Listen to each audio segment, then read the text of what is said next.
I woke up in a different world with body aches all over. I took a deep breath and expelled it before opening my eyes, and I caught him staring at me with a heated look in his eyes, a look that made me blush. "Good morning." He spoke in a small whisper that tickled my skin, and something weird seized my insides. "Good morning." I turned my head away, feeling my heart pound in a way I didn't understand. All along, it felt like I'd been riding on the back of a predator, and it was only a matter of time before I got devoured, but now the apprehension was gone. Now, the death of one meant the death of the other, as such was the curse of true mates. So close yet so far. He grabbed me as I tried to get out of bed. "Where are you going?" His hand wrapped around my waist as he held me close. Our hearts beat in sync now. We had done the deed, mated, joined for life. It was exciting, I would not lie. His essence flowed through me through the invisible threads of the mate bond. I already felt his emotions, and soon, it would be difficult to tell where one of us started and the other ended. In rare cases, true mates could communicate through a special mind link only they could access. That thought made me pause. We have never been particularly close, but I can feel you trying to put more distance between us. I realized then that I'd been trying to get his hands off me. Amethyst? Or should I call you Carrot? I cringed as the name rolled off his tongue. No, I'd rather never hear that name again. I pursed my lips and gave up trying to get his hands off my waist. Can I know why? I pursed my lips again. Do you not think it is weird that we are mates and have been together for over a month but still know nothing about each other? I told you already, my name is Amethyst. I don't know how the name Carrot came to be, but it was what I was called in Red Lake Pack. Being reminded of those people put a bitter taste in my mouth, but I swallowed it down. Noah was dead. My business with Red Lake Pack was done. A small voice in my head reminded me that Noah was not the only one who made life hell for me in that pack. Sylvia, Bella, the Luna, all those people who made it a point of pushing me down every time I managed to stand. How would they feel to experience the things they put me through? Not Carrot, got it, Killian muttered, then he peered into my face. You have a scary look in your eyes. Red Lake. The name dropped from my lips. You cannot steal them from me. You are cute when you get all vindictive. He smiled, the look so sugary sweet, it looked foreign and displaced on his face. I can make no promises, but I will try. His gaze sharpened. But I am a bit hurt that the first thing you think of while wearing my mark is Red Lake. He started to press open-lipped kisses to my collarbone, his saliva cooling my skin and heating my insides. I can change that. His eyes glowed red. I will change that. Finally, he kissed me, his lips molding with mine in what felt like perfection. I sighed. My wolf sighed. And every other thing in the world ceased to exist. There was just Killian and me, the fullness in my heart and the urge to stay in his arms, in that position, forever. Unfortunately, he was the Alpha King, and thus he did not have the luxury to while away time. I greet the Luna Queen. Sabrina did not bow. No, she grinned at me as if she had won the lottery and I was a pot of gold. Good morning, I yawned as I pushed myself into a sitting position, wrapping the sheets around me. It's afternoon, she corrected with a grin that took over most of her face. Ella, do you mind getting the scented soap the Queen sent? I forgot it on my way here.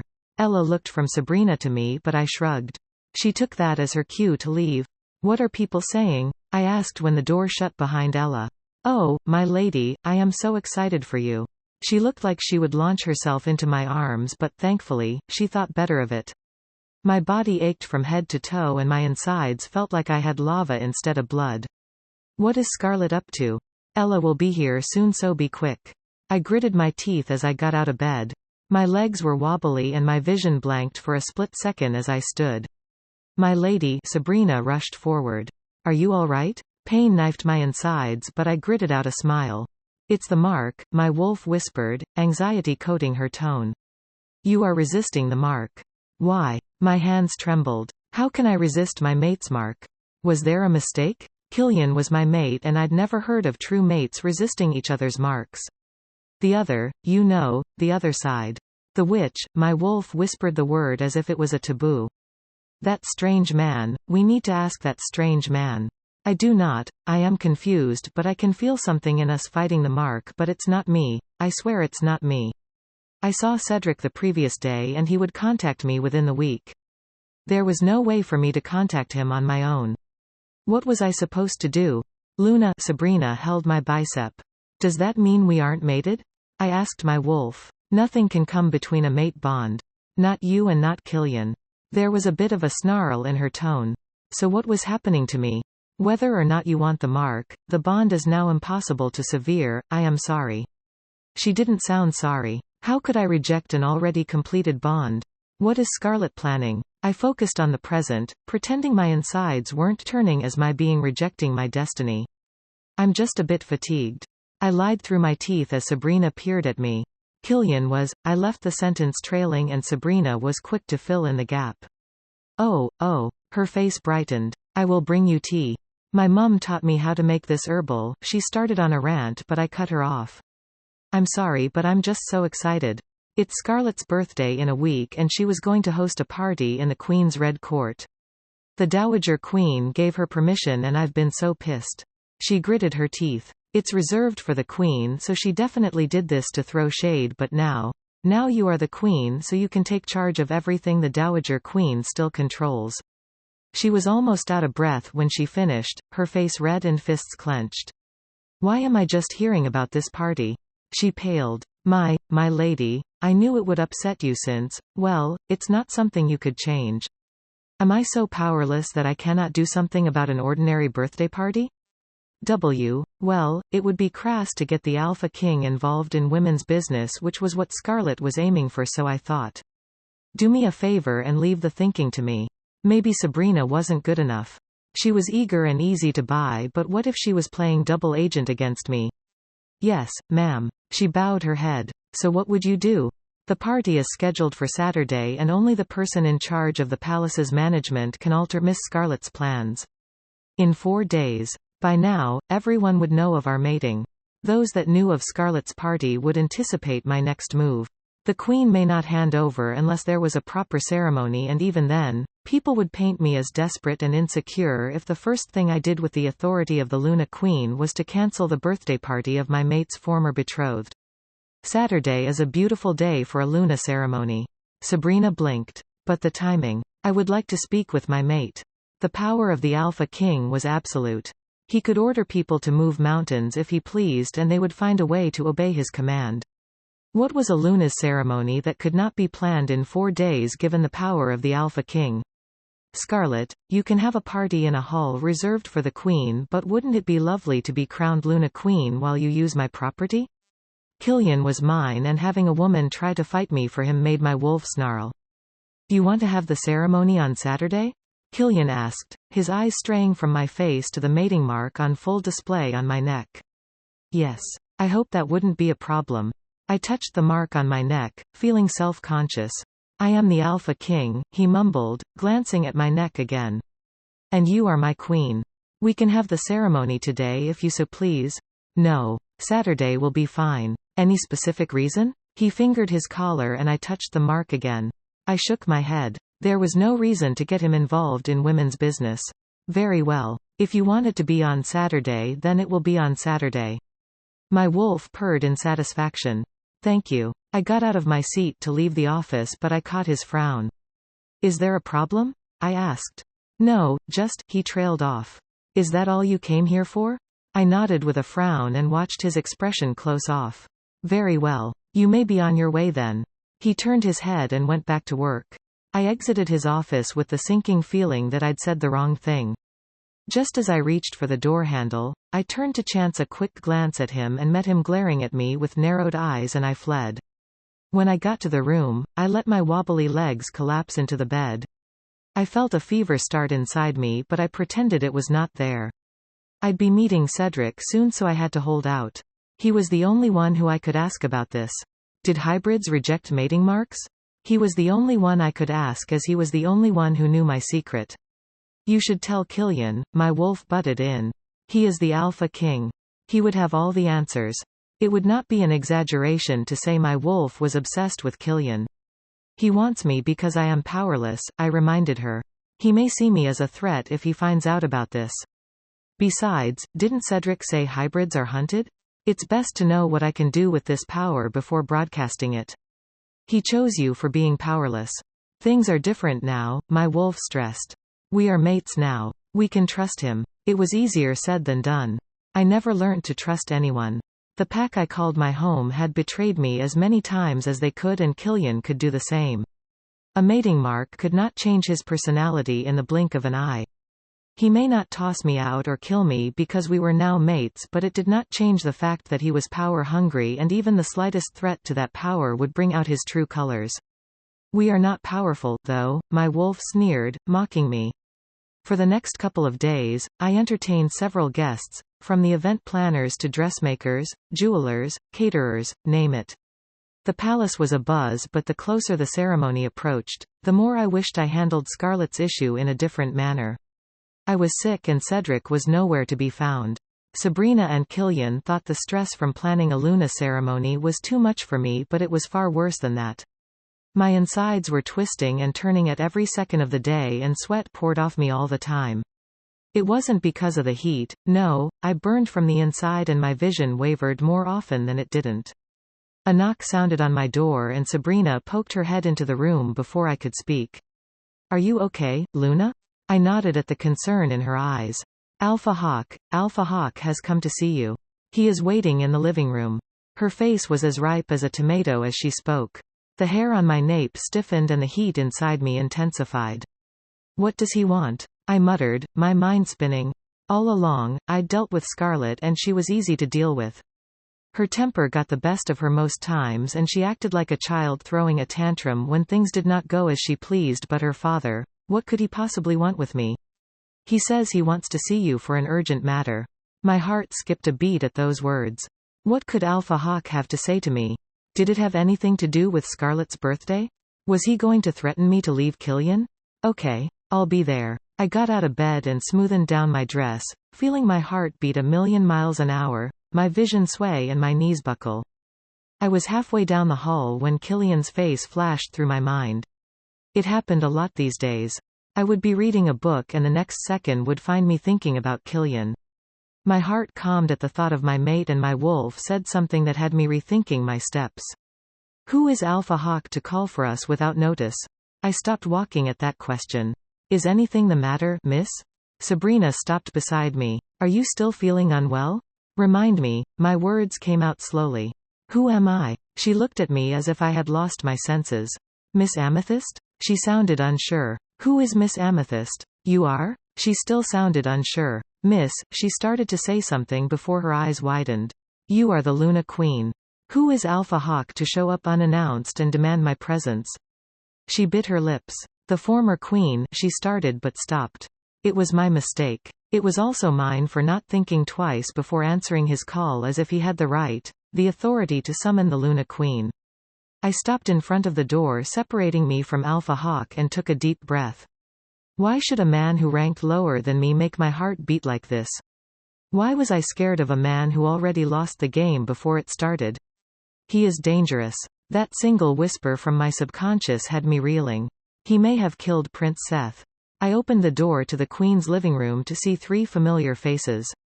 Alpha Hawk, Scarlett, Killian's stepmother. They all wore matching looks of disgust, as if I was filth stuck to the bottom of their expensive shoes. Another person would cower. Even I felt like fleeing or avoiding their gazes as I walked into the room, but I held my head up. My knees wobbled. They must hear my heart beat faster than usual as I entered the room under their collective hard gazes, but I held my head up as I took a seat. Queen Cordelia sat on the largest seat in the room, her dress large and brightly colored with the Queen's crown on her head. I watched the crown on her head and saw her smile. Alpha Hawk had a stern gaze and he reeked of power and malevolence. I did not know when I started to fear him. Maybe the discovery of what he did to Prince Seth opened my eyes to how much power he controlled and how much evil he could get away with, but being in the same room as him made breathing difficult. You are all very rude. I opened the floor as 3 pairs of eyes glared at me. Who are you to summon the Luna Queen and sit before she does? Silence. A beat. Then laughter. Alpha Hawk clutched his belly as he doubled over in laughter, the sound loud and boisterous as if I just told the best joke. When he raised his head, mirth and anger danced in his eyes that flashed the red of his wolf. Kalia froze. His wolf, she whispered. You are quite an interesting child. He schooled his expression. Why, his wolf is familiar. Kalia said, sounding breathless. Let's get straight to business, shall we? He leaned back in his seat and crossed his legs. Even the Dowager Queen, who had more authority than he did not seem half as intimidating as this man despite her regalia. Saturday is Scarlet's birthday, so you cannot have a Luna ceremony on that day. Who will stop me? It was a wonder my voice did not shake considering how my heart shook. Tut tut, I am not done. You will not have a Luna ceremony on Saturday, or well, ever. He held my gaze and a cold shiver racked through my spine. Even if you do not care about your mate and his precarious political position, you should care about yourself. Amethyst, are you familiar with this man? My wolf asked, but I could not answer her. I had my gaze fixed on Alpha Hawk. Are you threatening me? I asked, my voice dipping low. Yes. He did not flinch. His daughter shifted beside him. This kingdom is what it is because of Dark Moon, and it is time we receive what we are owed. The seat of the Luna Queen is ours. If Prince Seth were alive, I started, but the Queen shrieked as if I'd stabbed straight through her heart. Do not speak that name with your filthy mouth, you. I turned to her and the slur on her lips died. Her eyes were red, fiery. She looked on the verge of shifting, hair covering the exposed parts of her arms. You should not speak that name. She growled, but I turned away from her. If Prince Seth were alive, Scarlet may have made it to that seat. The Queen growled again. But there is no longer a chance that would happen. I turned to Scarlet. Her emerald eyes had murder in them. If only you had been content with Prince Seth. Her expression wavered. But you wanted Killian and the Luna's seat, didn't you? She paled. I felt Hawk's gaze bore into me, so I turned to him. See this mark. I fingered the collar of my dress to show my mating mark. This is the mark of the Luna Queen. This mark makes me royalty, and you know what it means to touch me. He still had a smirk on his lips and a sharp glint in his eyes. You may have gotten away with it once, but I am not Prince Seth. You silly bitch. The Queen flew out of her seat, but I jumped away in time. A perk of having a warrior as a mate. My head spinning at how fast I moved. Who are you to mention his name with that unclean mouth? She raged at me as Scarlet rushed to hold her. My death will not be ruled as suicide. I addressed Alpha Hawk. The next time you want to see me, you will have to book a formal appointment, I muttered, feeling my legs vibrate. I grabbed a chair to steady myself. Once, he cleared his throat, folding his arms, once, I knew a woman like you. His gaze sharpened. That defiance will be your doom. A woman like me, but not me. I smiled, but it felt like I would collapse soon. Where was Cedric? By Saturday, I will be crowned the official Luna Queen, and your daughter and Pack can mourn the opportunity you missed because of your greed. I exited the room and doubled over, clutching my chest at how much it hurt from the way my heart pounded. It felt like the onset of a heart attack, but my kind did not have those. What was happening? Luna, you are bleeding. Sabrina staggered under my weight as darkness enveloped my world. Killian. Your Majesty. Alpha. Zion entered my office with his head downcast and his hands clasped behind him. What is it? He came bearing bad news, and I already had enough bad news for the week. It seemed a mating mark changed nothing for Amethyst. I may be the only one affected by our new mate bond, and it drove me crazy. How could she not feel the need to be together all the time, to hold each other and just watch each other, breathe? My restraint had already reached a snapping point, and it angered me that I could not do all these things with her. While I tried to close the distance between us, she tried to put even more distance between us. The more I held on, the more she pulled away. I was not the clingy sort. I would be damned if I held a woman who did not crave my embrace, but with Amethyst, I found myself constantly confused. How would I go about wooing my mate? Why did I have to woo a woman who was already mine? The dynamics had changed. I would be blind not to see. She had been nothing but a means to an end when we first met, but now I felt something twist inside me with every blank stare she gave me. I wanted her to smile, wanted her to embrace me sweetly. I needed her to want me the way I wanted her. Your Majesty, are you listening? Zion asked, his head still bowed. I could not listen, could not focus. Amethyst's indifference to our mate bond pinched something inside me and the strange man from the other day. Your Majesty, the man is gone. The silver chains you asked us to shackle him with are there, but he is not. That grabbed my attention. What silver chains? My head snapped up. Are you telling me the bastards is gone? He nodded, bowing even lower. I got out of my seat without even knowing. My legs took me to the dungeons and Zion rushed after me. Getting to the dungeons, I looked into the cell which once held the criminal that dared put his hand on my mate. Where he should have been shackled to silver sat empty. When did he leave? I asked Zion, who avoided my gaze. Answer me before I come up with my own answers. Your Majesty, I shackled him as you asked me to, but there were no further instructions, so I did not come back to check on him. His shoulders quivered as he bowed his head and the urge to hit something slammed into me.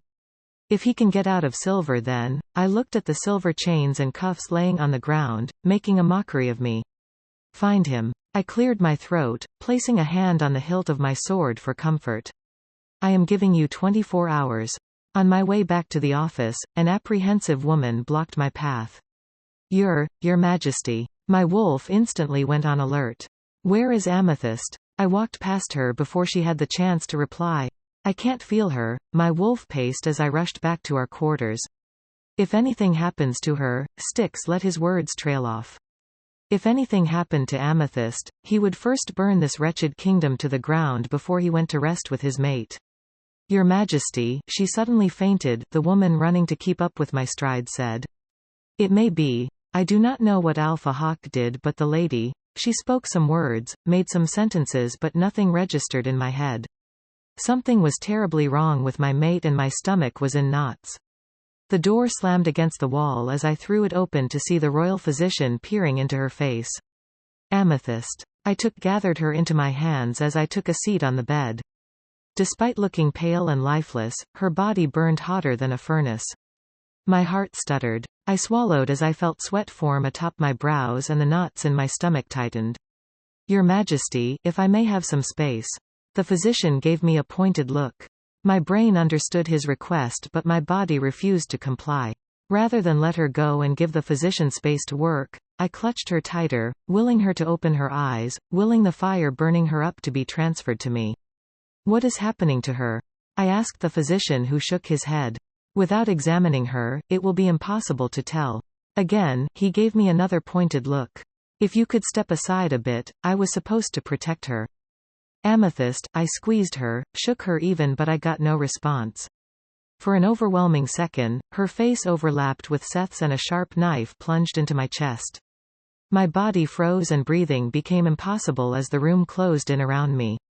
I cannot lose you. My arms lost their strength, but I could not let her go. Was I destined to watch those I called mine leave in the blink of an eye? To lose her would be to lose. Your Majesty, please calm down and let me check her. I believe it is a simple illness, the physician was saying, but I feared she would slip through my fingers at any moment. I held her tighter as my stomach contracted. There was a knock on the door, someone opened it to usher in another person, but I clutched my mate to myself, half lifting her off the bed. Killian. I felt a hand grip my shoulder. It may get worse if you do not let the physician attend to her. I lifted heavy eyes to see Orion staring down at me. Come on, it's just a fever. Let him attend to her. The physician pried her from me while Orion wrestled me away. I resisted. My wolf resisted, yet I knew they were right. Amethyst would be fine. If anything were to happen to her, I could not let myself think of the possibilities. Killian, you are overreacting. If looks could kill, I would have buried Orion with a single glare. Listen, she fainted, she is not dying. Those words were all too familiar. I raked a hand through my hair as suppressed memories flooded my mind. Remember when I started, but he cut me off. Yes, I remember Seth. She is not Seth. I winced. You have seen her sick before and she did not die. Why do you think it will be different this time? Then, we were not bonded. She did not make my heart skip beats and her existence did not matter to me then the way it did now. Her body burned hot, with bloodstains around her nostrils, as she lay in bed. She'll be fine. He patted my shoulders and I desperately wanted to believe him. It was not just a fever. By nighttime, she was still unresponsive and I saw the distress in the physician's eyes. My heart beat from my throat as I watched her with sweat dotting her forehead. I wiped her forehead just as Orion barged into the room after a single knock. Your Majesty. I turned to glare at him as he exclaimed. Your Majesty, I found a mage. he yelled. Only then did I notice the man beside him. Can you believe it? He asked with a grin. After years of searching. You. He tilted his head to the side with the corners of his lips raised. I greet the Alpha King, he bowed, his back stiff as a rod. Who are you? My wolf snarled. I am Cedric, a shadow mage. I held Amethyst tighter. It is a pleasure to make your acquaintance. We heard you are in search of a mage. His eyes sparkled as he raised his head. Is the lady all right? He took a step forward. Of course, the mages had come out on their own terms. I searched for a mage, but the last one I wanted was this creepy leech that hung around my mate. The way he looked at her even now had Styx wanting to hide her. Stay away from my mate. Styx snarled the words coated with venom. The man, Cedric, paused. He tilted his head to the side as he frowned. Unfortunately, I cannot. Those were the words he spoke, but I heard, I will not. Dad, you said no one knew what happened. She knows something. I gritted my teeth as Scarlet exclaimed. They were talking about me. What does she know? Hawk asked in a level tone while his daughter panicked. She knows we killed Prince Seth. The girl yelled, and the atmosphere turned to frost. Who killed who? Hawk asked, his gaze hardening. I mean, isn't it? Be careful of the words you speak, Scar, he growled, sitting up straight. Prince Seth, unfortunately, killed himself, or are you admitting to treason? Father, she exclaimed, her jaw slackening at the cold in her father's tone. Why would you say that? I used to take pride in how much you resembled me, but this past month has shown that you are still a silly child. The child I raised would not throw caution to the wind as you have done for the past month, throwing tantrums and weaving half-assed plots. The child I raised would not discuss treason so lightly. His nostrils flared as he gnashed his teeth.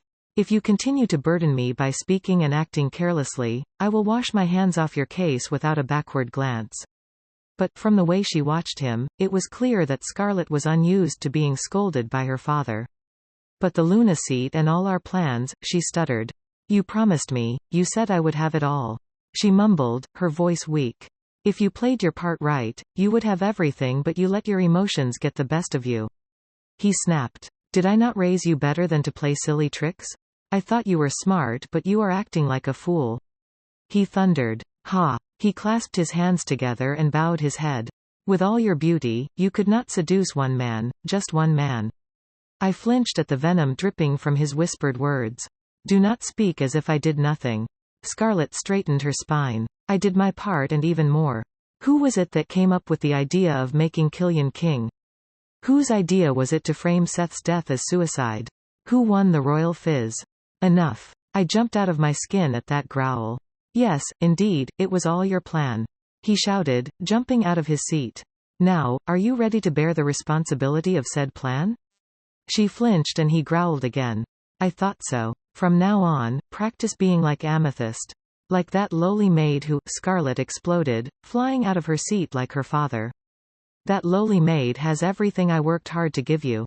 I watched in surprise as his fist struck her face. That lowly maid achieved in weeks, all you could not achieve in years, so she must be doing something right. He swerved, breathing harshly while Scarlet clutched her cheek, her head bowed. You hit me. She spoke in a dazed whisper. Father, you hit me. I will hit you again if you keep spewing nonsense. He wagged a threatening finger at her.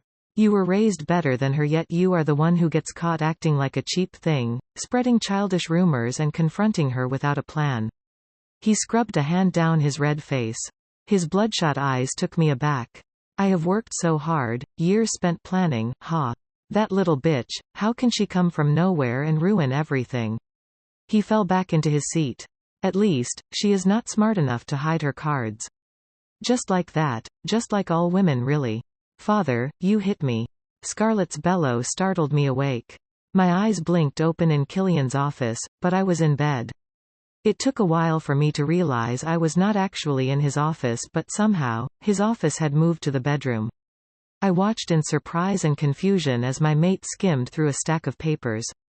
Feeling eyes on him, he raised his head and a flurry of emotions flitted across his face. You are awake. He dropped the stack of papers and pushed away from his desk. How are you feeling? I shall call for the physician. He did not give me room to reply to his questions before he took hurried strides out of the room. When he returned, he had the royal physician hurrying after him. "Luna, you are awake." The man beamed at me, although his dark and puffed eyes showed his distress. "I will conduct a simple check-up."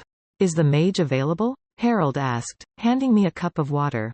My heart stuttered. Had I been found out already? "He is right here." Cedric pushed into the room with a relaxed smile on his lips.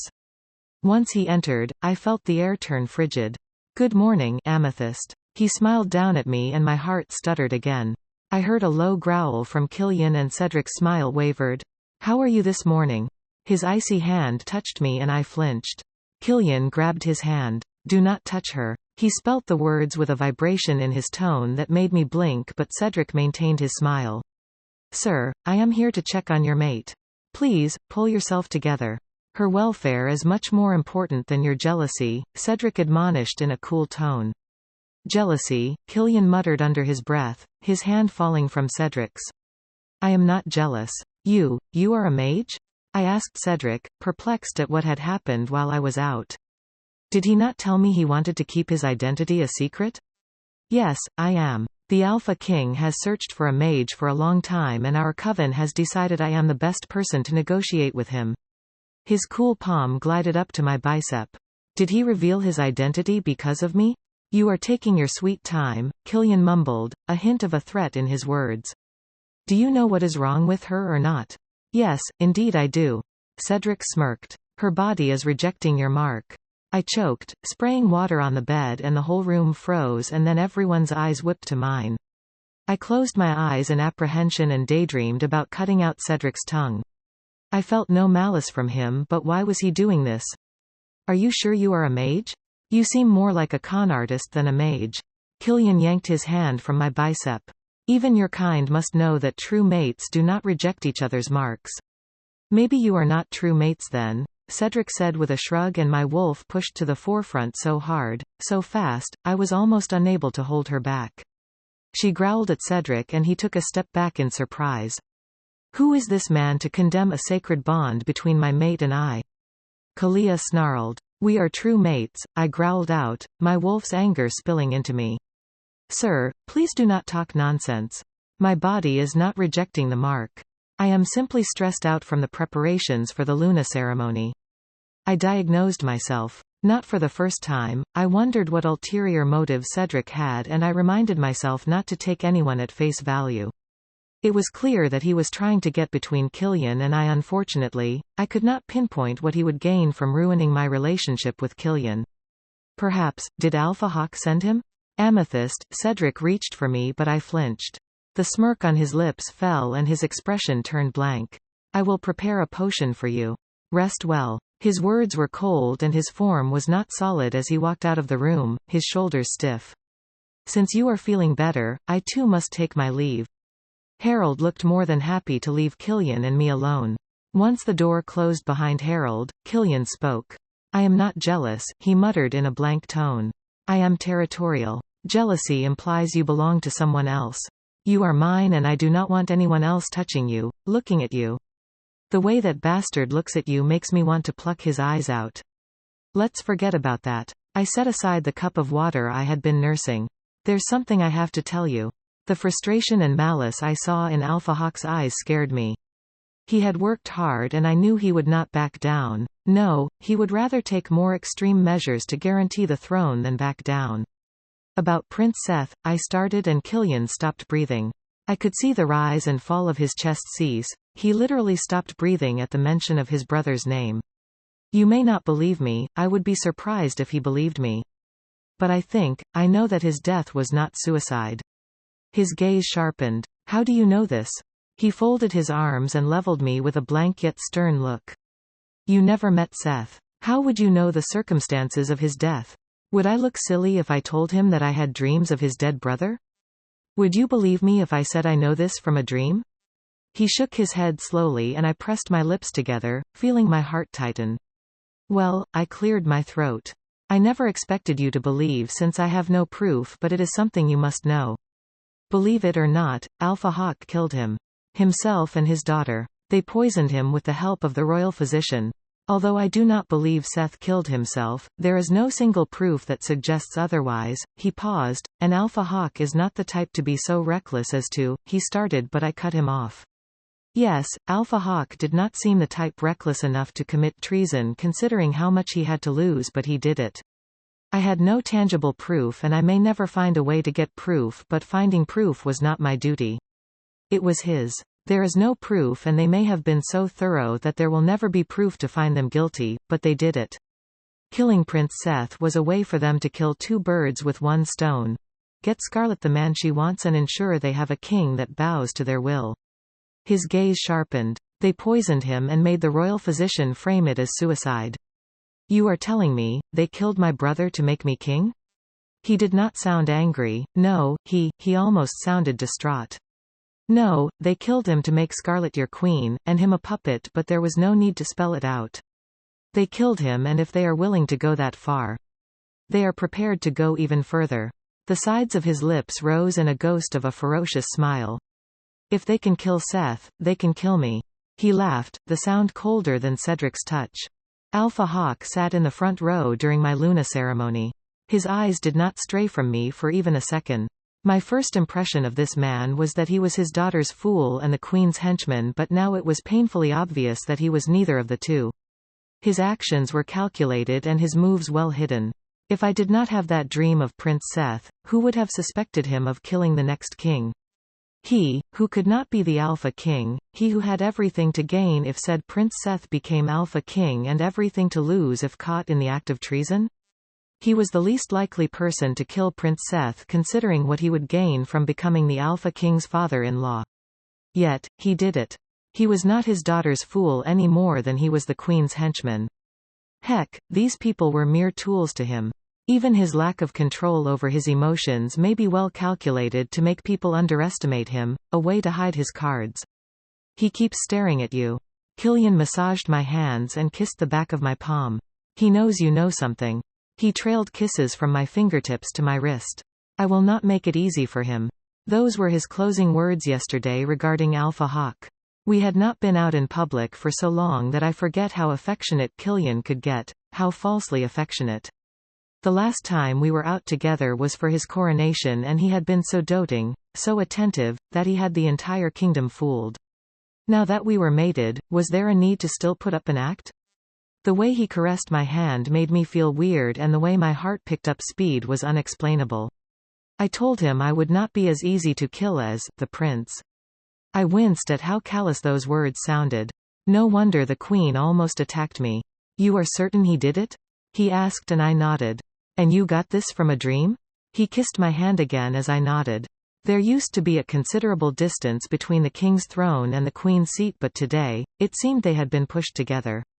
The balding man giving a long-winded speech finally finished and it was time for my official coronation as the Luna Queen. As if sensing my anxiety, Killian squeezed my hand. The silver-haired priest that crowned Killian was present and as he took center stage, his eyes scanned the crown. Where is Queen Cordelia? Everyone in the hall paused and for the first time, we noticed the queen was indeed absent. Your Holiness, the queen begged off ill. She cannot attend the ceremony and since the Alpha King already gave another woman her seat before the appropriate time, she felt there was no use dragging her tired and worn body to this ceremony. Scarlet spoke with pronounced disdain. By the Alpha King's verdict, all social gatherings today were either cancelled or postponed for the Luna ceremony and that included Scarlet's birthday party.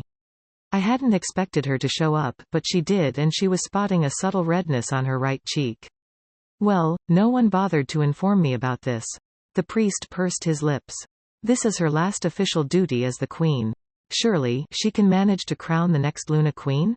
He turned to Killian. Your Majesty, we must send for your mother. Killian clapped his hands twice and a group of men materialized seemingly out of thin air. I would never get used to how well the king's guards camouflaged. Get my mother, he said to the one closest to him. Your Majesty, she is sick. Can you not spare the poor woman a chance to breathe? Must you? Scarlet began an impassioned speech. If she is too sick to walk, she can be carried out. Killian cut her off. We can wait for about 15 minutes for my beloved mother.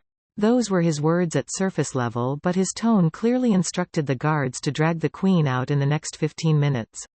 Murmurs broke out in the hall. People looked from me to Killian and they shook their heads.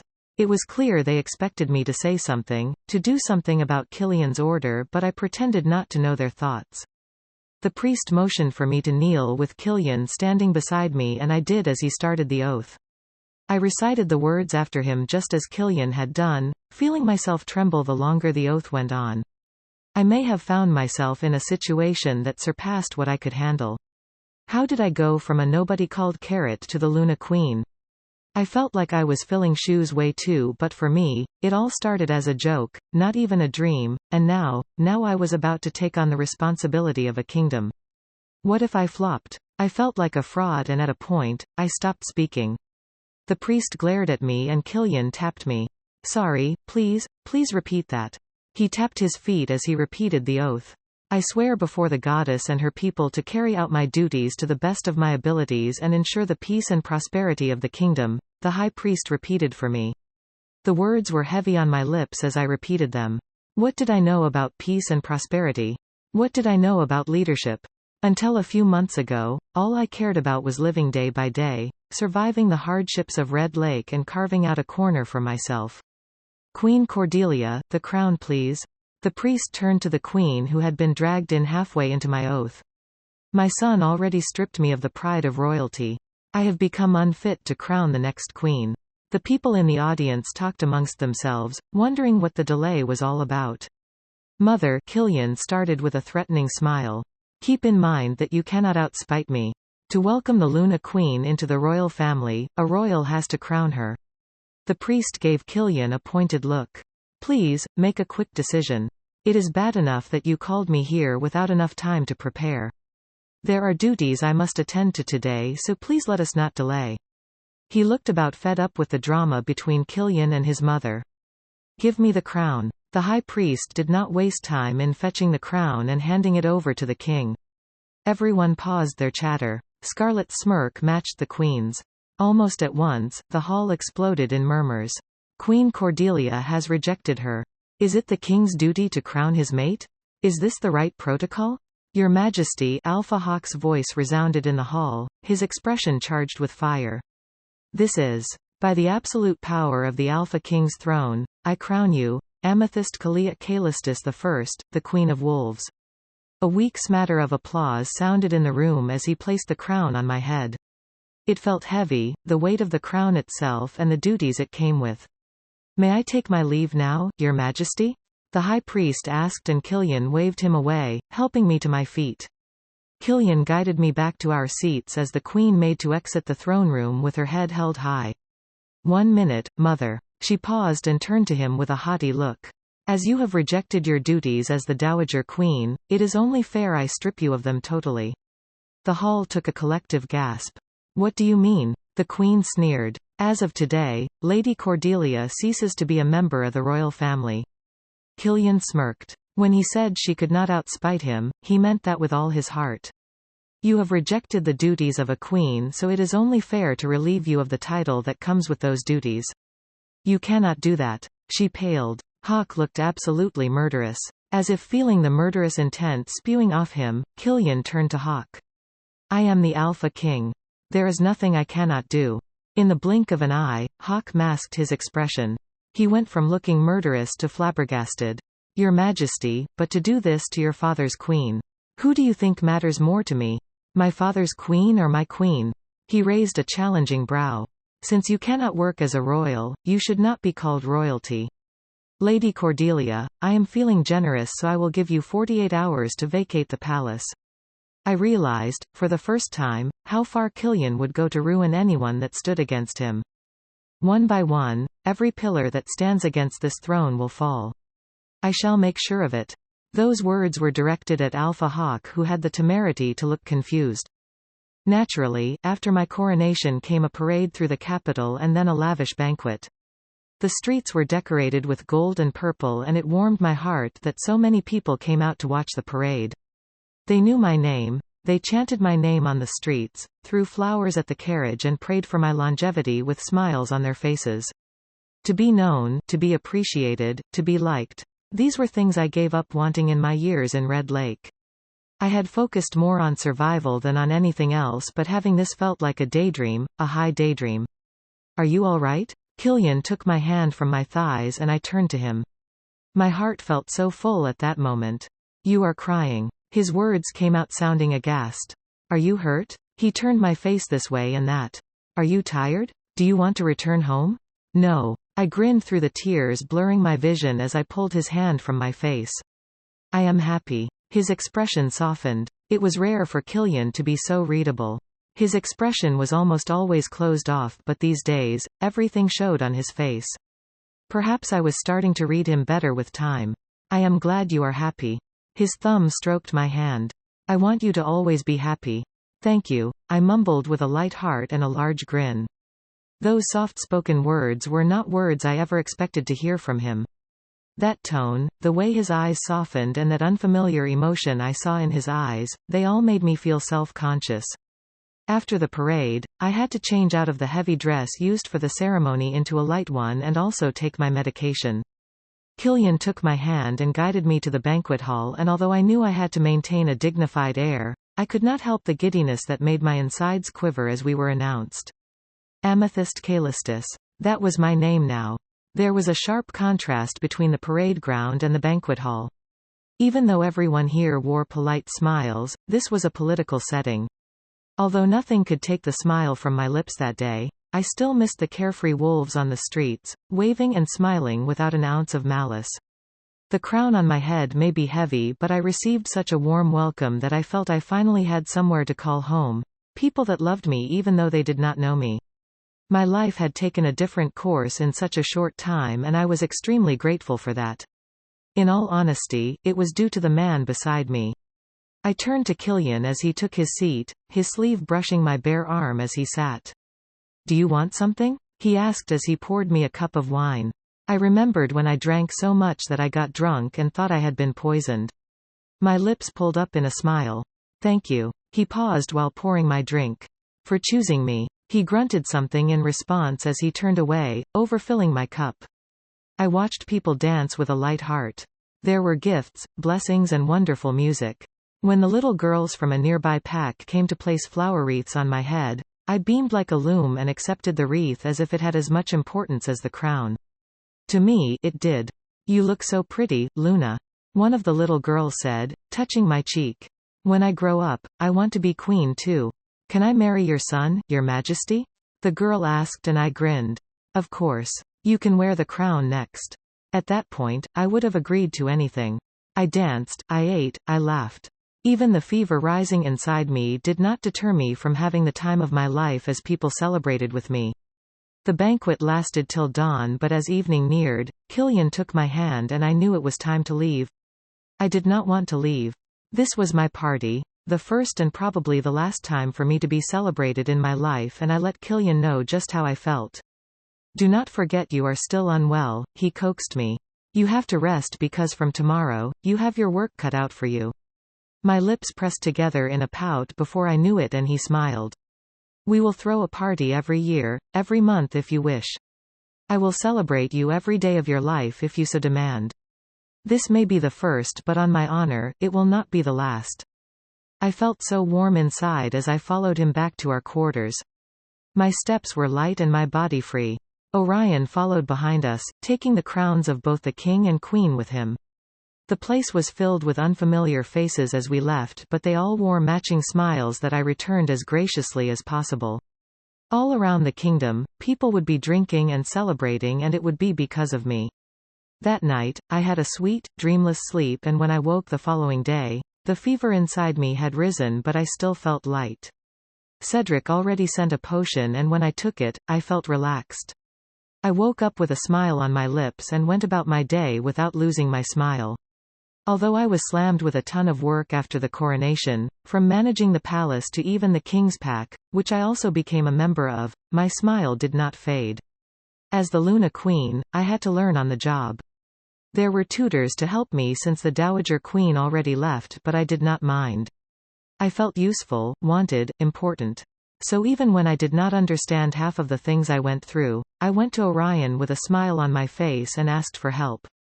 It would have been strange for the smile on my lips not to fall. There must have been an unwritten rule in the stars that I could not be happy for long. So after prancing around with a smile on my lips for a few days, the time came to open the Queen's doors to those seeking an audience, and my first guests were the last people I wanted to see in this planet. As the proclaimed mother of the kingdom, I had to meet with my people and listen to their troubles, but Bella and Grace could die with their burdens for all I cared. Bella. Luna Grace. I entered the room with stiff shoulders, the smile on my lips dropping. Watching these people from my past replaced the joy in me with a familiar cold emptiness. We greet the Luna Queen. They greeted me, but the words coming from their lips sounded like mockery. What do you want? I saw no point in beating around the bush. What a rude way to greet the people who raised you. Luna Grace was the first to speak. She had lost weight. Her flamboyant dress hung on her frame and it looked unflattering. Her usual accessories were missing and her skin had lost most of its color and firmness. Dark circles decorated the area around her eyes and her lips were chapped. Grace, you have 20 minutes, but I can make it 5 if you do not get right to the point.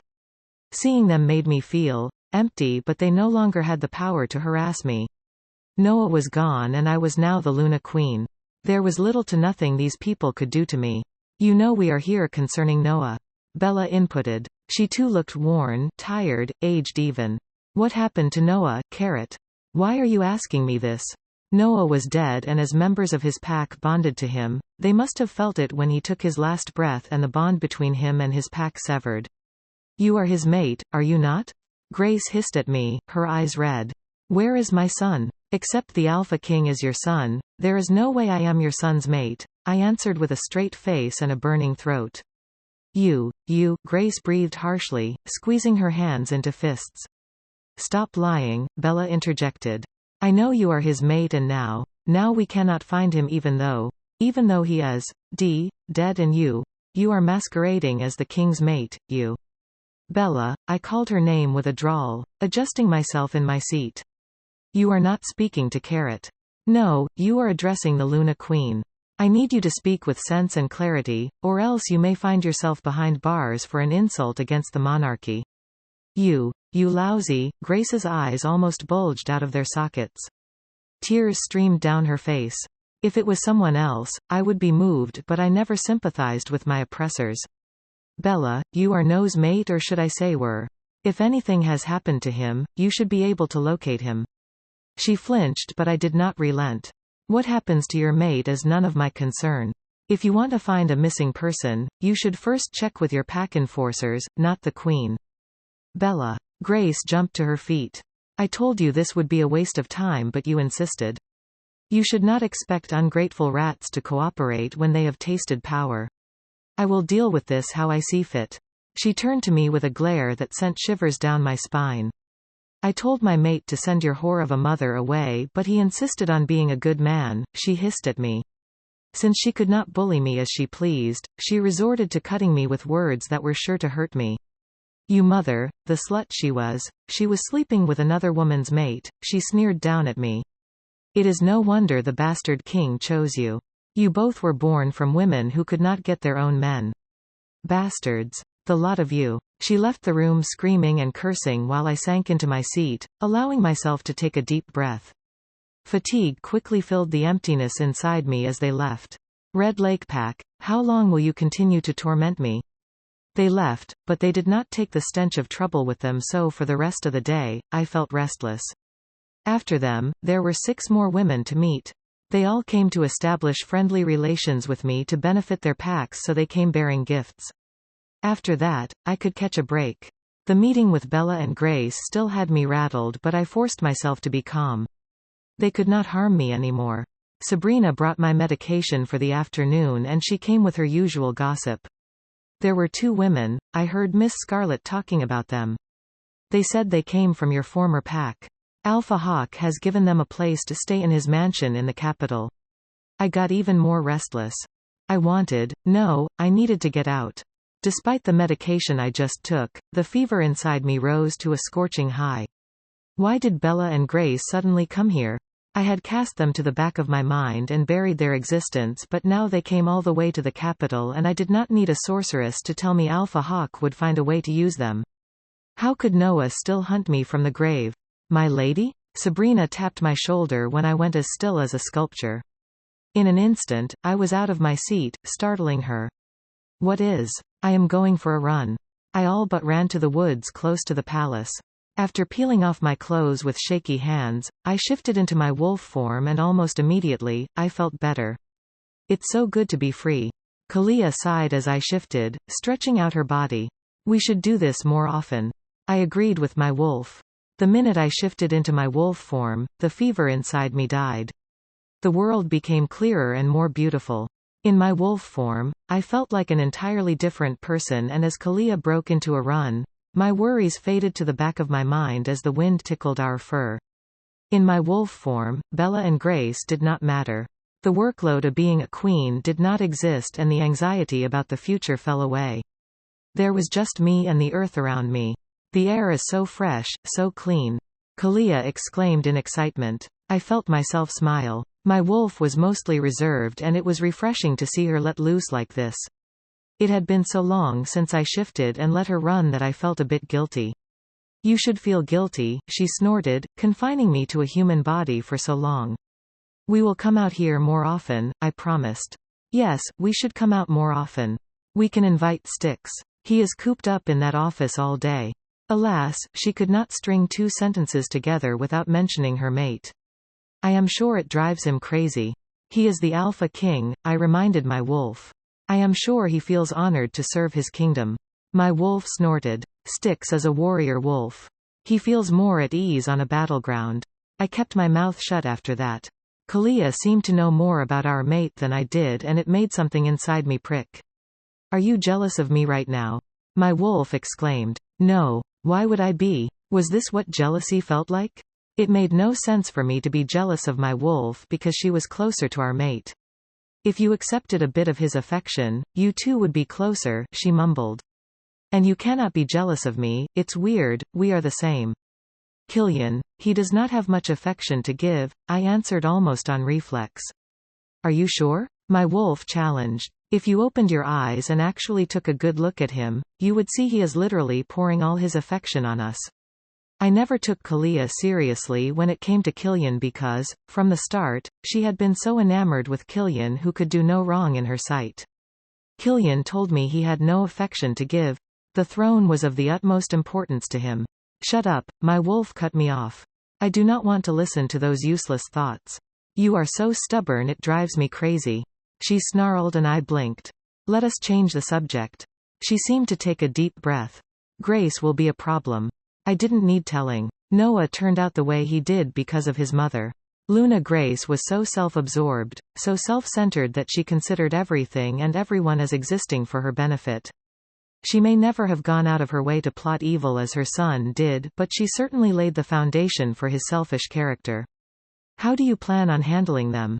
I had no plan yet. Are you going to tell Killian? Somehow, I knew he already knew. If a woman like Grace wants to take an active role in doing evil, she would be way worse than Scarlet, my wolf muttered. The way she looked at us still makes me uneasy. The disdain in her eyes as she insulted me, and my mother, as if I was still the same nameless girl who had the misfortune of being born on her pack land. Should I just have her imprisoned for insulting the monarchy? She not only insulted me, but she also insulted my mate. That part made Kalia growl. And what she said about my mother. Those words haunted me. I never met my mother and I had worked hard to give her excuses for abandoning me, telling myself she must have had her reason. I only allowed myself a small room to hate her, but what if she was the type that went around with different men? What if, was it really true that my father had a family which my mother intruded on?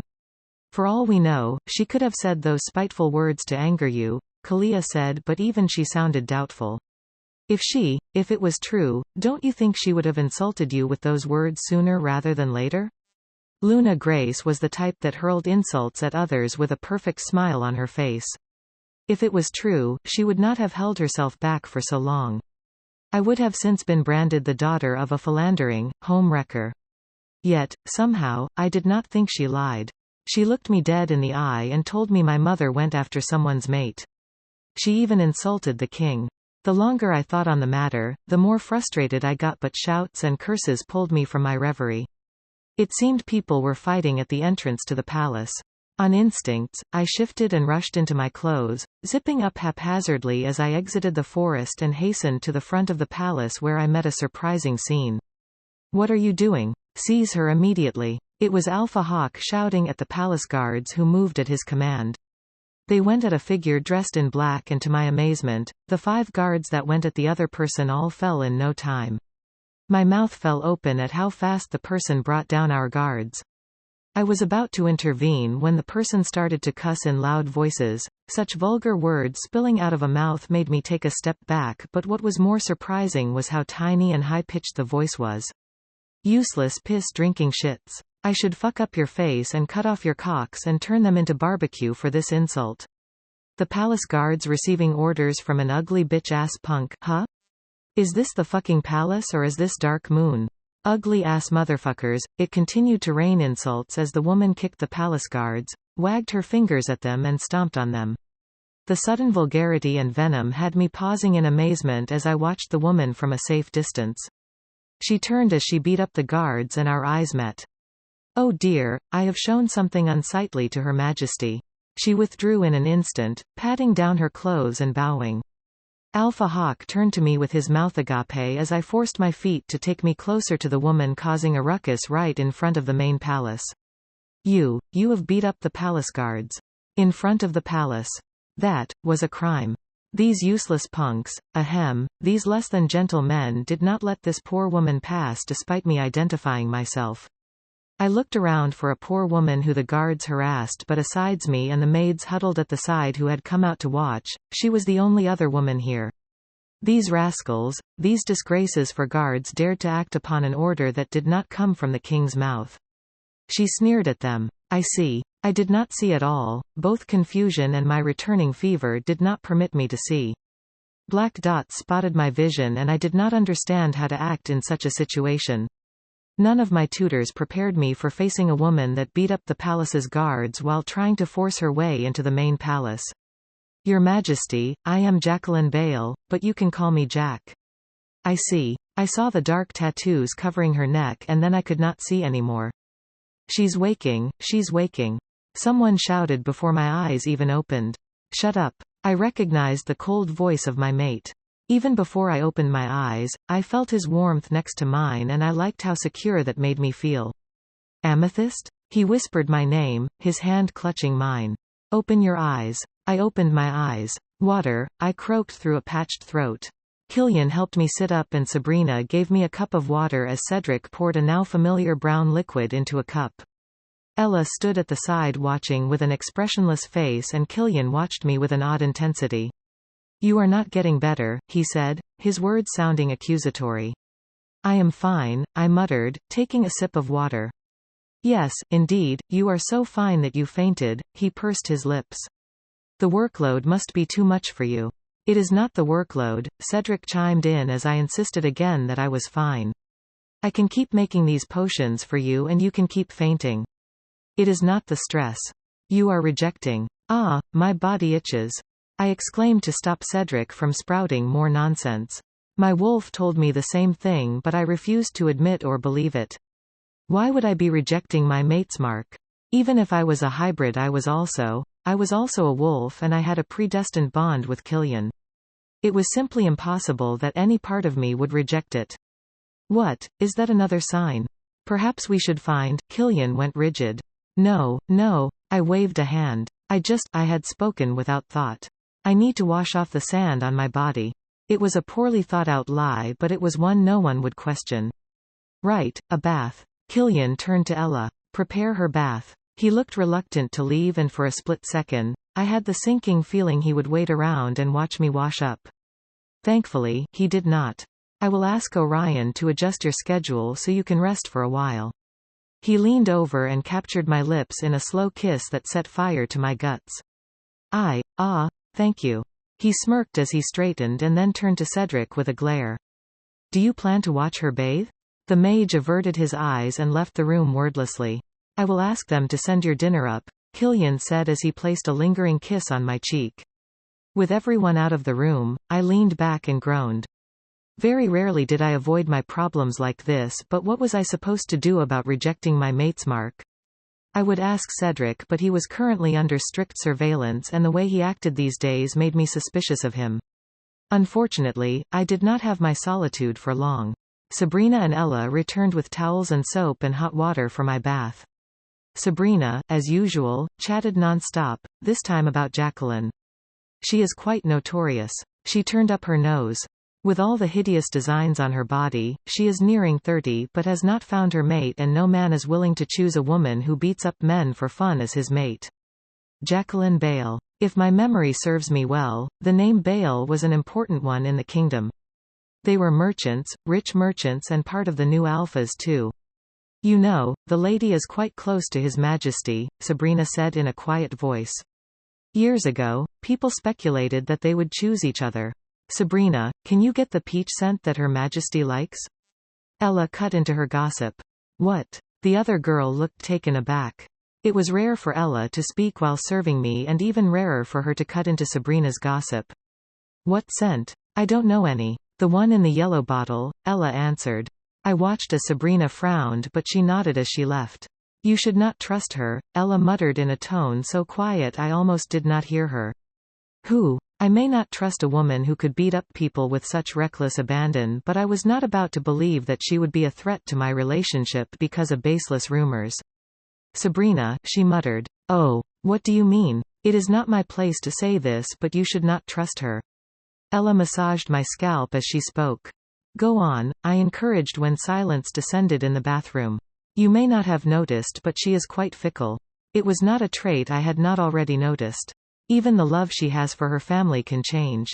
I am not calling her a bad person, but she is the type that sits on the fence and whoever can guarantee her the most gets her loyalty. As I said, she is fickle so that loyalty changes with time. I knew that, and it was the reason I chose her. She was only loyal to me because she saw me as having more advantage to her than Scarlett. My warmth toward Sabrina faded already, and I now regarded her as a business partner. If I wanted something she could get me, then she would get it and vice versa. For example, you may buy her loyalty by getting her brother out of prison, but then another person can give her a large sum of money and she would be quick to switch sides. It was such a specific example. My instincts had started to reject Sabrina recently, and sometimes I wondered if she was not playing against me rather than with me, but to hear that she had been bought over with money? Unlike the first time I learnt she was a spy, this time, I did not feel anything. The only thing I thought about was finding her replacement. And you? Can your loyalty be bought? I asked Ella. She paused for a millisecond before continuing. Ella had always been a quiet girl, but recently, she became even quieter, almost as if weighed down. I have a prior commitment, so I cannot be your eye. She declined my offer without space for negotiation. What prior commitment? I am sorry, but that is between the Alpha King and me. Killian, huh? If I may suggest someone who would be of help, I would say Mary. Mary, the president of Scarlett's fan club? I snorted in disbelief. She hated me as a maid, and she hated me more for stealing her mistress position. Yes, Ella nodded. She will resist strongly as she is loyal to Miss Scarlett, but at the end of the day, we are all maids who want one thing or another outside of our means, so there is none of us beyond temptation. If I lived like that as a maid, would my life have been easier? All I did was glare at my superiors and offer my loyalty to no one, not even my alpha. For Mary, who has been put down all her life by her former mistress, what she wants is power or the illusion of it. Give her people she can boss around and she will bow at your feet, Ella suggested. And what if someone gives her a higher position? I asked. If Sabrina could be bought, Mary, who hated the air I breathed, was more likely to betray me. Mary is too headstrong to be won over. You may not even succeed in getting her on your side, but you are the Luna Queen. She paused. You can guarantee her more power and she will be more beneficial to you since Miss Scarlett trusts her. I'm back. Sabrina barged in with a bottle labeled citrus. I spent the night thinking about Ella's words. Mary may not be a good choice, but I had to replace Sabrina as soon as possible. She brought me no useful information, and even I noticed her behavior was starting to cross the line. What are you thinking about so deeply? Killian asked, pulling me to his chest. His body was warm and the way we fit, it was clear that we were made for each other. Is it Jack? It was not, but he made me remember Sabrina's words. Are you too close? I asked, secretly pushing closer to him. Despite the heat inside me, his body heat soothed me rather than irritated me. We have fought quite a number of wars together. I was not surprised that the woman who could fall the palace guards was a warrior. I met her on the battleground and I left her there. Jack is not someone that lets herself get close to people. I wanted to comment that he was like that too, but I kept my mouth close. In a sense, I too was guilty of keeping people at a distance, but who would blame me? The people I pulled close were always the wrong sort. Look at Sabrina. I heard you were going to choose her as your mate. He laughed out loud at that. Once, I joked about choosing her to get out of being with Scarlet and she threatened me with regicide. He laughed again, pulling me closer. Are you jealous? I almost snorted, but he quickly continued, as if he did not want to hear the answer. I have never had eyes for any woman but you. I did not doubt him. The next day, I went looking for Cedric. There was no reason for me to reject a mate bond, so I had to get to the root of this strange illness. Welcome, Your Majesty, the old woman greeted me. Please, call me Amethyst. As you wish. She grinned, showing off pearly white teeth. Please, come inside, the others are waiting.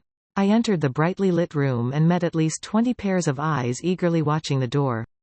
They all wore matching dazed looks, with one woman going as far as letting her jaw drop and clutching her chest. This is not Victoria? A slender, gray-haired woman was the first to break the silence. Cedric's grandmother grinned beside me. I told you they looked alike, she spoke, standing taller. No, they do not look alike, another woman said. They are the same. Come, dear. Let us check if you are a reincarnation of your mother. She waved me over, but I did not move. When I found Cedric the previous day, he told me the only way to help me was for me to meet his grandmother. As she would not enter the royal palace, I had to go to her. For this, I snuck out of the palace. It was not difficult since Cedric had shadow magic, but I did not know what I would meet upon my return. My only hope was that no one noticed I was not sleeping as I claimed I wanted to do before I left. How can she be a reincarnation of a living person? Another woman said, and my gaze cut to her. She was holding a little girl who poked and prodded her cheeks. My mother? I asked and she cleared her throat. Aunt Leah, we have not confirmed anything yet. Cedric cut in with a warm yet cold tone. No, tell me, is my mother still alive? I rushed to ask. Suddenly, no one would look at me anymore. Take a seat first. Why not have a cold drink? Here. The old woman snapped a finger and I heard a screeching sound, like wood on wood, and in an instant, a table with a pitcher and cup of water ground to a halt in front of me as I took a seat. What? I fought down a scream at the sudden appearance of a stool in front of me. You frightened her, Cedric murmured, taking a seat beside me. Oh, sorry. The old woman said, her mismatched eyes widening. I swallowed, crossing my legs. My heart beat faster than usual and my wolf was on alert. This whole room smelt. No, it reeked of magic. I did not know magic would have a smell, but it did. It also had a rough feel on my skin and even a heavy taste on my tongue when I opened my mouth. My mother, I began. Asides from my body rejecting my mate's mark, the reason I came here was that I needed to hear about my mother. She was such a vital part of my life, yet I never met her. These were her people, her sisters, as they called themselves, and they had known her. Will you not eat first? The old lady asked. We prepared something delicious for you. She was about to snap her fingers again, but she paused. She half rose from her seat, but I stopped her. No, there is no need for that. I cannot eat now, too anxious, I confessed. Oh, there is no need to be anxious. You are our daughter. Why should Victoria's daughter be uneasy with her family? Different words to reassure me poured out, but they only succeeded in making me more anxious as everyone tried to be heard over the others. They are anxious too. Cedric leaned over to whisper into my ear. Everyone has wanted to meet you since grandmother mentioned you. Ah, that made me 3 times more anxious. Aunts, Cedric cut into the chatter that was supposed to make me feel at home with them. She is neither hungry nor thirsty, but she would love to hear stories about her mother. You are the only links she has to her. The room finally quietened. I will get the photo album. He trudged out of the room, leaving me with the strangers staring at me. Was it a witch's thing to stare so intently? Sister Victoria, the woman called Leah, broke the silence. Ahem. Your mother was the leader in our coven before Mother Crystal took over after she left. Cedric returned in time with a dusty leather-bound book. On the very first page was a picture of the woman who I got my lips and nose from, my mother. She was born and raised here as her parents were part of this coven. Her mother made the strongest potions and her father had the blessing of a water spirit. I flipped through the book and tears filled my eyes. There she was as a child, cradled in the arms of her parents with a huge smile on her face. She manifested a lot of abilities as a child, so it was not a surprise when we discovered she was a spirit mage. There were images of her with many people and she always had a huge smile on her face. As the most powerful of us all, we chose her as our leader, and for 5 years, we were the most talked about coven with a coveted spirit mage. So many pictures of her smiling, on the streets, in front of a group of children, in a room over a pot. She was always smiling.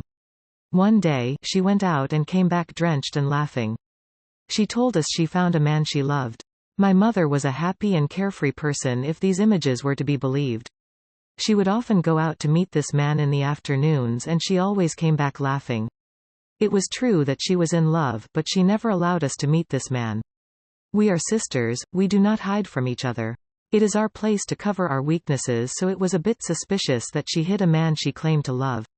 Someone else picked up the story at intervals as all 20-something of the women spoke. Then one day, she returned with tears in her eyes. Victoria never cried. She was always laughing in these pictures, and if I should take a guess, it would be my father that made her cry. Something went wrong and she would not tell us. They pursed their lips. Naturally, we had to investigate the matter. The man, he was a werewolf. Some of the women shook their heads. There are covens that hunt down hybrids, so of course, we were wary. If they were to ever procreate, the witch and her child would be hunted. All with magic stick to themselves, else, we would be exploited as we were in great war. Mingling with others goes against our unspoken pact. Soon, Victoria started to lose control of her magic. It was how we found out she was pregnant.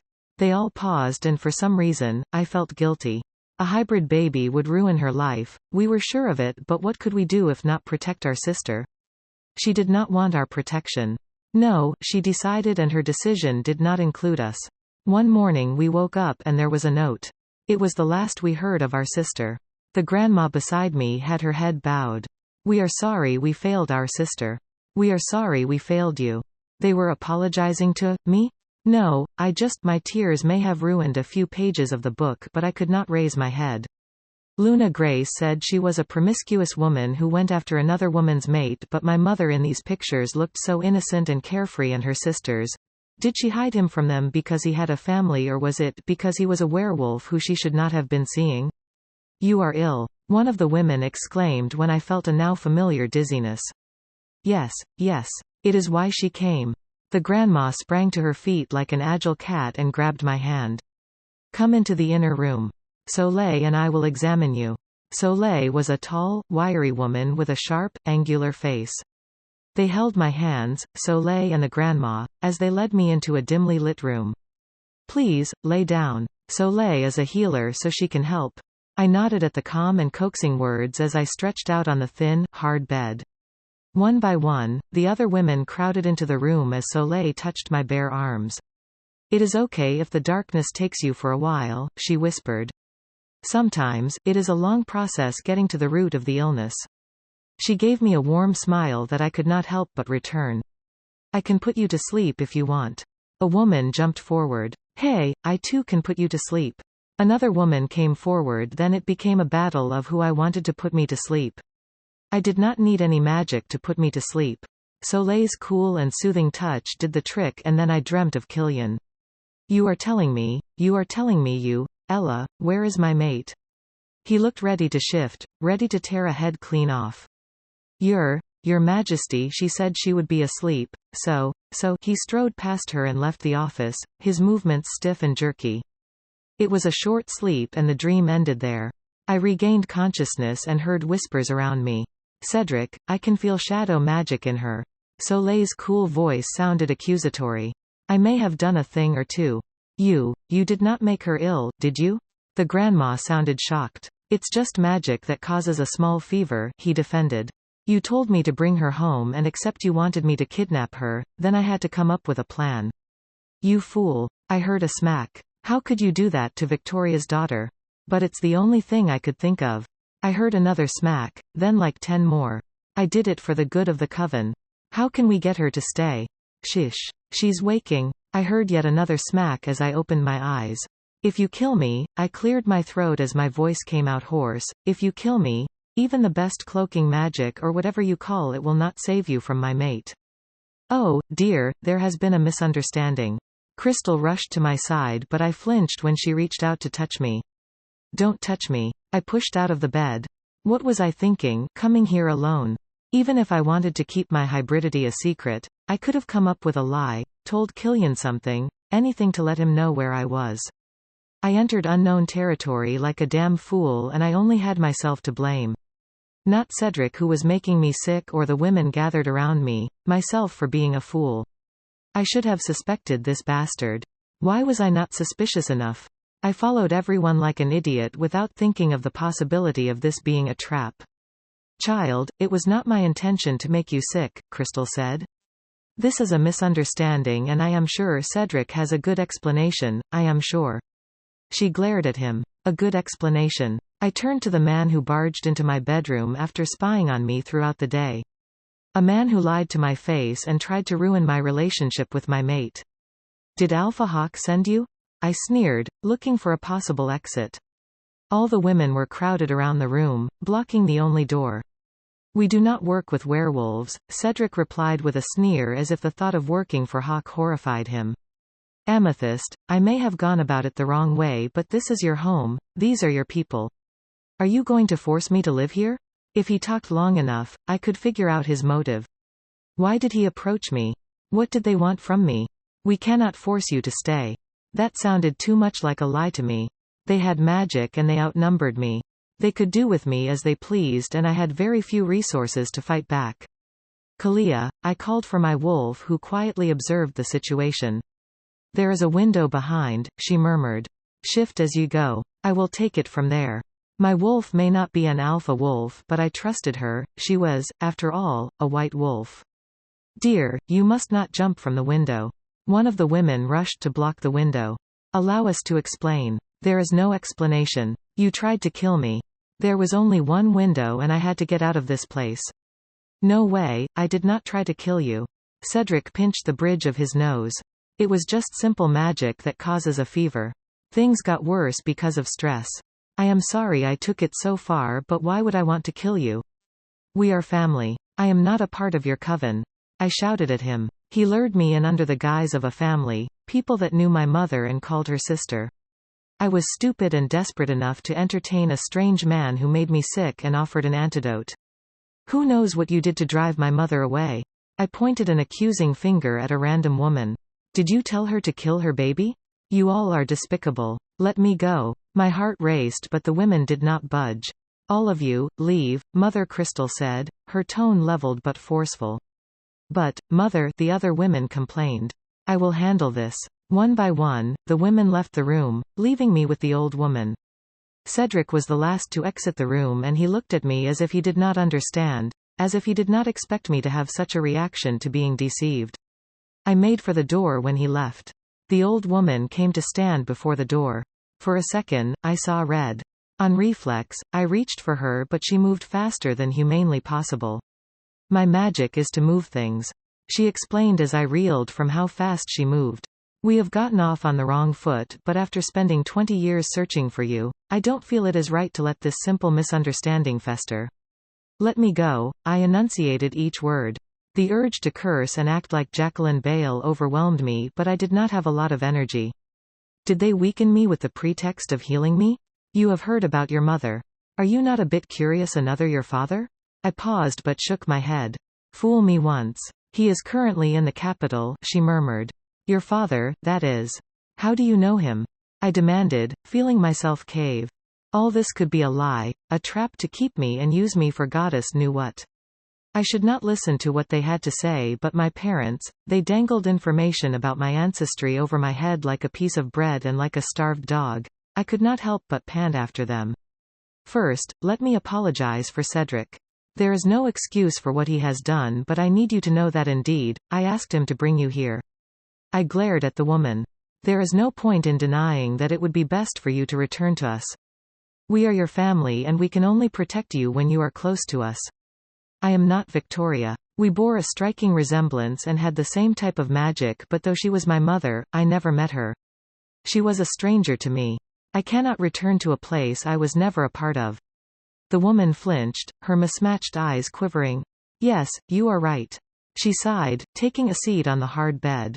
You look so much like her that this old woman may be getting confused. You are not Victoria, but you are Victoria's girl. Our daughter. You do not know why my mother left. For all you know, she hated you all and never wanted to see your faces again. It was a low blow, but it was a thought that once it took root in my mind, could not be dislodged. My mother may have hated me too for ruining her life. Maybe that's why she left me to rot in Red Lake. She left to protect you.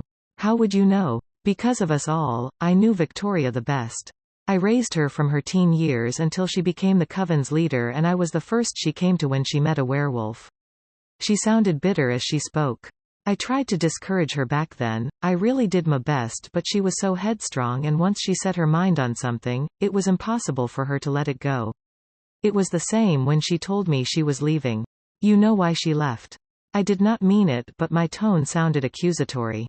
But you all said she only left a note. The night before she left, we had a discussion. Again, I tried to convince her to stay, but she already made up her mind.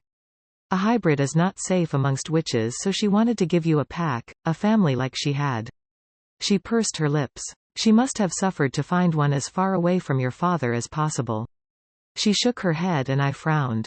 What was wrong with my father? He is like the people that made us go into hiding. She scrunched up her nose like a person who just perceived a foul odor. Didn't they go into hiding because they were being exploited? A person who exploits others for his benefit, the type who does not mind sacrificing everyone around him as long as he achieves his goal. And what was his goal? My father sounded like an awful person, and just thinking about him made my skin crawl. Who knows? She shrugged. I never spoke to him, but he was an important man, so he had important things to do, and your mother, she wanted to help him achieve all those important things, so she revealed her powers to him. Cold slithered down my spine. Did this man have a family? She pursed her lips for the 100th time. Her expression gave me the answer. It was the first day I saw Victoria cry. The day she met him with his mate and daughter. She let out a cold and cynical laugh. She had been so foolish, how could she trusted him. All those ramblings went on for a while, and with time, I saw her magic begin to act out. That was when the sisters decided to intervene, but it was too late. There was a baby on the way, and Victoria was too useful to the man for him to let her go. She feared for her child, who would no doubt be hunted for hybridity and who could not be protected or loved by a man who had deceived her. Did she like carrots? I asked, and she scoffed. I cannot say she was particular about her vegetables.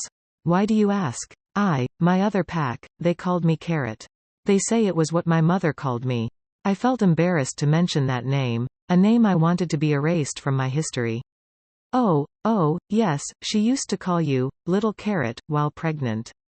She thought you would have red hair like your father. Wait, did they not give you a name? She stiffened as she asked. It does not matter. I named myself already. This man, my father, what was his name? Maybe I could find him. Sebastian? No, I think he was called Sylvester. Again, I am terribly sorry. Cedric continued to apologize throughout the ride back to the palace. I ignored him. He was callous enough to make me sick and worsen my sicken with a fake potion, which I thanked him for. He deceived me, and he would not be apologizing if I never found out. Rather than dwell on his betrayal, I thought of my parents. My father deceived my mother into a relationship and proceeded to exploit her. Victoria and Sylvester. For the first time in my life, my parents had names, and I even had a face to my mother. It was a bittersweet moment for me. Now, more than ever, I wished to meet my mother. Was she still out there? What was she doing? Would I ever meet her? And my father, should I look for him? Considering how he had been described, he did not seem like a good person. Still, he is your father, my wolf said. If we can find him, we should. I would admit that I was eager to find him, but with just a name, how likely was I to find him in our large capital? We should ask Killian, Kalia suggested. Everything with her always circled back to her mate. Although I pretended to be calm, my heart raced and I had to wipe my sweaty palms every few minutes. Killian already discovered I was not sleeping like I pretended to be, so what would I tell him? We are here. Cedric cut into my thoughts as a cold sense of foreboding washed over me. We took an inconspicuous carriage and parked a distance from the palace so I could sneak back in, but we were surrounded before the coachman brought the horses to a stop. It looks like you were missed. I peeked through the curtains of the carriage and winced as I met Orion's eyes. Is there a problem? Cedric said as he poked his head through the door. I swallowed down a gasp as he was wrenched out of the carriage with such force, he almost slammed into the person below. He has magic, so shackle him with silver trice, Orion shouted. My heart stopped and then started back up with hard pounding. Take him to his majesty. There was no longer a means of escape for me as Orion entered the carriage. Get this thing moving. He rapped on the side of the carriage and the coachman swung into action. Good evening, Your Majesty, he greeted me without an expression on his face. The last time we were on the same carriage, you snuck in. I gave a faint chuckle that sounded strained even to my ears. You do have a knack for sneaking about, I will give you that. Is he angry? I ignored the jab. No, he shook his head. The lump in the throat loosened a bit, but he continued. Angry is too mild a word. We have searched for you for hours. He raked a hand through his hair. I am sorry, it is rude of me to scold you. What should I do? Even as I asked, I knew the answer already. You should tell the truth, my wolf and Orion said at the same time. I have known Killian for close to a decade and I have never seen him like this before. You scared him. He didn't get the chance to finish his words as we arrived at the palace. It would not be an exaggeration to say the whole palace had come out to watch. It was as if a criminal was being dragged to the town square for judgment. I felt like a criminal as Orion helped me out of the carriage. My eyes scanned the crowd and I saw Scarlet with a now familiar sneer on her lips, Sabrina and Ella with white faces and stiff shoulders. Thankfully, Killian was not amongst the crowd. He is waiting for you in your quarters, Orion whispered as if reading my thoughts. It's best to come clean to avoid any misunderstandings that will certainly lead to unfortunate circumstances for your friend. I paused as my hand reached for the doorknob. My mate was inside the room, I could scent him. I could also hear his heart beat furiously and his anger and irritation sipped into me through the mate bond. I am sorry, the apology slipped from my lips the moment I entered the room. He had his eyes fixed on the door, waiting for me to gain enough courage to open it, and when I did, our eyes met and my wolf shuffled. I already sentenced him to death, his voice was cooler than ice. He sat with his legs spread out and his elbows digging into his thighs as he braced his chin on his knuckles. His bloodied knuckles. I can explain. I swallowed at the raw anger in his eyes. My wolf whimpered and I took a step back, prepared to flee. He looked calm, unfazed even, as he watched me, but his darkened red eyes showed me all I needed to see and more. Death would be too harsh a punishment for Cedric, even considering what he had done. You will explain. He emphasized. Tell me, Amethyst, where did you go? He crossed his arms. Why did my mate sneak off with a strange man? His voice deepened and my guts tightened. I was scared, terrified of the look in his hard, cold eyes. Even when I was nothing but a stranger that snuck into his carriage, he had not looked at me with such cold eyes before. Do not even try to lie, he growled and Kalia whimpered. I am a hybrid, I blurted and he blinked. I never noticed how soft his gaze towards me had gotten until I looked into his eyes then. There was a sharp contrast between how he looked at me in the morning when we woke and now. That is not funny. His brows furrowed for a split second. That is a poor excuse. Yes, it sounds crazy and after all I have done, you have every right not to believe me but it is the truth. My mother was a witch. I winced as words bubbled out of my mouth. You never met your mother, he said as if to remind me. How can you? Yes, I never met my mother but Cedric, a growl rumbled in his chest. He knew my mother. We're from the same coven, now. I went to see the coven and there are a lot of them and... Calm down. Bewilderment replaced the steel in his gaze. Take a breath and try again. I took a stuttered breath and started to explain everything, from meeting Crystal at the market to Cedric's first visit. Every time I mentioned that name, he looked ready to shift. I told him about what I learned about myself and how I snuck out to meet my mother's coven sisters and all they told me. He listened with rapt attention, but the more I spoke, the more his expression contorted. I left out the part where Cedric purposely made me sick as I explained everything, and when I finished, he had schooled his expression. You trust these people? He asked after a minute of silence during which I tapped my feet and drew circles on my palm. Not completely, I answered. A spirit mage, you say? I nodded. And the dreams? I nodded again. You met with their coven leader? He asked again. I met with all the adults in the coven. And one child. A hybrid, he muttered under his breath. Such audacity inviting the Luna Queen over. He shook his head. This is a lot, he finally said, and I nodded. I am sorry I hid it from you. Truly, I felt sorry. I worried him, and for no reason too. What I do not understand is why you felt the need to hide this from me. His gaze sharpened as he stared at me. I blinked. There was no good reason why I hid all this from him and acted like a fugitive, like an unfaithful mate. I did not think, I hid everything from him on purpose, yet I did not have a satisfactory answer to give. I see, he muttered with a frown. You do not trust me. I opened my mouth to deny, but no words came out. His frown deepened. What did you think?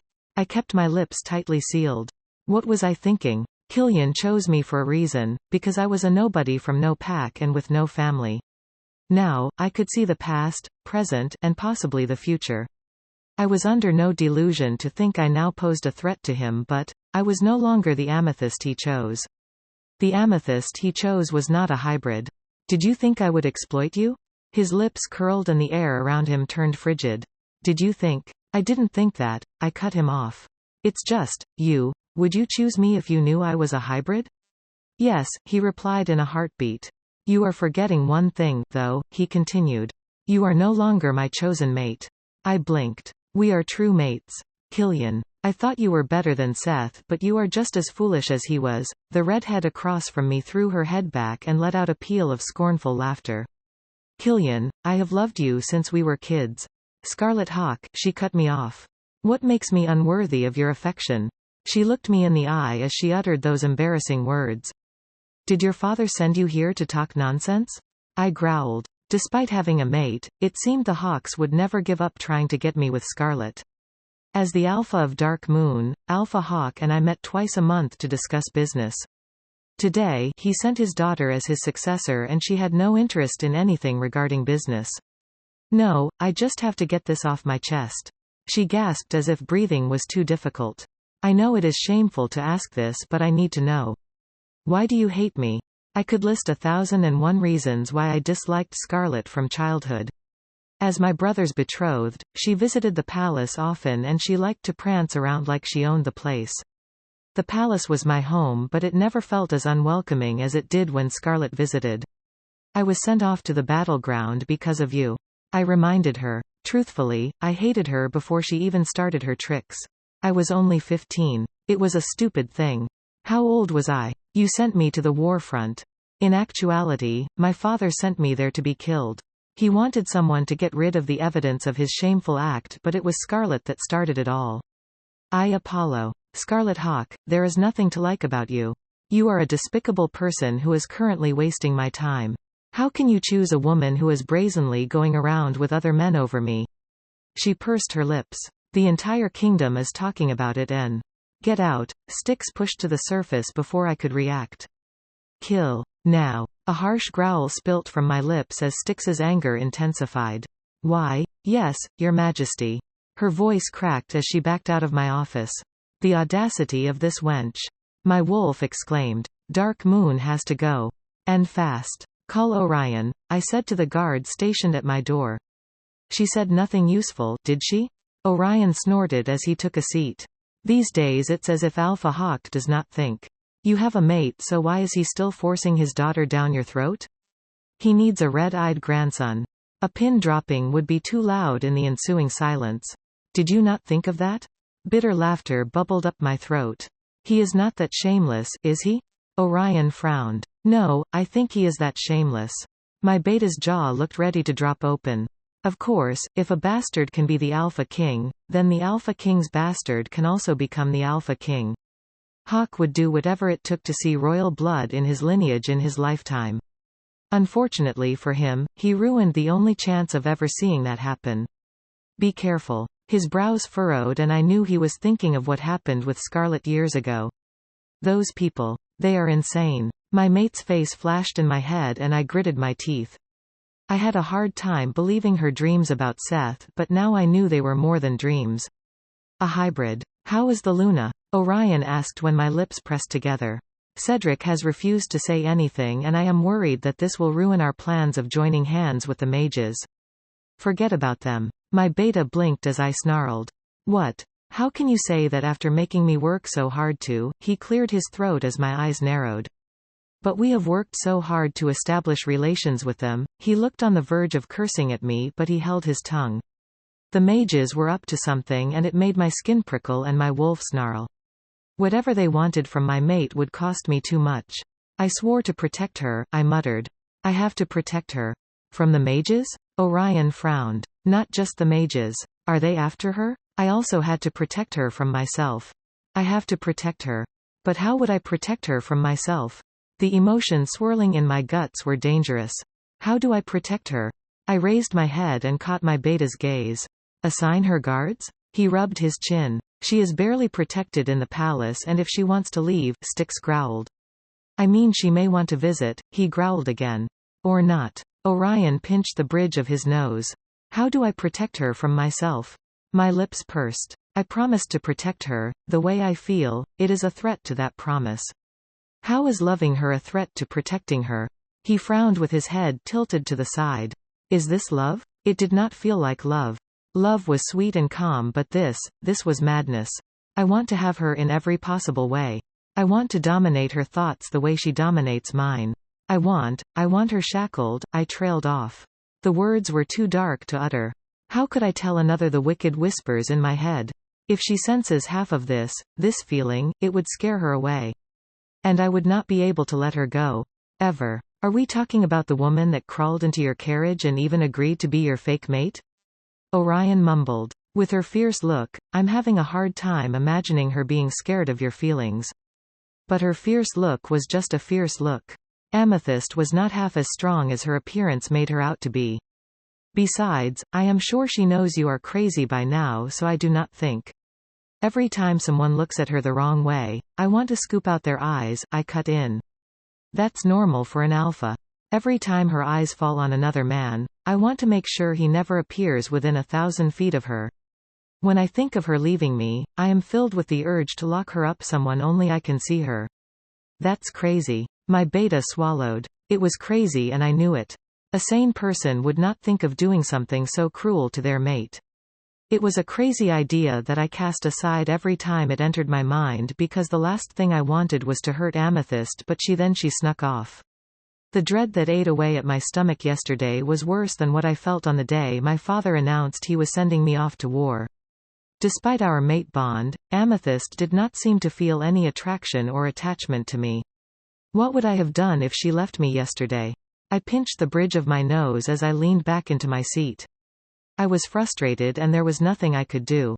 If she knew my thoughts, she would run and I would not let her go. You know, half the things you do are absurd, Orion said slowly, but somehow you always make them work. For example, sending the queen away. You know her family will not let that insult slide, but you did it anyway. That's why I say you are crazy, but now, it seems you are going out of your mind. I am. All because of one woman. Look, if you like someone, you should buy them pretty things and compliment them, not think of locking them up. I winced at how those words sounded coming from someone else. I know nothing about relationships, but women like pretty things. Give her nice things and stop thinking deranged thoughts, yeah?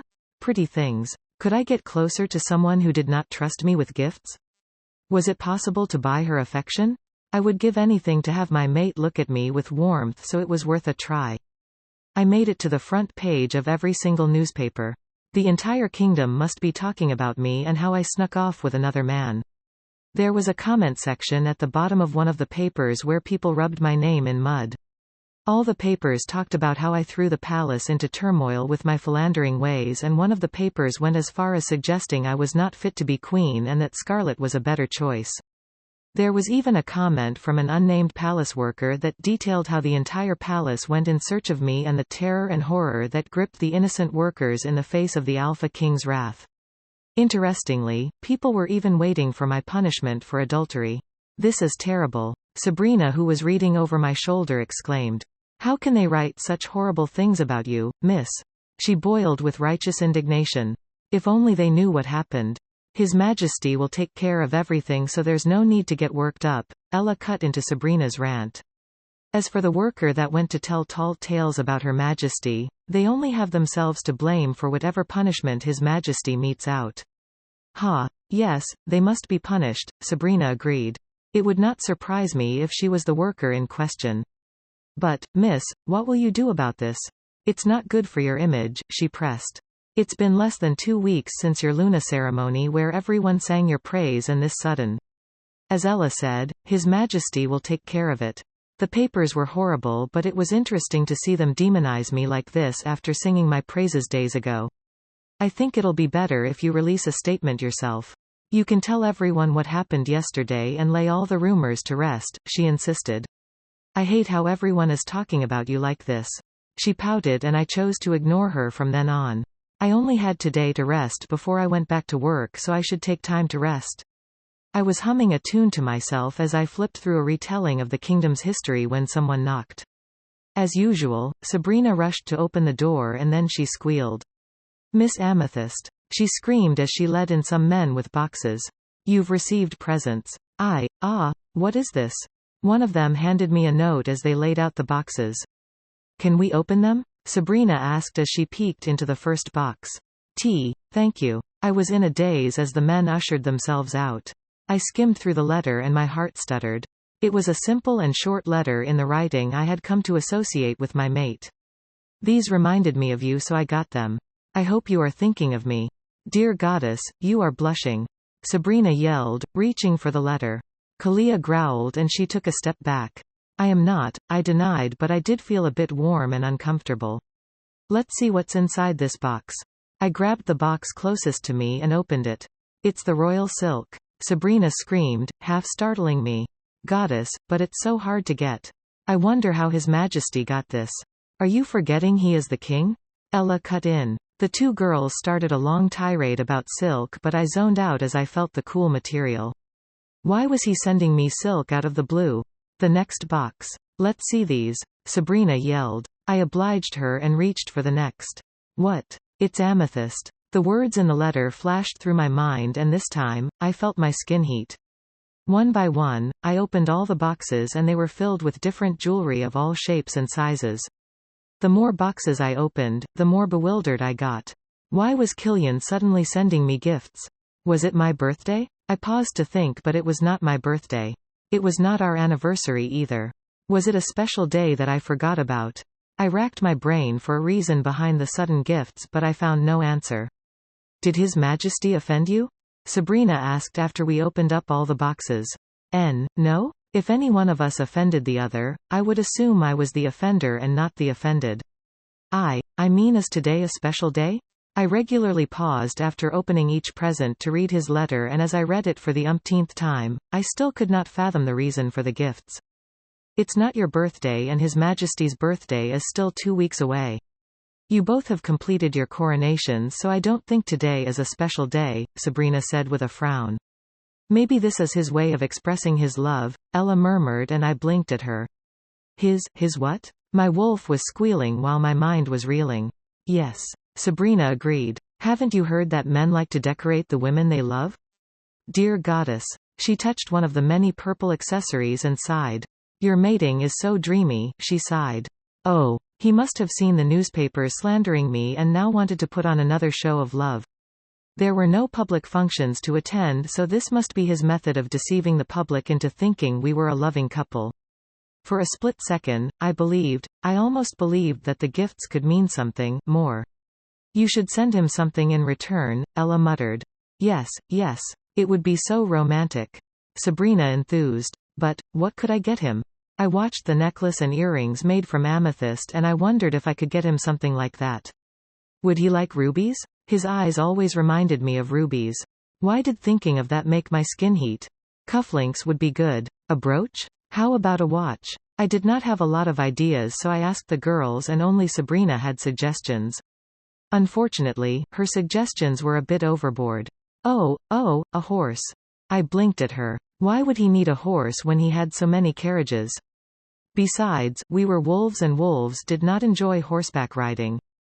Just give him a kiss, Kalia snorted. I am sure he would be more than satisfied. After a long bout of useless suggestions, we put away the presents and I flopped into bed.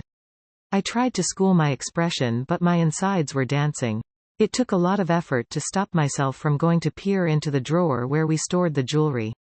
He had given me a few things in the past but nothing like this, nothing so grand. In the end, I spent all day just gazing at the presents and fighting back a smile. The next day, I decided I should give him something too. A ruby brooch would be nice and some cufflinks. Would a bracelet be too much? I was dressing up, preparing to go out when Ella handed me the paper for the day. Again, I made it to the front page. Rogue king trying to woo philandering mate with gifts. I froze and my wolf snarled. What the hell is this? Who printed this? I skimmed through the article and my brows raised with every word I read. The article went on and on about how Killian wanted to win me back by buying me expensive gifts. They made him seem like a foolish person pining after me while I went around with other men, mocking him. Before I finished processing the article, someone knocked. Ella opened the door and entered with the last person I expected to see. Scarlet Hawk. Seeing her intensified the fire raging inside me. Your Majesty. She bared her neck. What do you want? I greet your Majesty the Luna Queen. She bowed her head and my wolf growled low in her throat. I do not remember inviting you, I said in a low voice. Pardon my brazenness. She did not lift her head. It was a ridiculous appearance for such a proud person. I sought you out because I knew I would never receive an invitation. What is it you want? All my hackles rose just from seeing her in my space. I have come to apologize. Her head remained half bowed as she spoke. My apology is long overdue, but I hope you recognize my sincerity and forgive me. I could not stop my jaw from falling fast enough. My wolf stopped her growling and the girls in the room quietly exited. What are you apologizing for? My brows raised as my wolf repeated the word, apology. It was not a word I ever dreamt I would hear from Scarlet. A woman that carried herself as if she had more authority than the Alpha King. For everything. She raised her head and I was surprised to see her eyes were red.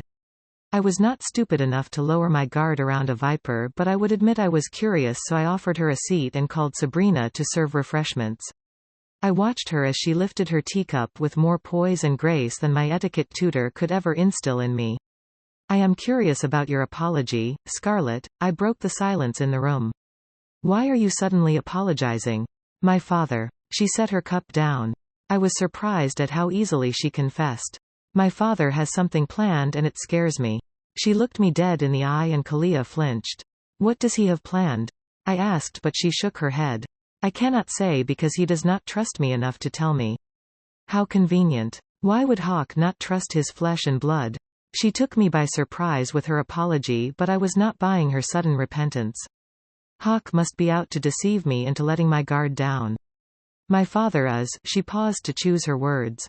It took me a long time to accept, but my father is pure evil. I stared at the spawn of evil as she shivered. He hit me recently and I could not believe it. She turned her cheek to show me her already healed cheek. He wants the throne and I have only just realized how far he would go to get what he wants. Did this girl not orchestrate the murder of the previous Alpha Prince? Watching her pretend to be an innocent person irked me. Only a person with royal blood can sit on the throne, I reminded her. There was a reason the monarchy had not crumbled since the founding of the kingdom. Who could challenge a monarch appointed by the goddess herself? I am ashamed to say, but that is the reason he tried forcing me on His Majesty. My wolf wanted to remind her that she was the one forcing herself on Killian, but I held my tongue. He wants to have royal blood in our family to secure the throne, but since that will not work out, he may try something else.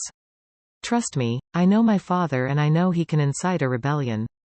I see. Alpha Hawk would be desperate enough to try to overthrow the Alpha King, but who would support him in dethroning a king chosen by the goddess? People desperate enough for power, my wolf mumbled. It would be unwise at this point to underestimate how far Hawk would go in fulfilling his ambition. Kalia was right. If your father is plotting treason, it would be good for us, I mumbled, pretending to be unconcerned. Scarlet blinked. It would be the perfect method to reduce Dark Moon's power. Of course, you know he would fail, that is why you are here, aren't you? I asked in a flippant tone. In the event that he really tries to overthrow the monarchy, he would face a public execution along with his family. You underestimate my father. He has more than half the kingdom under his thumb. I am not afraid he would fail. She squared her shoulders. I am afraid he would hurt Killian. Kalia let out a loud growl. Do not call my mate's name with such disrespect, I muttered, my tone low as Kalia screeched at how informally she called Killian's name as if they were friends, lovers even. I know you both hate me and that is why I came to you. I tried to talk to His Majesty but he brushed me off, so here I am. My father will use me and discard me once he has what he wants. He would not think twice before going after the king, and my feelings are not a secret. She paused to look me in the eye. I felt cold, bitter laughter bubble up inside me as I watched her. Are you under the illusion that this will make my mate love you? I raised a brow as she flinched. I have loved Killian since we were kids and I am not ashamed of my feelings. I may have gone about things the wrong way and made him my enemy in the process, and for that, I am sorry. Now, I am not under any illusion that he would leave his mate for me. Her lips stretched in a sad smile. Yet, I can't seem to shake off my feelings for him. I am asking you to forgive me because so far, I have been foolish, playing stupid pranks on you and disrespecting you. I think it is high time I stop acting like a fool. This is a game, Kalia whispered. It was just the other day her father told her to be a bit like me because I managed to get Killian's attention after she failed several times. This time, instead of spreading stupid rumors about me and confronting me at every turn, she was taking a different approach, wearing a mask of friendship. I think if we work together, we can stop my father. I know it is impossible to improve our relationship with a simple apology. It is not. I cut her off with a smile. Her brows twitched but she stopped herself from frowning. I have always admired you, Scarlet, I mumbled. I hated her but her influence in this palace was interesting. How did she get everyone to love and support her when she was so obviously a cunning and malevolent woman? You have? This time, she could not stop her brows from creasing in a frown. I would admit I don't like you very much, but you have apologized and I'm not one to hold a grudge. It was an obvious lie, as I held grudges against the dead even. Besides, you are offering me a golden rope. Alpha Hawk has to be knocked down a peg. She let out a breath and her shoulders relaxed. I did not think you would forgive me so easily, she said, her tone frank. I was prepared to continue to apologize for as long as it takes to gain your forgiveness. What are a few spiteful words that cannot be forgiven? I grinned. Let us start afresh, Scarlet Hawk. I rose from my seat and she followed my movement.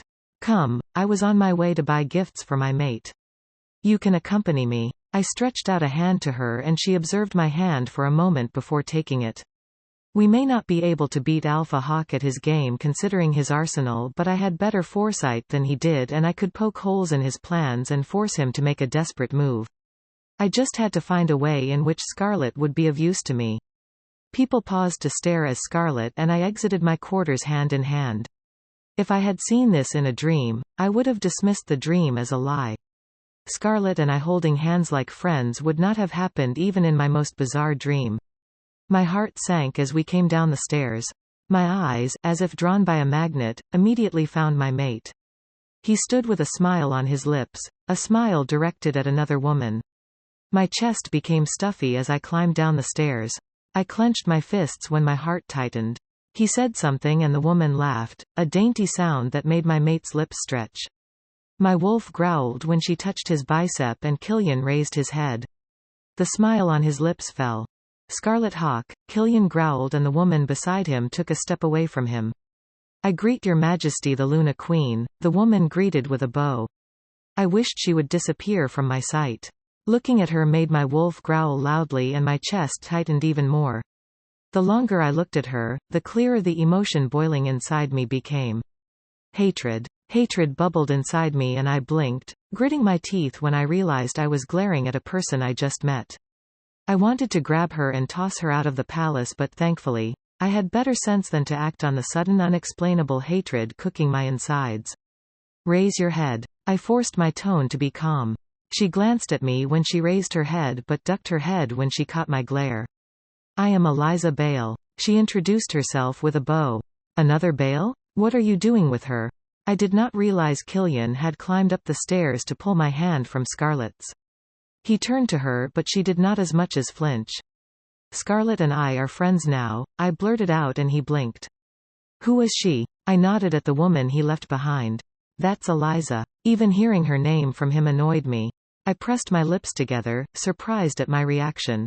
A bit of guilt ate at me as my mood worsened. The woman peered at me again but turned in time. I had never met her before, so I could not explain the strong hatred I felt towards her. Why is she here? I asked Killian as he too asked a question. Friends? He let out a short bark of laughter. You are friends with Scarlet Hawk? Yes. I tapped my feet. Why is Eliza here? My wolf snarled her name. I see. Killian spared Scarlet a glance, not bothering to hide his disdain. I called Eliza over. He turned to the woman and my hand moved on its own, tugging his sleeve and forcing his attention back on me. From the corner of my eyes, I saw the woman smile and it irritated me further. She was beautiful and her soft smile transformed her features. She was small, dainty even, with light-colored hair perfectly piled atop her head. Her blue dress fit to a T and her back was as straight as Scarlett's. It was difficult to see a woman more beautiful than Scarlett, but this one, with her pure elegance, outshone Scarlett. Why do I hate her? I asked my wolf, unable to make sense of my emotions on my own. You are jealous, Kalia snorted. Was this what jealousy felt like? Angry and stuffy inside? She was a beautiful woman, but I had met other beautiful women, so why would I be jealous of her? If Her Majesty allows it, I would like to speak with her in private, Eliza said. Killian and Scarlett frowned. My guilt intensified. While I glared at her, she smiled at me. It is all right. My skin heated and I felt as if I had been caught acting like a child. Jealous of another woman's beauty? I should be past that age by now. But Killian started, but he held himself back. All right. He let go of my hand and I felt cold. It was impossible for me to be sick, but why did I feel so strange today? I led Eliza back to the quarters where Scarlett and I emerged from. She followed behind me, her footsteps light and soundless. Have a seat. I gestured to the seat Scarlett vacated. She thanked me as she sat, and when I looked at her after taking my seat, she broke into a smile. Your Majesty, it seems we have gotten off on the wrong foot. She had a small, breathy voice. Everything about her seemed dainty, even the way she crossed her legs. There is nothing between His Majesty and I. What? I blinked at her, but for whatever reason, my skin felt too hot for me and a knot in my chest loosened. Why would you say that? I regained my composure and schooled my expression. Of course, there cannot be anything between you and my mate. I seemed to have misunderstood things. She smiled again and I felt awkward. With the way you looked at me, I felt you hated me for touching your mate. She gave me a knowing look. I looked away. I told you that you were jealous. Kalia snorted. He allowed you to touch him. Why should I hate you for that? I muttered, unable to look her in the eye. Why would I be jealous because another woman touched Killian? It was not a big deal. I tried to deny it, but I remembered how my guts twisted just watching Killian smile at her. It was a horrible feeling. My mate did not smile often. I had never seen him smile at anyone other than me. Watching him smile at an unknown pretty woman made my insides clench and twist. Goddess, what was wrong with me? I have known His Majesty for a while now. He is like a brother figure to me, but if you want, I will never touch him again. That would be perfect, something inside me muttered, but I shook my head. There is no need for that, I said out loud. How could Killian be a brother figure to anyone? Did he not spend his time fighting wars? How did he even meet her? So many questions plagued me, and the woman in front of me looked at me as if she could read minds. Her piercing gaze made me purse my lips. Jacqueline brought him home now and then, she said. You have met my sister, haven't you? She says she made you faint. Eliza shook her head. My family and I are sorry for her unruly behavior. You are, Jack's sister? I could not contain the disbelief dripping from my tone. Yes, I cannot wield a sword as well as my sister, but we are indeed related. We have the same nose, see. She turned her face to the side and pointed at her nose, but I never took notice of Jack's nose, so I saw no similarities. How is she? I asked to fill the silence that engulfed the room after she showed me her nose. She would not stop bragging about meeting you before I did. She had a fond smile on her lips as she thought of her sister. I imagined meeting my sister, my half-sister. Would we have gotten along? I thought of how different my life would have been if my mother did not abandon me. I thought of how different I would have turned out to be if I grew up with my family. What was it like having a family? I had to tell Killian about my father. It did not matter if he was as awful as Alpha Hawk. It would be impossible for me to rest easy with the thought of having a family out there that I never met. I have wanted to meet you since we entered the capital, Eliza said. I've been quite curious about you, Your Majesty. May I ask why? It is because your mating with His Majesty is quite dreamy. She winked. I wanted to meet the woman who made the Alpha King eat his words. He vowed to never fall in love, you know? She grinned at me and my skin prickled. Yes, because only fools love, I muttered and her grin widened. You heard that too? She laughed. It is interesting how fast and how hard he has fallen, isn't it? She spoke to me as if we were friends, her expression and posture open. Her friendliness made me suspicious, so I crossed my arms. Is it? She nodded. I never thought I would see him so nervous about something as simple as picking out gifts. The door opened and she paused. Oh, Your Majesty. It may have been my imagination, but I think his cheeks were a bit red. Were you eavesdropping? I asked with narrowed brows. No, I just happened to hear this and that. He shrugged. Eliza, can you give us a moment? The girl did not need to be asked twice. She hurried off with a grin on her lips. I missed you. He pulled me out of my seat and sat me on his thighs, burying his face in my neck. My skin went up in flames. Did you like the gifts I sent? I slept off before he returned the previous night, and when I woke this morning, his side of the bed was cold and empty. Yes, thank you. I was going to get you something in return when Scarlet visited. I adjusted myself on his thighs and he gripped my waist tighter. Something in return, huh? He kissed my shoulder. How about a date? I was nervous. What did he mean by a date? Where would we go? What would we do? While nervousness ate away at my insides, Sabrina and Ella happily decorated me. Even Eliza stopped by to recommend this and that for my outfit.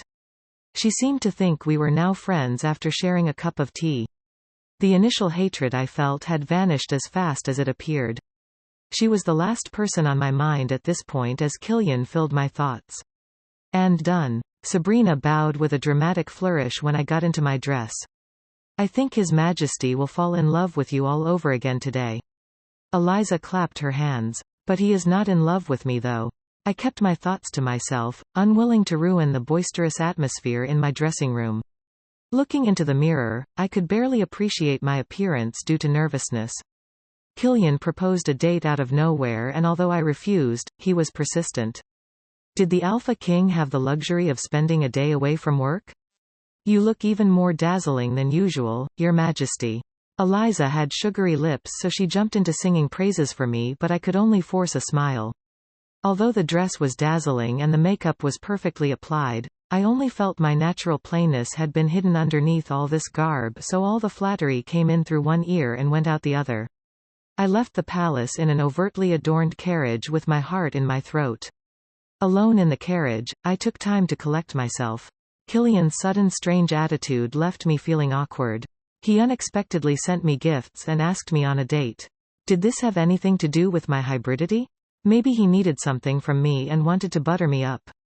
But that couldn't be right. Killian never bothered to butter anyone up. No, he merely issued commands, and the seat of the Alpha King always guaranteed compliance, that and his hard gaze. His gaze changed, though, Kalia interrupted. It was not until he looked at me with a blank and cold expression after I returned from my secret visit to the witches that I realized just how differently he looked at me these days. The way he looked at me when we first met and the way he looked at me now was very much different. As I mulled over what all of this could possibly mean, the carriage wheels rolled to a stop and I found my breath stopping along with the horses. I smoothed down my dress with sweaty palms as my heart picked up speed. The carriage door opened and I came face to face with my mate decked out in his official uniform. He offered me his hand and helped me out of the carriage with a grim expression. He led me into a building which I could not take note of as I was busy watching my steps. I focused extra hard on where I put my feet as I tried to distract myself from his scent. He smelled the same every day, so why did his scent overwhelm me today? He offered me a seat when we entered and then silence enveloped us. Hello. I broke the stifling silence in the empty room. Looking around, I realized we must have entered Luciano's Haven, as the restaurant that oversaw the only ocean in Capital was called. I have something to tell you, he said, his expression still grim. My heart fell to my stomach and I frowned. Were we about to break up? Why did he look so resolute? Did I do something wrong? Even as I asked, I felt silly. It was only a few days ago I snuck out of the palace with Cedric. I thought we were past that, but it was a stupid thing to do and he must still. No, nothing like that. His expression softened but he did not look at me. If it is about Cedric, I was prepared to apologize but a growl cut me off. Do not speak that name, he almost snarled. My lips clamped shut as his eyes darkened and the air in the empty restaurant turned to frost. While he brooded and I tried to understand what exactly was happening, a man came to take our orders. A single glare sent him scampering off and I got even more perplexed. I was so anxious for this supposed date but it seemed he brought me out here to fight. Your Majesty, I gritted my teeth as a flush of irritation spread through me. Eliza advised I save this for the end, he mumbled, meeting my gaze for the first time since he opened the carriage door for me. This has been perfectly put together to the last detail but he trailed off, poking the collar of his uniform. Why was he in uniform? I cannot bear to hold this off any longer so I will say it. He cleared his throat and the way he fidgeted with his collar made me anxious. What are you? He cut off my bewildered musings. You know, they say the first to fall loses, he started and my brows furrowed. I opened my mouth to ask what he meant but he continued, almost as if in a hurry. I've lost. What do you mean? I could not pull at my carefully styled hair so I resorted to tapping my feet. I already lost, Amethyst. The way he said my name made goosebumps spread on my skin. I have fallen first so I lost but I do not think I can lose again. I have to make you mine in every way that counts. He stared at me long and hard. He stared at me with such intensity that his red eyes gleamed and I could no longer meet his gaze. I did not think, were we competing? I drummed my fingers on the glistening tabletop. Killian, I am not sure. I have fallen in love with you. It felt as if someone dumped a bucket of ice on me. I froze from head to toe. My jaw slackened and my mind went blank. My wolf howled but otherwise, I could hear nothing past the sudden ringing in my ears. What are you? I spluttered, a fiery flame licking at my skin. The urge to duck my head overwhelmed me and his gaze piercing into my skin made me feel exposed, vulnerable. I did not think you would be this shocked, he spoke with a frown in his tone as his eyes continued to bore into me. No, it's just, there was nothing for me to say as my thoughts ran amok. Was he not the one who said only fools loved? Killian, there's no need to put on a show. I looked around the restaurant. There is no one here to act for. I lowered my voice to a whisper and his expression crumbled faster than a sand castle. I see. What did he see? I am new to these feelings so I do not know how to handle them or how to even convey them properly but I never thought you would assume my words were lies. He frowned and my heart clenched. I'm sorry. The apology dropped from my lips without a moment of hesitation. The way his lips twisted made my chest uncomfortably tight. Don't be. He gave a small smile. It's just that, you said? I said a lot of things in the past, didn't I? He continued to smile, a small, almost sad twitch of the corners of his lips. Can we put aside everything we said to each other when we started off? No, let's forget we ever pretended to be fake mates in the beginning. But, why? I clenched my hands into fists as my fingers drumming on the table became too loud. That way, it may be easier for you to acknowledge our mate bond. My heart beat faster when he kept up that small smile. It's not that I don't acknowledge our mate bond, I trailed off. How could I not acknowledge that we were mates? Mating with him changed everything for me, so why would he think I did not acknowledge our bond? I just never considered. I trailed off again, realizing how wrong it would be to admit I never considered having a loving relationship with him. Well, it is out there now. I love you. My heart stuttered and his smile grew. I am not one to be satisfied with unrequited affection, so I am warning you now. He leaned forward. I can be a bit impatient. My skin flushed as he gave me suggestive look. The rest of the date went by without a fuss. We chatted here and there, but we mostly ate in silence. I could not appreciate the spectacular view of the ocean clearly visible from our seats as Killian's words replayed in my head. We headed back to the palace after I successfully picked at my food without eating. I should have saved that for the end of the date, Killian muttered to himself, but I pretended not to hear. Did he spend the previous day arranging this with Eliza while I glared at the poor girl? I did not have long to dwell on my thoughts as we arrived at the palace to meet a commotion. What is happening? I asked as a shrill wail welcomed us into the palace. She has been screaming for a while now, Orion murmured. Your Majesties, the Luna of Dark Moon has passed. He killed her. Scarlet ran into my arms as soon as I opened the door to her room. That awful man. He killed my mother. She screamed in anguish. When I walked in here, I had no plans of embracing her. Everyone gave me bewildered glances when I said I had to see Scarlet, but no one stopped me, and now I had snot on my dress. You mean your father? She nodded as she continued to sob. I never thought Scarlet had a close relationship with her mother, but the way she screamed and cried, one would assume they were best of friends. But why would Alpha Hawk kill his mate? I had ideas, but none of them was confirmed. Who knows? Scarlet pushed away from me, raising reddened eyes to stare at me. He must have tired of her, or maybe he found himself another woman to join hands with. I watched her as she tried to compose herself. I made a mess of your dress, I am sorry. I accepted her apology and listened to her rant about how awful her father was. Truthfully, the sudden death of Dark Moon's Luna was interesting. She was never mentioned in any dialogue, but now that she died, I had a hunch her death would be more famous than she actually was. The next morning, Alpha Hawk and his daughter left the capital to return to their pack. Hawk was the only alpha I knew who spent more time away from his pack than he did with them. I woke early to bid Scarlet farewell, but Killian almost did not let me go. Why do you have to see them off? He mumbled, burying his face in my neck as I tried to get out of bed to prepare. It's because of Scarlet, I answered, feeling my skin heat when he kissed my neck. About yesterday. Instead of thinking of what Hawk could be up to, I spent the entire night agonizing over his words. I found them hard to believe, but I would admit they made me feel good and kind of weird. What happened yesterday? He raised his head and peered down at me, braced on one elbow. You said that. I did not dare look into his eyes, so I fixed my gaze on a spot behind him. I said I love you, he blurted out, the words foreign yet exhilarating. You may doubt my words, but that does not deter me. Whether you doubt me or try to hide, it does not matter. My heart is yours now, so take care of it. He leaned down and I closed my eyes, waiting, expecting, but nothing happened. Were you expecting something? He gave me a wolfish grin as my eyes blinked open. Hey, don't tease me.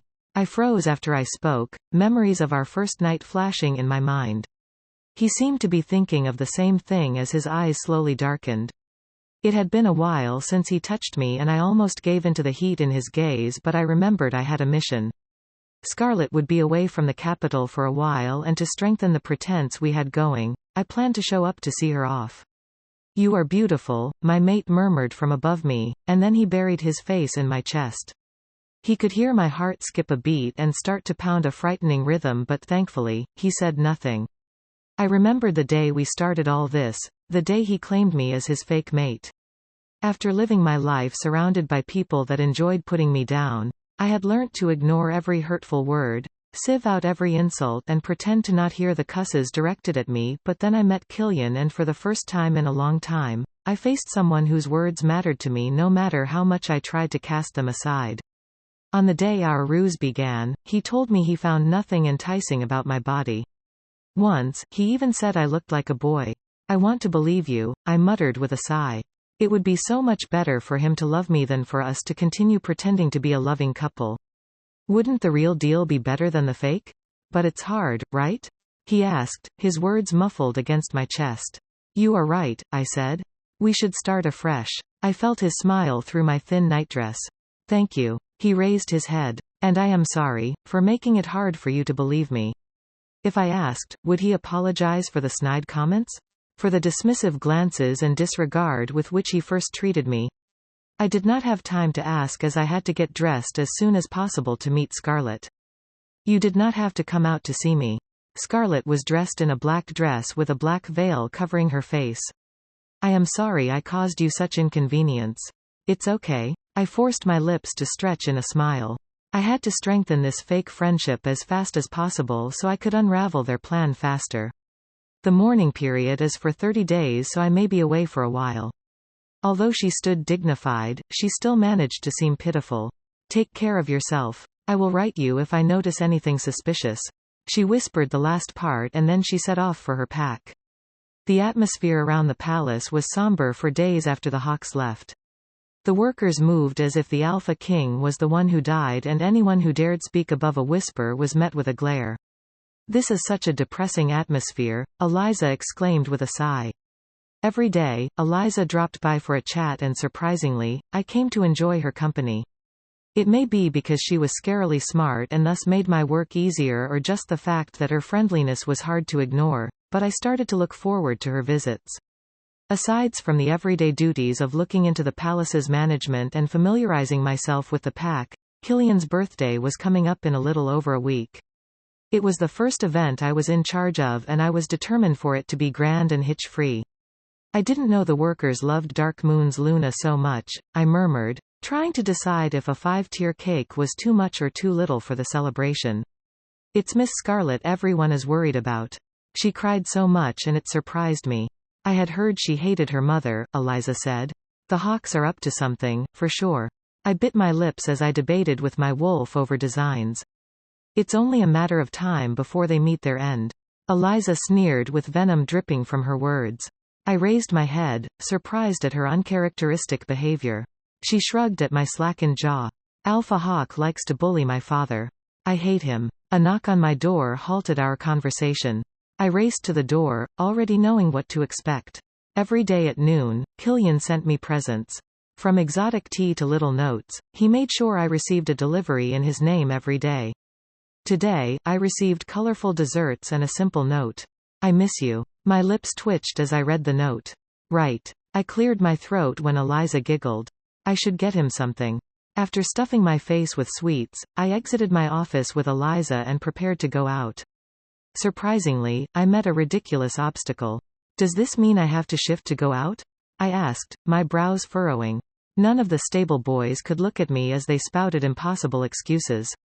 How could they expect me to believe that the entire palace did not have a single carriage available? All the carriages were under repair and the horses were in no condition to even pull a carriage, no matter how small. Right as I opened my mouth to call them out on the ridiculousness of their claims, I saw Orion and Jack emerge from a small carriage. Orion. I hurried to them. Can I borrow this carriage? Somehow, there isn't a single one available to use at the moment. I greet Her Majesty the Luna Queen. Orion squirmed. Since there are no available carriages, why not speak to His Majesty? I need to go back. Come, Jack, we forgot something. He pulled the lady beside him, but she gave him an incredulous stare. Forgot what? She asked, refusing to budge. Even Eliza looked as confused as I felt. Never mind. I'll pick it up myself. Orion jumped into the carriage and slammed the door. It turned out that all the carriages did not miraculously combust. The problem was that I was not allowed to leave the palace grounds. Is it my imagination or am I not allowed out of the palace? I asked as I entered my mate's office. It is not your imagination. He looked me right in the eye as he spoke. I opened my mouth to complain, but his gaze hardened. For Styx's peace of mind, you are not allowed to leave the palace without my consent. Does that make me your prisoner? I could not hide my confusion.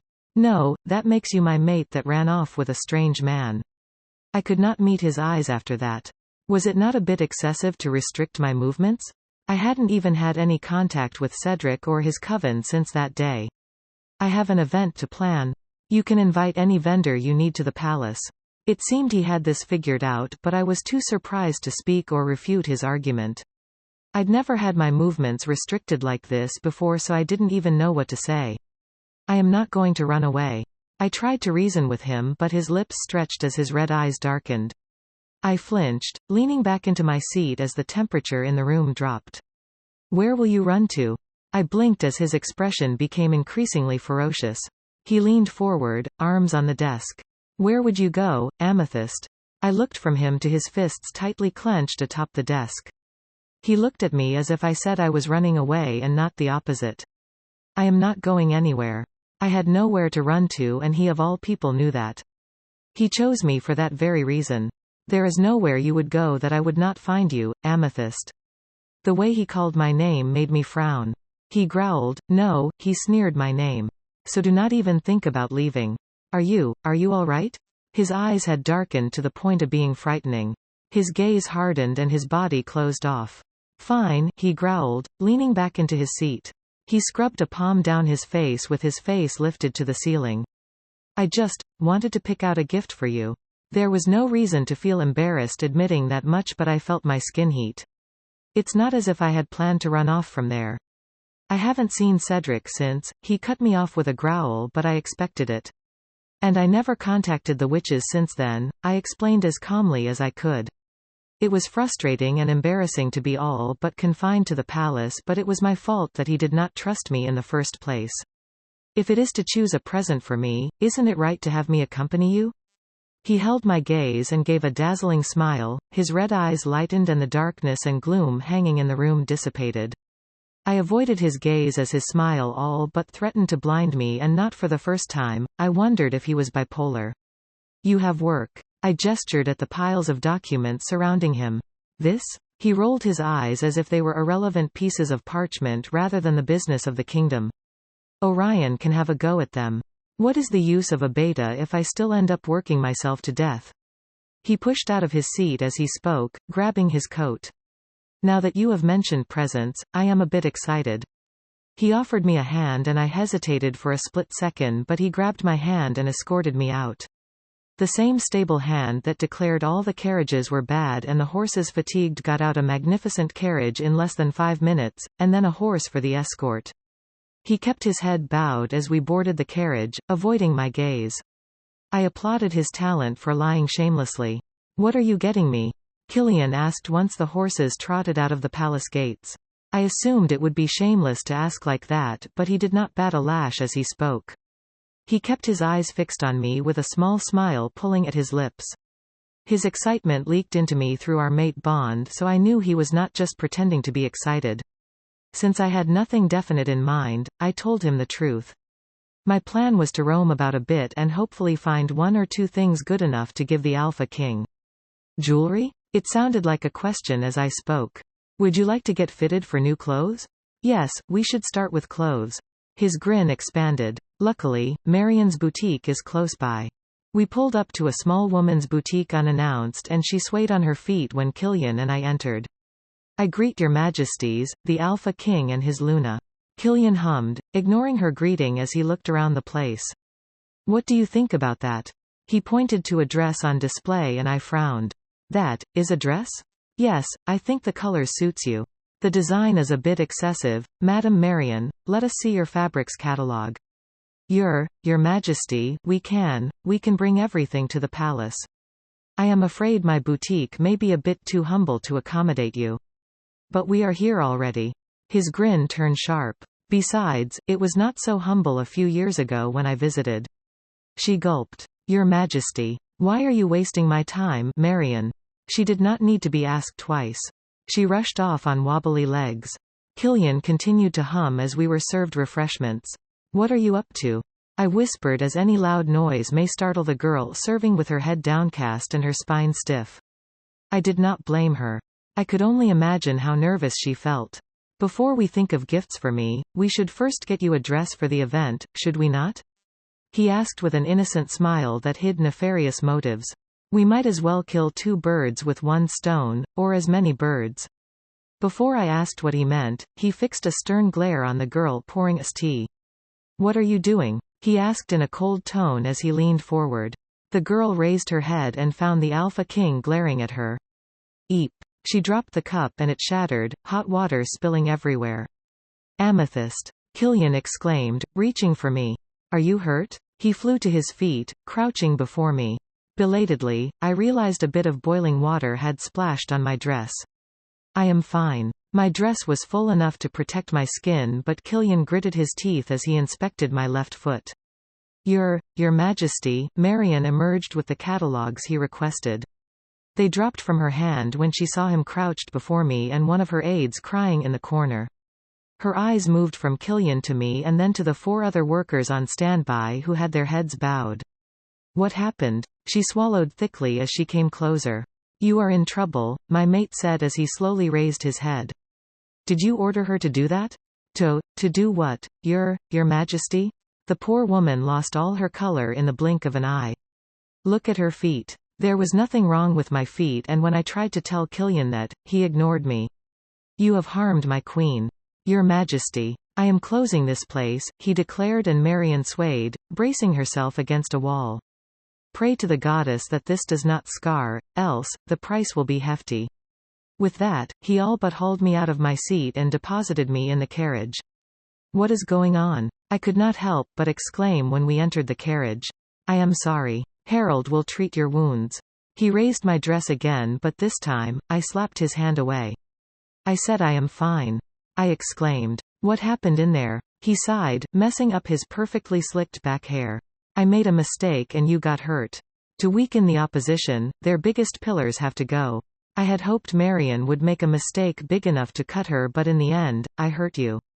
I am truly sorry. If I had dreamt. I am fine, though." My mind worked at that confession. From the start, I knew Killian would use the slightest excuse to cut down those opposing him, so I was not surprised at his confession. "Wait, are we returning to the palace?" "We have to check your condition," he responded, and I had no choice but to throw a fit. I was perfectly fine and I had to choose a gift as soon as possible.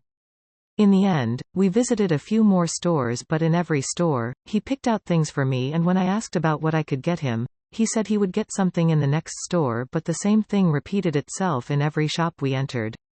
I almost pulled my hair out as dresses, jewelry, tea leaves, and whatnot piled up for me, but in the end, I managed to secretly commission a ruby brooch with the Alpha King's emblem and cufflinks that matched. It may not be enough, but it was a nice start. My body ached when we got back home. I stretched as my mate took a secret peek at my leg once again. "Is it possible to find a man in the capital with just a name?" I asked, fighting back a yawn. "It may take a while, but there are only a few things that are impossible for me to do," he bragged. "Can you find my father then?" "Killian. I need every citizen of the kingdom documented," I told Orion. I noticed the dark circles around his eyes as he glared at me. "Why all of a sudden?" he asked. "Our directory is lacking and I want to remedy it now. Contact the Ministry of Internal Affairs. Everyone should have an identification card before the end of the year." "Are you serious?" He paled. "That is a short time to get everyone documented. It is a good thing we have packs. Every alpha in the kingdom should know before the end of tomorrow that their members need to be documented. In fact, I should issue a royal decree that from next year, anyone without an identification card will be treated as a rogue. In the past, an identification card was required of everyone, especially those who entered the capital, but with my father's rule, things became lax. People did not bother getting documented anymore as it was not mandatory, and the Ministry of Internal Affairs took the opportunity to divert the funds set aside for the process. Thus, a good number of the people born in the last 40 years did not have any means of identification aside from their pack connection, and those that lost their cards before then did not bother to renew them. If we had a more detailed directory of our people, it would be easier to locate a man called Sylvester. Of course, I did not plan on waiting so long to find my mate's father, but it was something that occurred to me while I was racking my brain on the fastest possible means to find him, the fastest and quietest. If I came out to say I wanted to find my mate's father, as many as 1,000 Sylvesters would pop up, and there was no standard means to confirm anyone's identity in this kingdom. It seems you are trying to find someone, Orion muttered. I heard you asked for a list of every male whose first name starts with S. There are easier ways of finding a person rather than forcing everyone to get documented in such a short time. Of course, there are easier ways. I waved away his concerns. Orion, I need you to find a man named Sylvester. I do not have his last name, but he is in the capital and he has a wife and a daughter. He opened his mouth to say something, but I cut him off. No, I do not have a portrait and I do not know what pack they belong to. Are you kidding me? He exclaimed, flying out of his seat. He cleared his throat and settled back down when I glared at him. Your Majesty, is that not too vague a description to use in finding a man in the vast capital? He spoke as calmly as he could, but I could see a vein tick on his neck. With your skills, I do not doubt your ability. He pressed the base of his palms into his eyes. Sometimes, I pitied Orion. He was a hard worker thrust into the job of the Alpha King's beta in the blink of an eye, but then I remembered I paid him a hefty salary and I did not have the time to pity anyone considering the work on my shoulder. He is Amethyst's father. His gaze snapped up as I muttered. It was best to keep the issue of her hybridity a secret, even from my beta, but he should at least know who he was looking for. Her Majesty's father? I nodded and he sighed. If that's the case, I will do my best. He vowed. Proceed with utmost secrecy, I warned. You don't have to tell me that, he scoffed. It would be a hassle if word gets out and a barrage of men start flocking to the palace to claim the position of His Majesty's father-in-law. Naturally, the issue of documentation was met with disagreement. Alpha Elias, the brother of my father's queen and Alpha of Nighthowler's pack, headed the Ministry of Internal Affairs, and he took this as a chance to punish me for humiliating his sister. Elias family were the third richest family in the kingdom and were one of the founding members. They had old money, but their power dwindled over the years thanks to Dark Moon and Alpha Bale's rise in fortune. He was one of the people I needed to take out for peace to reign in my government. It is impossible, given the kingdom's financial state, to carry out such a large assignment. Our ministry has long since been starved. What is the issue with our finance? I turned to the Alpha that headed the finance of the kingdom. Over the years, the treasury has been depleted and we do not have as much. You must take me for a fool. I glared at the idiot. All these men stood with Alpha Hawk and were nothing more than his minions, but to think they were also thieves? I am not sure what you mean by that. There had been no disaster. The wars were minimal thanks to me and there were no more projects than usual, but to say we were going broke. Have you been stealing from the kingdom, Alpha Fraser? My nostrils flared and I felt a sudden urge to do away with these men, the consequences be darned. Your Majesty. How can you even suggest such a thing? Elias cried in righteous indignation. Fraser has been an upright man whose family has handled the finance of this kingdom for the past 3 generations. How can you be so insensitive to, as Hawk was away? The mantle for interrupting me and belittling my words during council meetings fell on Elias' shoulders as the next most powerful, and he did it without pause. Alpha Bale, I called at the Alpha sitting quietly to the side. The last thing he wanted was to be caught up in politics, but I could not have a man with his influence stay in the background in such crucial times, so I made him the leader of the new Alphas. Your Majesty? Sweat beaded his forehead, but I was thankful his voice came out strong. You will organize a team to investigate the issue Alpha Fraser raised. How can a man like Bale investigate Alpha Fraser? Your Majesty, this is an insult to the loyalty and dedication that the Frasers have shown to the throne. Elias went red in the face. And if it is discovered that any of you have pocketed public funds, I ignored the barking dog, the punishment will be a public beheading. Let the ordinary wolves who you have deprived of comfortable lives watch your death and spit on your faces. The room went quiet after that. Everyone stared at me with varying expressions of surprise. There was a reason people secretly referred to me as a tyrant. Even Orion felt that sometimes I misused my power, but I had no political support. All I had was the power of the throne, which could be rubbished if these men continued to try pushing me back. I would wield even the most loathed power the throne afforded me, even if it meant people would utter my name as a curse. If not for anyone, I would do it for Seth, who loved this kingdom despite all it took from him. Yes, Your Majesty. Bale was the first to recover from the shock of my words. Your Majesty, the funds, they are not so bad. Fraser tried to backtrack. As for the documentation, the alphas will pay for it. 50% of taxation. The door flew open before I could continue and my mate ran in, her hair flying about and her feet bare. Killian. She screamed my name and the relief that flooded her was hard to miss. Tears gathered in her eyes as she looked at me as if in a dream.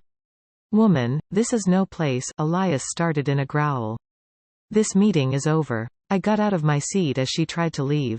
I will see you all next week. No one moved. This, you mentioned something about taxation just now, so obviously this meeting cannot be over. Elias was the first to stand. He jumped out of his seat, his eyes flashing the red of his wolf. What is it? I reached my mate before she could exit the room. Tears spilt from her eyes as she looked up at me and my heart tightened. Sorry to interrupt your meeting. I will come back later.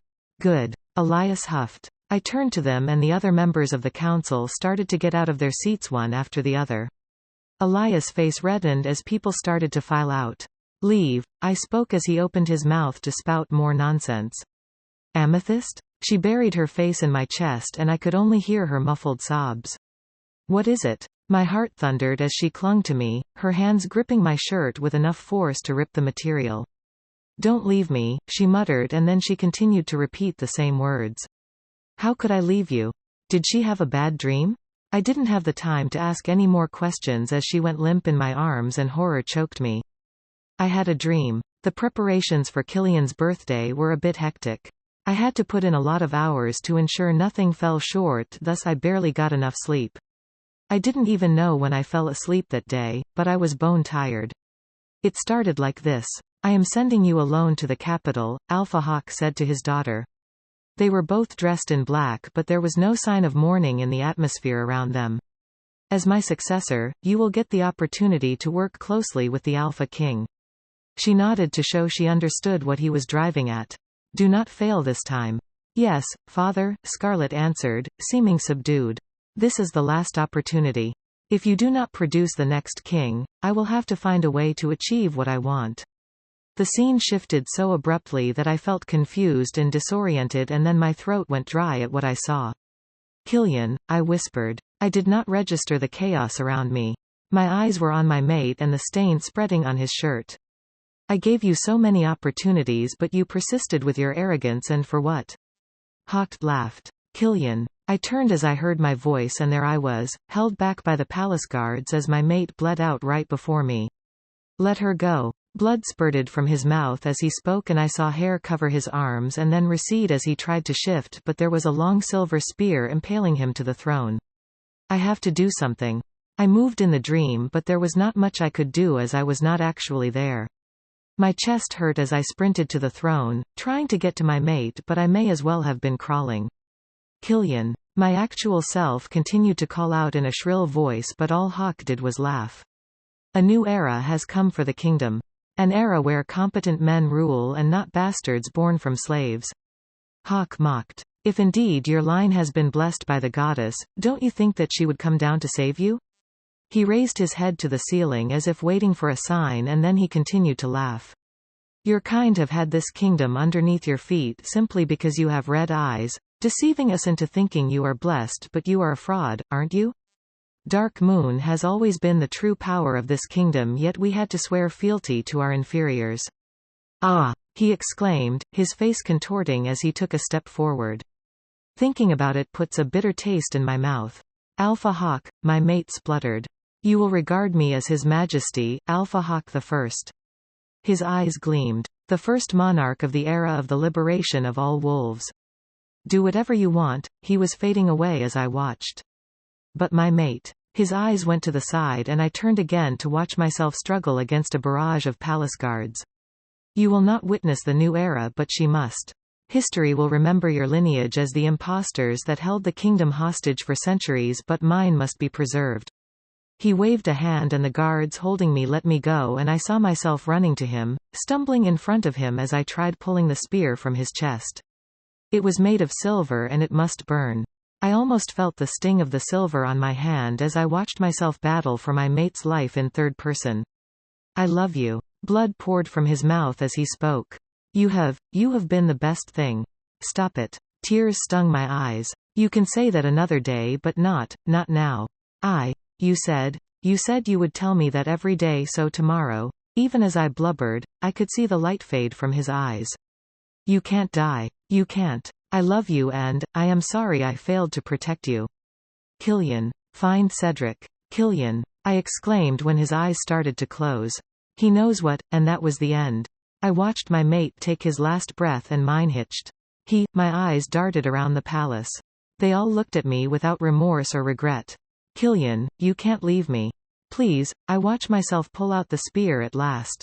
Please don't leave me. I watched myself shake him but there was no response. Killian, please? Killian. The dream ended as my eyes snapped open. I was frozen in bed with my pillow soaked with my tears and my mouth dry. I looked to the side of my bed but my mate was not there. My heart stopped for a moment, then I flew out of the bed and ran out of the room. I tried to tell myself that it was all a dream but I knew it was more than that. It was so clear, so vivid that it became impossible to ignore. Unlike the dream, when I ran this time, my body actually moved as I followed the scent and the pull of my mate. Killian. I just had to see my mate. I had to hear his voice. I had to confirm, to see for myself. A burden lifted from my chest when I saw him. There were numerous eyes on me but none of them mattered except the gaze of my mate.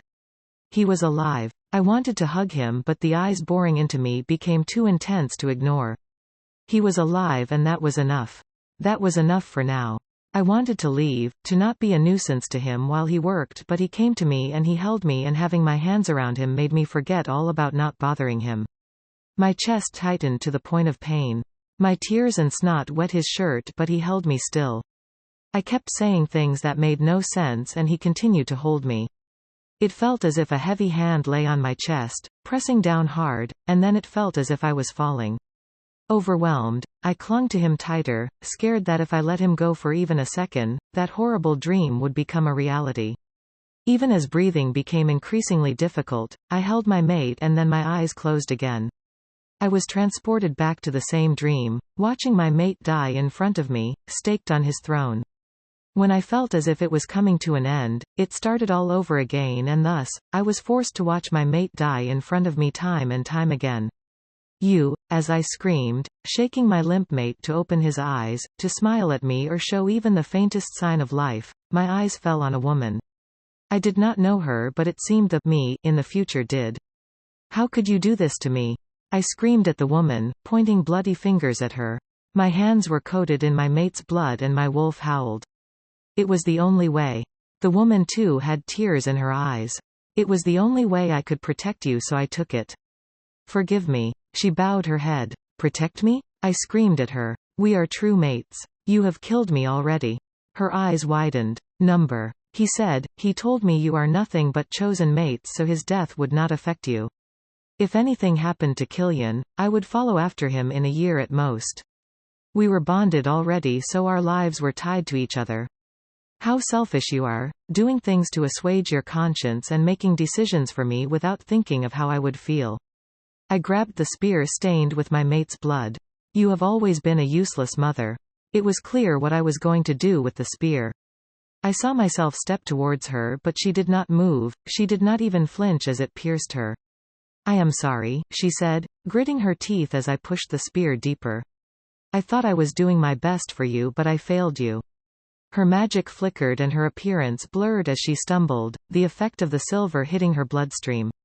The dream ended as I gasped. The first thing I did when I opened my eyes was clutch my mate's shirt. You are fine, he whispered, coaxing me to calm down but I could hear his heart beat wildly and I felt the distress he felt, or maybe that was me. You can't leave me. I was crying again, holding him as if he would disappear if I let go, sniffing and staining his shirt. I won't. I promise. His words did not reassure me. Amethyst, he tried to loosen my fingers that were almost choking him with how hard I gripped his shirt. When I did not let go, he hugged me, squishing me against his body until my grip slackened as I went weak in his arms. You can't leave me. The words were an unending chant always followed by a gasp as my chest constricted, suffocating me. That's enough, he said. I love you, so how could I leave you? He caressed my cheeks. You have to tell me every day. You have to tell me you love me every day. It sounded selfish as I said it. Did I not doubt his sincerity when he said he loved me the first time? What rights did I have to tell him to repeat the words I first disdained? It may seem shameless to ask this of him, but I did not care. Shame was the last thing on my mind. I will shout it out for the world to hear if you ask me to. His tone softened and my heart clenched. How could I doubt his love? If that is what you want, I will tell you I love you 10 times every day for the rest of my life, he muttered. No. He flinched as I let out a scream choked with horror. You have to say it every day, even on my deathbed. You cannot leave me behind. It was quiet after that. I struggled out of his crushing embrace to watch his expression darken. What did you dream about? He asked, and I felt bile rise in my throat. A part of my brain already started to suppress the dream. Although I just woke up from the bone-chilling nightmare, parts of the experience had already become distorted. I drew a blank when I opened my mouth to speak, but Killian sat beside me, rubbing circles on the back of my palm as I struggled to recount the dream. It took a while to get everything out. A long time and a lot of effort. I had to pull myself together, to see that my mate was right in front of me, to see that he was not hurt. There was no blood and no alpha hawk. He was fine, but for how long? Cold spread inside me at that thought. So in the future you saw, I died? He asked and I nodded. I almost expected him to tell me it was all a dream and I should not be worried. After all, I never dreamt of the future, but he believed me. That alone removed a boulder from my shoulders. Hawk would go to any length to get the throne, it seems, he mused. He would even, I stuttered, afraid of saying the word, kill, as if he would immediately fall down and die if I did. He may have if you did not see the future. He gave me a small smile. It's a wonderful gift, he muttered, seeing the future. Now we can stop him. Could we? There was one thing I failed to mention. In the dream, he had a witch by his side. His gaze sharpened. My mother. Your mother? He frowned. Why, yes. She has this magic that helps her change appearance, and she worked with him to kill my mate. We have to find her before he does.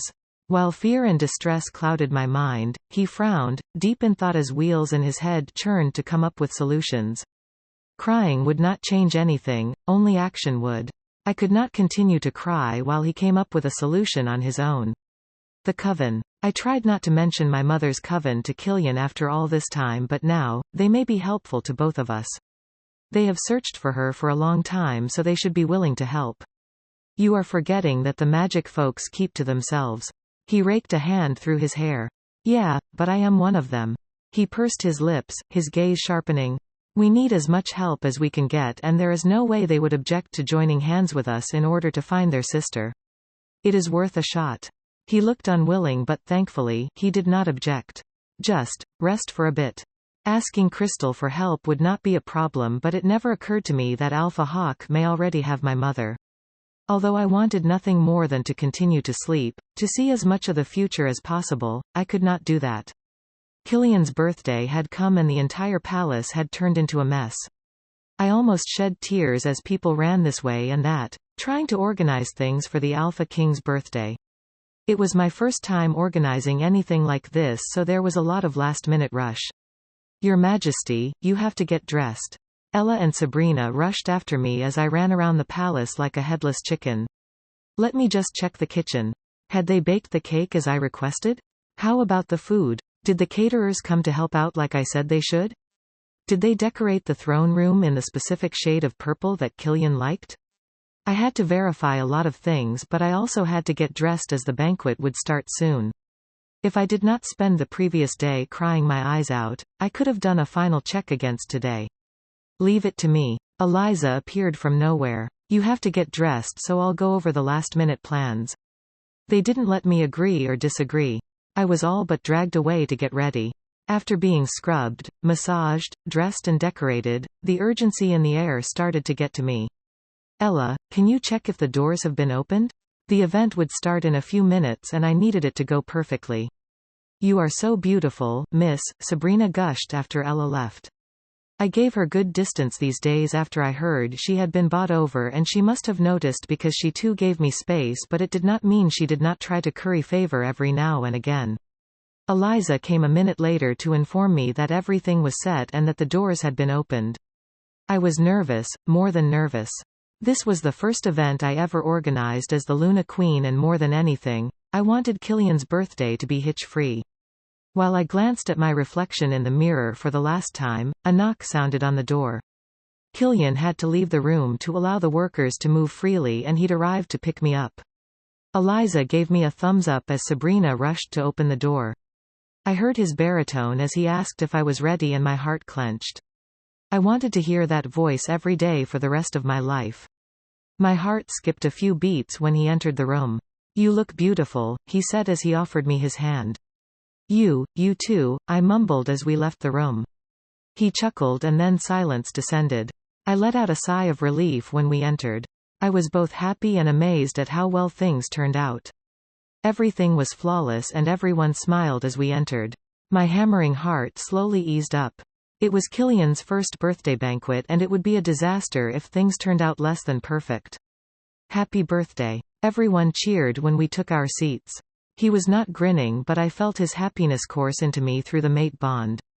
A small smile tugged at his lips as the event started after a short prayer by the high priest. At the end of the event, I was more than exhausted. The weight on my shoulder for the past week finally eased, and the time came for me to present my gift to him. I had to do it in secret as I was a bit embarrassed at how little my present was compared to the mines and buildings he had received from prominent people. "It's small, but," I handed over the present I prepared. "As long as it is from you, then it is perfect." He pulled me into his arms and kissed me, wanting an entirely different present. He pulled at the ribbon holding my dress together as he kissed down my chin, but I shook him off. "It's my birthday," he started. "Shouldn't I get everything I want?"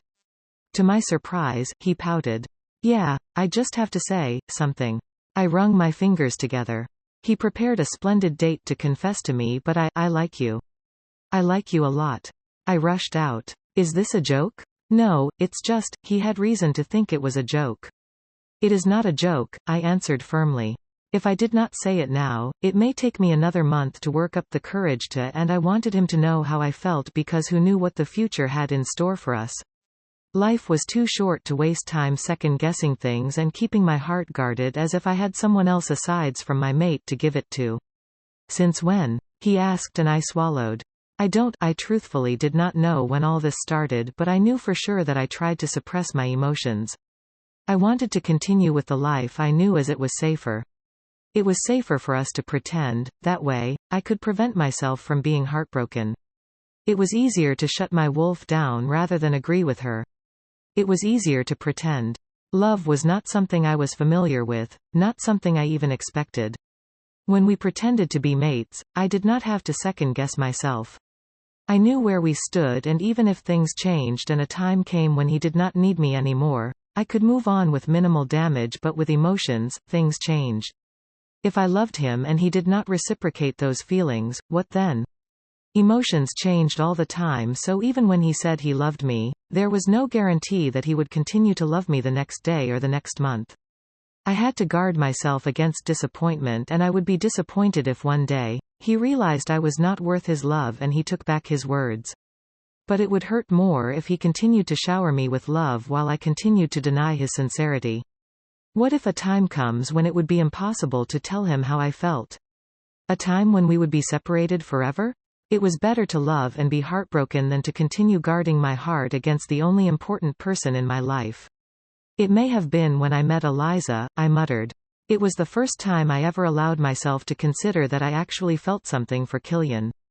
Watching my mate smile at another woman filled me with rage, and I remembered how much I wanted Eliza to disappear. I had not reacted so violently when I caught Noah with Bella.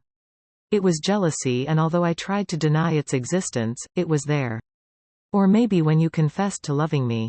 It was the first time it occurred to me that we could have a relationship filled with love and not pretense. We may have started out as fakes, but we were now mated, and it was impossible for any of us to wake up one morning and say we did not want the other. Or maybe it was on the day of my Luna ceremony. It was the happiest day of my life. The day I went from nobody to the queen of an entire kingdom. I remember how I felt that day, my heart bursting with emotions, with gratitude, knowing everything was thanks to Killian.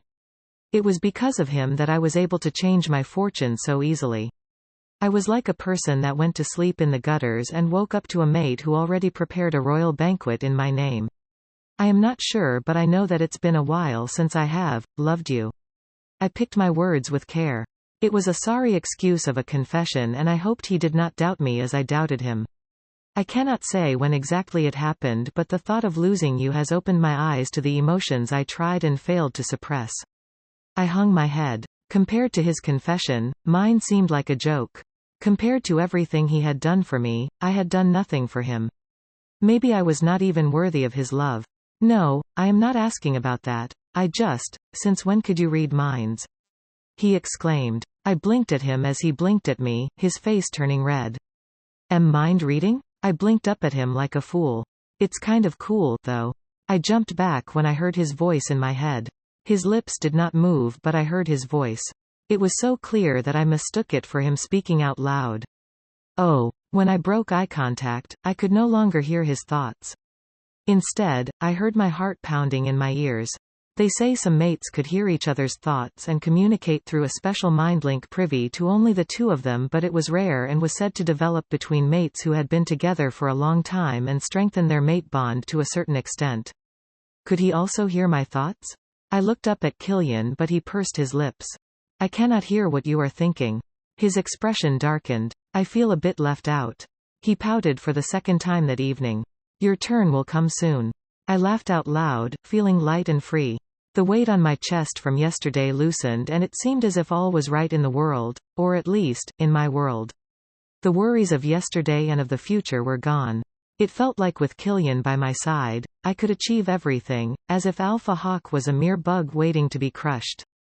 When he kissed me, I felt warm from head to toe.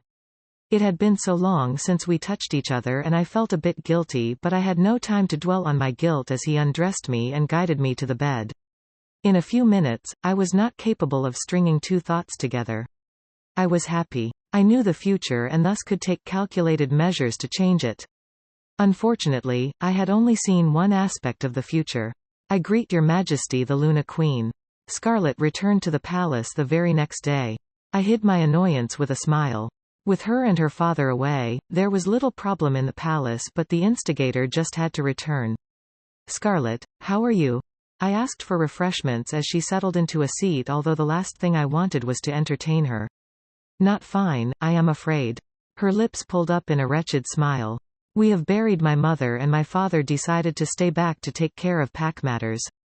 It's surprising that Alpha Hawk can stay in the capital for so long when he has a pack to run. I spoke my mind and her expression turned ugly, but she displayed a sweet smile in the blink of an eye. My father has many capable people, so no matter where he is, the work that needs to be done gets done. For example, I am here to pick up his work in the capital so he can focus on mourning, she explained, looking around my office. There was only a desk and a couple of chairs, so I did not know what she was looking around for, as if the layout of the place fascinated her. I knew she was here to try to get close to Killian for the last time before her father took more drastic measures, but I sipped my tea with a calm expression despite my insides curling. How could a father be so shameless as to pimp out his daughter? But then again, the daughter knew no shame. You know Bella? She asked when silence descended around us. I paused for a millisecond before setting my cup aside. Bella is quite a common name, I answered. Bella and Luna Grace from Red Lake Pack are currently in Dark Moon with my father. She did not bother beating around the bush. She is selling out your information. In fact, by tomorrow or next, my father plans to reveal that you are not the king's mate. They are saying you are Noah's mate and the king may have killed Noah to silence the matter. I grinned as she leaned forward to whisper, although there was nothing funny. I expected to hear something of this nature since Grace paid me a visit, but to have Scarlet tell me this, seeming to sell out her father to get closer to me, amused me. If I was not such a cynic and if I had not had a series of dreams that exposed their plots, I may have believed her. Oh no, I muttered, wringing my hands together as I jumped out of my seat to pace around the office. It is not true though. The Alpha King and I are mates. I pulled down my shirt to reveal my mating mark. Her expression darkened, but I pretended not to see. This is proof of our mate bond. What am I going to do now? I bit my lips. It is already too late. I am sorry I could not get here earlier to tell you. I feared sending a letter in case my father discovered it. She hung her head and her shoulders shook as if she was crying. What a terrible actress. Indeed, it was too late because the very next morning, as many as 6 papers had carried the news that Killian and I were faking our mate bond, but the news was not as surprising as Sabrina suddenly quitting her job. I am sorry, but my mother has been sick for a while and I want to visit her. Sabrina knelt before me as she sobbed. The head maid says I need to put in a notice before I leave, but I know your majesty will understand. My mother, if I wait even another day, she may. She reached forward as if to grasp my legs, but I moved them away. No need to beg me. You can go. I waved her away. She raised her head with tears glistening in her eyes. Really? She bit her lips as she looked up at me as if expecting me to refuse to let her quit. She had outlived her relevance to me, so it was time to let her go. Then, this is a bit shameless of me, but in the future, can I get my position back? I would love. We will see. No way in heaven or hell would I let her continue to work for me, but I did not want to drag things.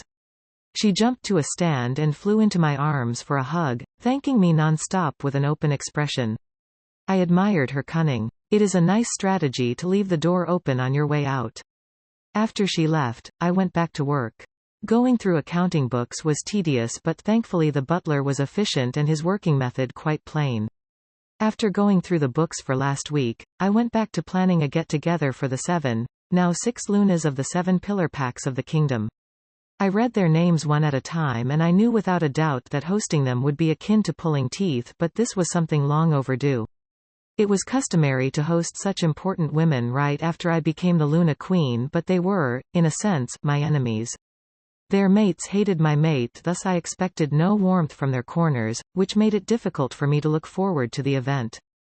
Eliza came to visit shortly after. Your Majesty, I need a job. She sat with her back straight and her teeth tearing into her bottom lip. You do not even have to pay me. I am willing to work for free. Why? I watched her fiddle with her bracelet as I spoke. Isn't your family filthy rich? I need a reason to stay in the capital. I nodded, although her reason made no sense to me. My father is quite protective of us and he wants me to go back home with my mother when she arrives next week, but I do not want to.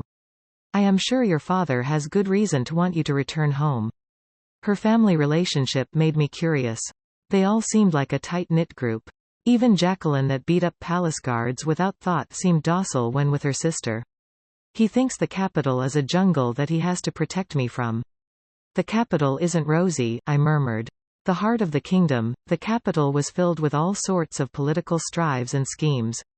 It may not be rosy, but it is the best place for me to learn. I want to succeed my father, but he believes I am a flower that would get trampled on or devoured by hungry wolves if he lets me out. She sighed, her stiff posture relaxing. I don't want to worry him, considering how much Jack already worries the family. I want to be the daughter that he does not need to worry about, but I would hate for my cousin to take over the pack. It would be the equivalent of throwing away everything my father has worked for. There is no guarantee that he would make you his successor just because you stay in the capital, I pointed out, but she shook her head, dead set on her goal. If I work with you, he would not be able to send me away. This is my chance to prove myself to him, or else he may continue to see a little girl in a princess costume every time he looks at me. Thus, Eliza became my assistant. While she took over the planning of the Luna get-together, I dedicated my time to sleep, not out of laziness, but out of a need to dream. I had to see more of the future. It was a desire that almost choked me these days, and the only way to see the future was to sleep. I have heard you are always sleeping these days. Killian caught me as I settled into bed after working for a few hours. Are you overworked? The way he looked at me made my insides warm. It was a relief to be able to admit even to myself that I loved this man. When my wolf purred in satisfaction at his touch, I also smiled. There was no need for me to scold her, to tell her not to get attached, as there was no fear anymore. My heart threatened to burst every time I saw him, and I accepted it as what it was. I liked him. I liked him a lot. Killian. The way I breathed his name was embarrassing, but he said nothing, only gathering me into his arms and inhaling my scent, his nose buried deep in my neck. How are you? I am in quite a dilemma.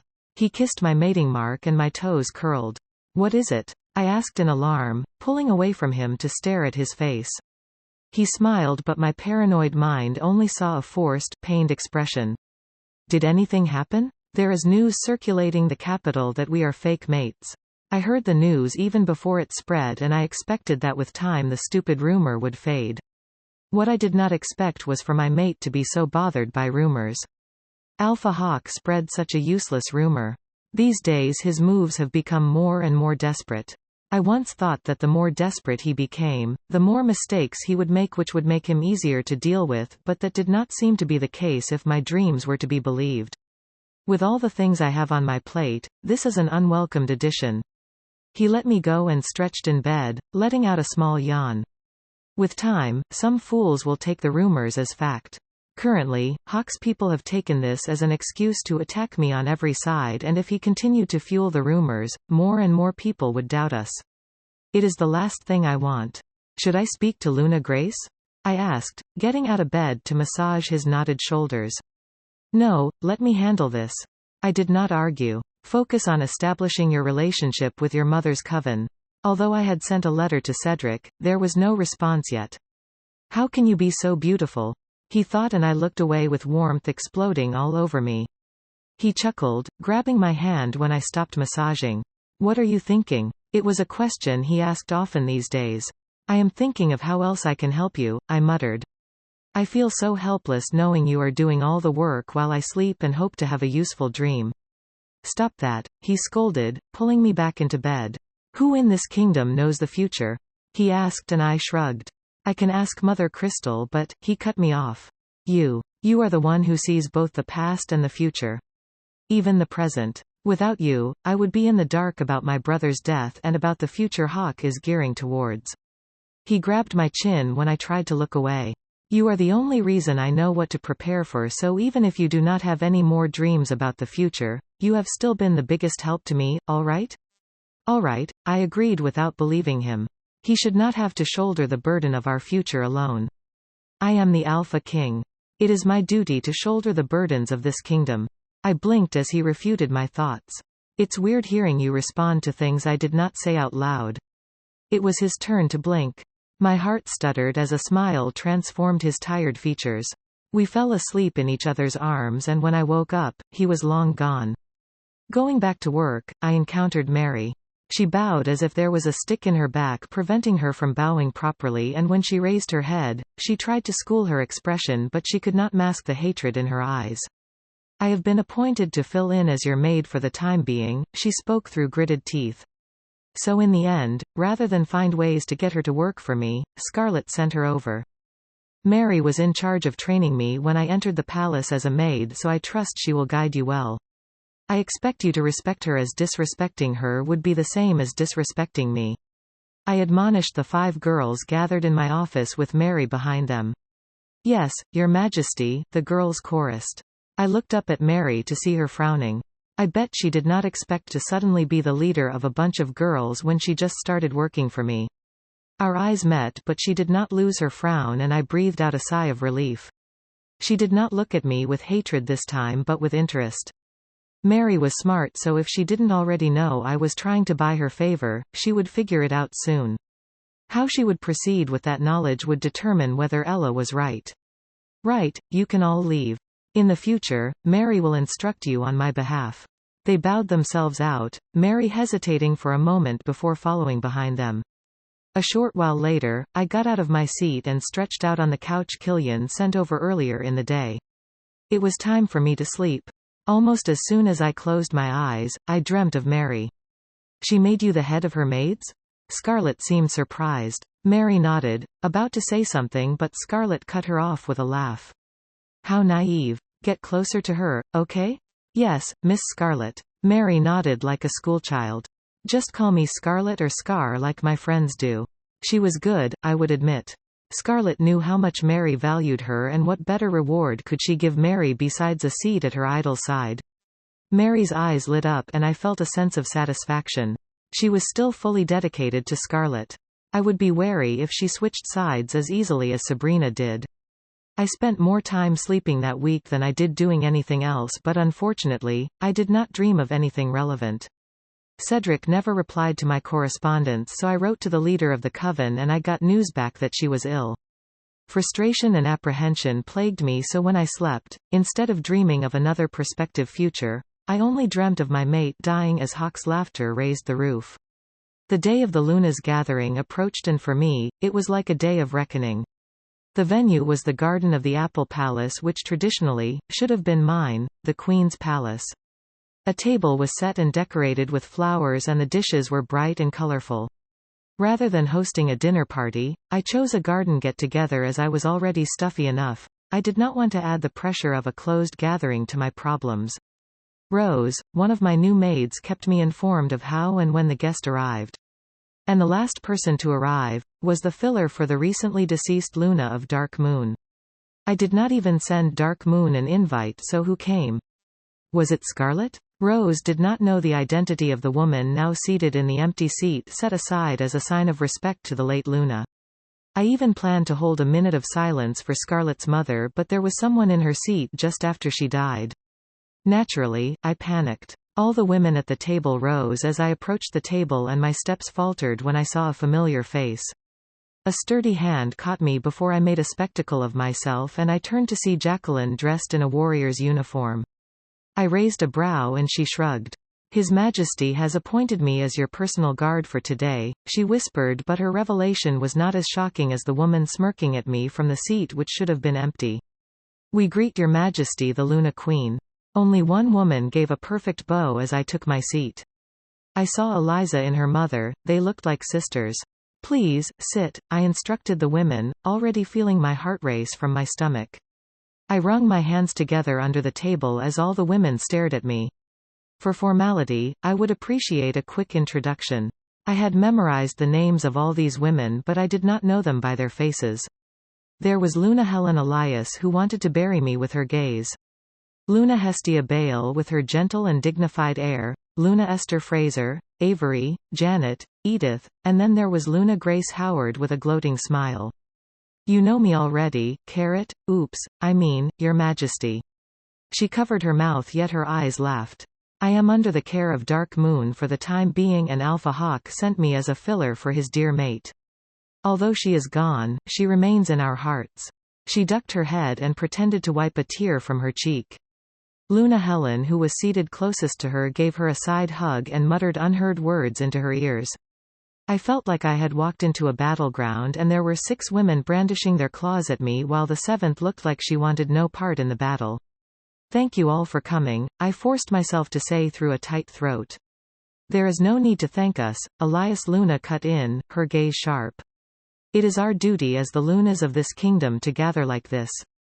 Although we all wondered why it took your Majesty so long to invite us." "Oh, don't blame Her Majesty. She must be unused to this kind of gathering, so she put it off for as long as she could." Esther cut in to defend me with a sweet smile that would only fool a child. "Not used to this kind of gathering? Why not call me a worthless Omega? The work of the Luna Queen is tasking. I am learning the ropes. It is quite difficult as there is no predecessor to learn from." Helen's gaze sharpened even more. If her gaze sharpened any more, she may cut me. As you all know, Lady Cordelia was a disgrace to the monarchy and refused to carry out her duties, so she was ousted. Helen stiffened and I fought down a smile. Traditionally, a gathering of Lunas like this was meant to foster unity between the Pax and the royal family. The women would try to curry favor from the Queen while the Queen pretended to be magnanimous to make sure there was no bad blood between the monarchy and these powerful families.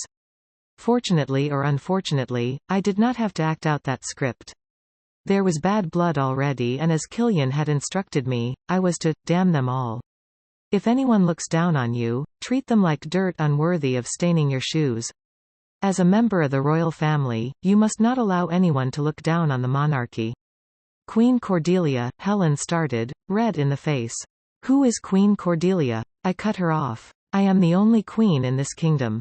Arrogance came so naturally to me.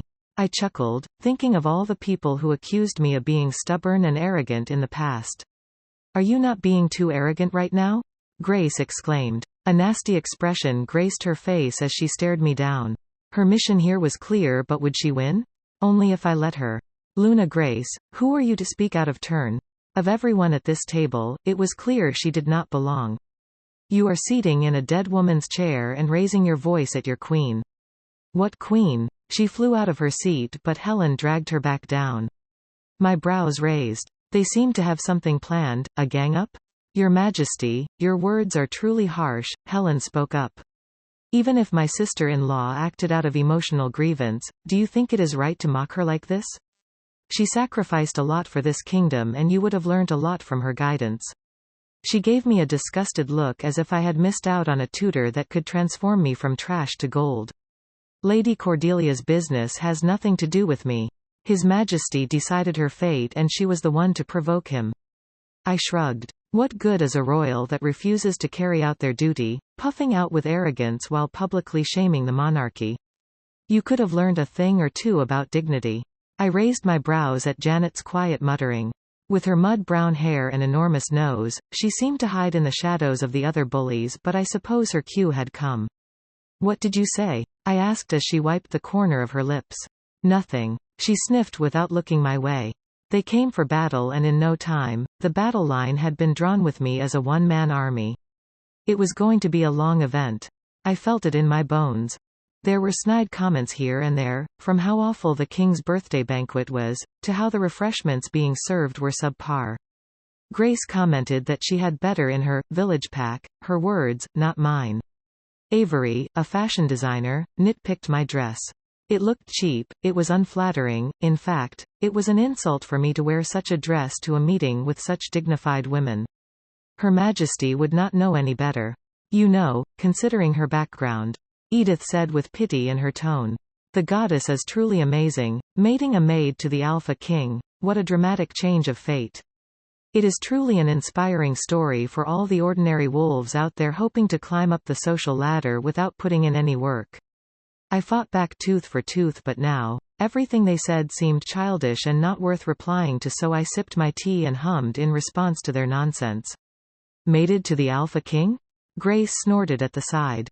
Oh, have you heard the rumors, Luna Grace? Helen asked. It seemed their play had started.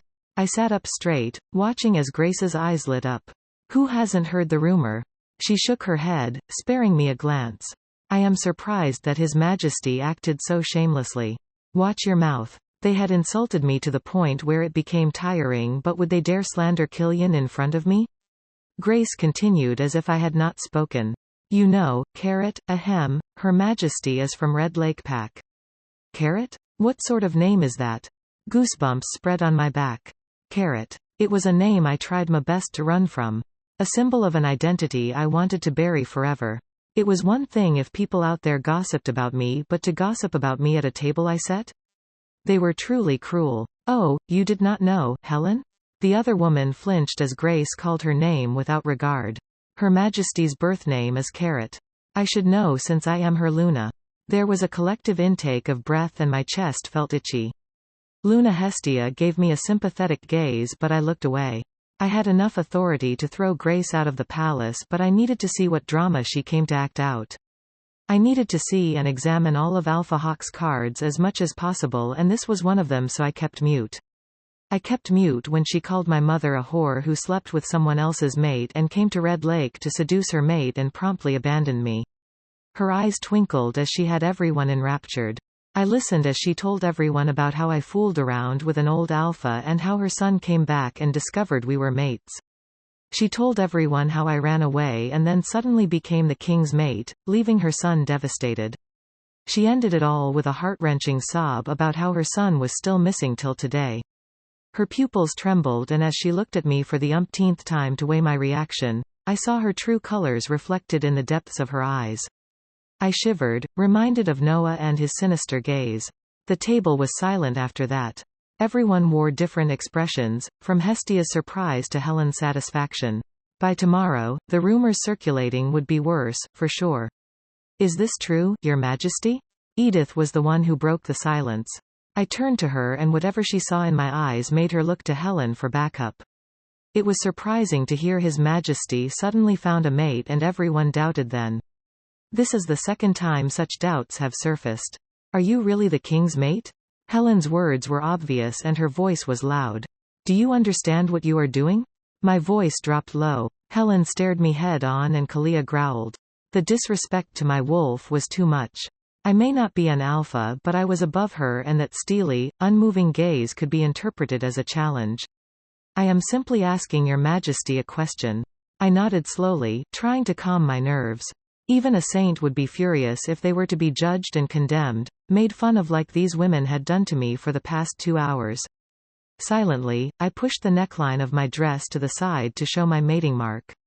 A mating mark can be faked. Helen insisted. She came prepared. It was as if she thought she could humiliate me the way Cordelia the former queen had been humiliated, and satisfaction glimmered in the depths of her cold eyes. Let us make a bet. I leaned back in my seat. Proper ladies do not gamble, Edith sneered. Have you not heard from Luna Grace? Even I felt the danger in my haughty tone. A familiar chilling cold crept through me and coated my words. My insides felt empty, like an abyss of nothing but darkness and chilling cold. I am a bastard child, not a lady. Does it mean she is right? You and His Majesty are nothing but pretenders? Kalia paced in the darkness spreading inside me as the women berated me, their eyes boring into me, waiting for me to surrender. I raised my chin. We will make a bet and the goddess herself will settle it. Avery took in a sharp breath and Edith gave her a glare. The 7 of you have accused your monarchs of being nothing more than liars. I remembered my dream then, how Hawk laughed as Killian bled out, how he called him a liar, telling him how he would tell the kingdom of my mate and his lineage being nothing more than impostors claiming to be blessed by the goddess because of their red eyes. I had a mating mark, proof that I was Killian's mate, but they questioned it. They could fan this rumor and make it the truth, and no matter what, Killian and I would be seen as fakers. Who better to clear up this rumor than the goddess who bestowed the mating mark? I do not doubt your mating with the king, Your Majesty. It was the first time I heard Luna Hestia speak after introducing herself. Me too, Your Majesty. Avery interjected. Right, I turned my gaze to Helen. You have accused your monarchs of being liars, so we will take this matter to the goddess temple. The high priestess will verify whether or not I faked this mating mark. I will immediately leave the capital if it turns out to be a lie. If not, Helen's gaze wavered. If not, the 5 of you will pay with your lives for blasphemy against the monarchy. Someone exclaimed, but I kept my gaze on Helen. Tomorrow, Your Majesty. Someone yelled. Tomorrow, I will send a message to the oracle. The oracle was the high priestess, the highest-ranking person in the temple and the only one in the world who conversed with the goddess like her friend. Very few people actually got to see her, but I would seek her out even if I had to throw around the weight of the monarchy to get an audience with her. There is no need to go through such drastic measures. Helen broke eye contact first. The air around the table became charged. It seemed even the insects around the garden held their breath as my temper boiled. Who the hell did this woman think she was? It is not your place to decide what measures I will take. I am the Luna Queen, not you. You cannot decide things at a table I am on. I watched her stiffen. Forgive me, she gritted her teeth. It was foolish of me to be so brazen. I turned to Grace, whose eyes had turned to frost. Someone has to take responsibility for this. She did not flinch as I glared at her. Grace, you started this. If I dig a bit, I am sure I will find that you had a hand in promulgating this rumor about His Majesty and I. I have spread no rumor.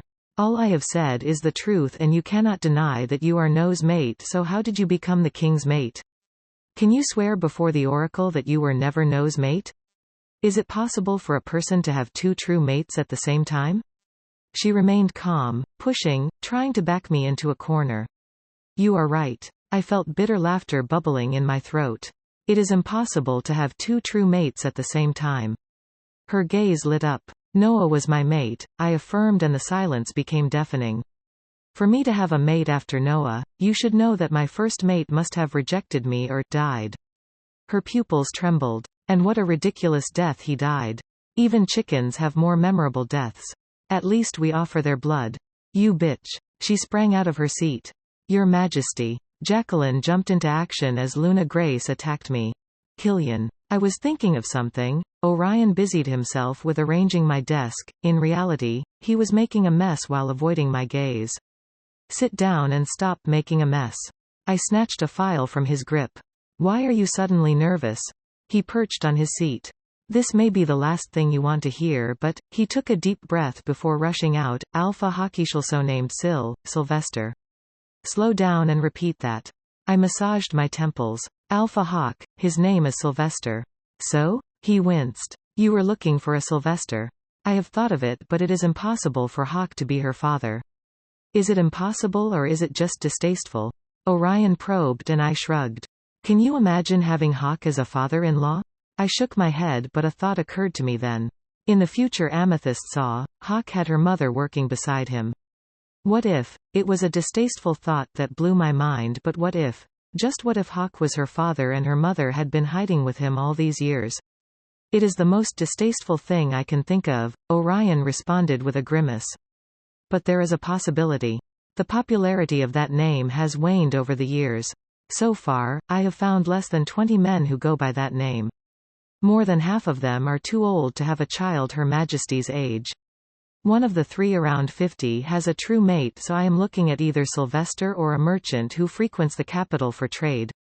Invite him to the palace then, I said, the merchant, that is.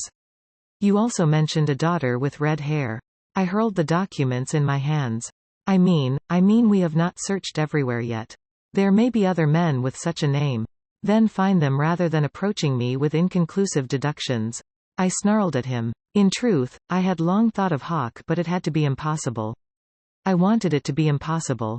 He fit the description, but he was right in front of us. I had thought, hoped even, that if we searched thoroughly, we would find someone who fit the description better than he did, but to have someone else mention him gave me a headache. For the goddess Sake. My wolf snarled as I denied the possibility. Goddess, please, wasn't it too late to pray? The goddess could not give her another father if Hawk was indeed her birth father. I wanted Amethyst to find her family. I saw the longing in her eyes when she looked at the bales. I would do anything in my power to help her find her parents as long as they were on my soil, but if it was Hawk, there was no way she would be happy to be reunited with him. And if he found out about her abilities, he would use her. Why does it have to be this complicated? I scrubbed a palm down my face as my aide announced my next visitor. Scarlet sashayed into my office and for the first time, I saw her adult face bare of makeup. I greet Your Majesty the Alpha King. She bowed, her expression blank. Have a seat. I waved her over and she seemed surprised. Thankfully, she took a seat without asking questions. Did you bring the report? I asked as she settled into a seat. Yes, but before that, I brought you something. I watched as she placed a bottle of alcohol on my table. I wanted to toss the bottle as soon as I saw it. The last time we drank together, you accused me of attempted rape. She had the audacity to flush red. She sent me to the front of the battleground because of that single lie, and she merely flushed when I mentioned it. I never returned home from that battle. From there, I was shipped off to the Alpha Academy. I shuffled between the academy and the war front after that. I am sorry. She bent her head. I want you to know that I recognize my wrongs and I will make amends for them. Amethyst should have told you. You call that name with a lot of audacity. My wolf snarled at the disrespect to our mate. Has she not told you? Her Majesty and I are friends now. I promise you, I have repented. My father brainwashed me all these years, but I am done being his pawn. If you want. We are not here to discuss personal matters. I cut her off. I noticed the dynamic of their relationship had changed. Why else would my mate have gone to see her off after her mother died? I understand, Your Majesty. After that, we worked in silence. It was unpleasant working with her. Should I be the first to congratulate you? She murmured, cutting me off as I questioned the badly prepared report. Half the time, she was either staring straight ahead or looking at me with strange eyes. Congratulate me for what? I snapped, getting out of my seat to open the door. My guards were positioned around me all the time, but if she made a false report, their testimonies would be rendered invalid as they were my personal guards. Her cheeks flushed when I opened the door wide for every passerby to see.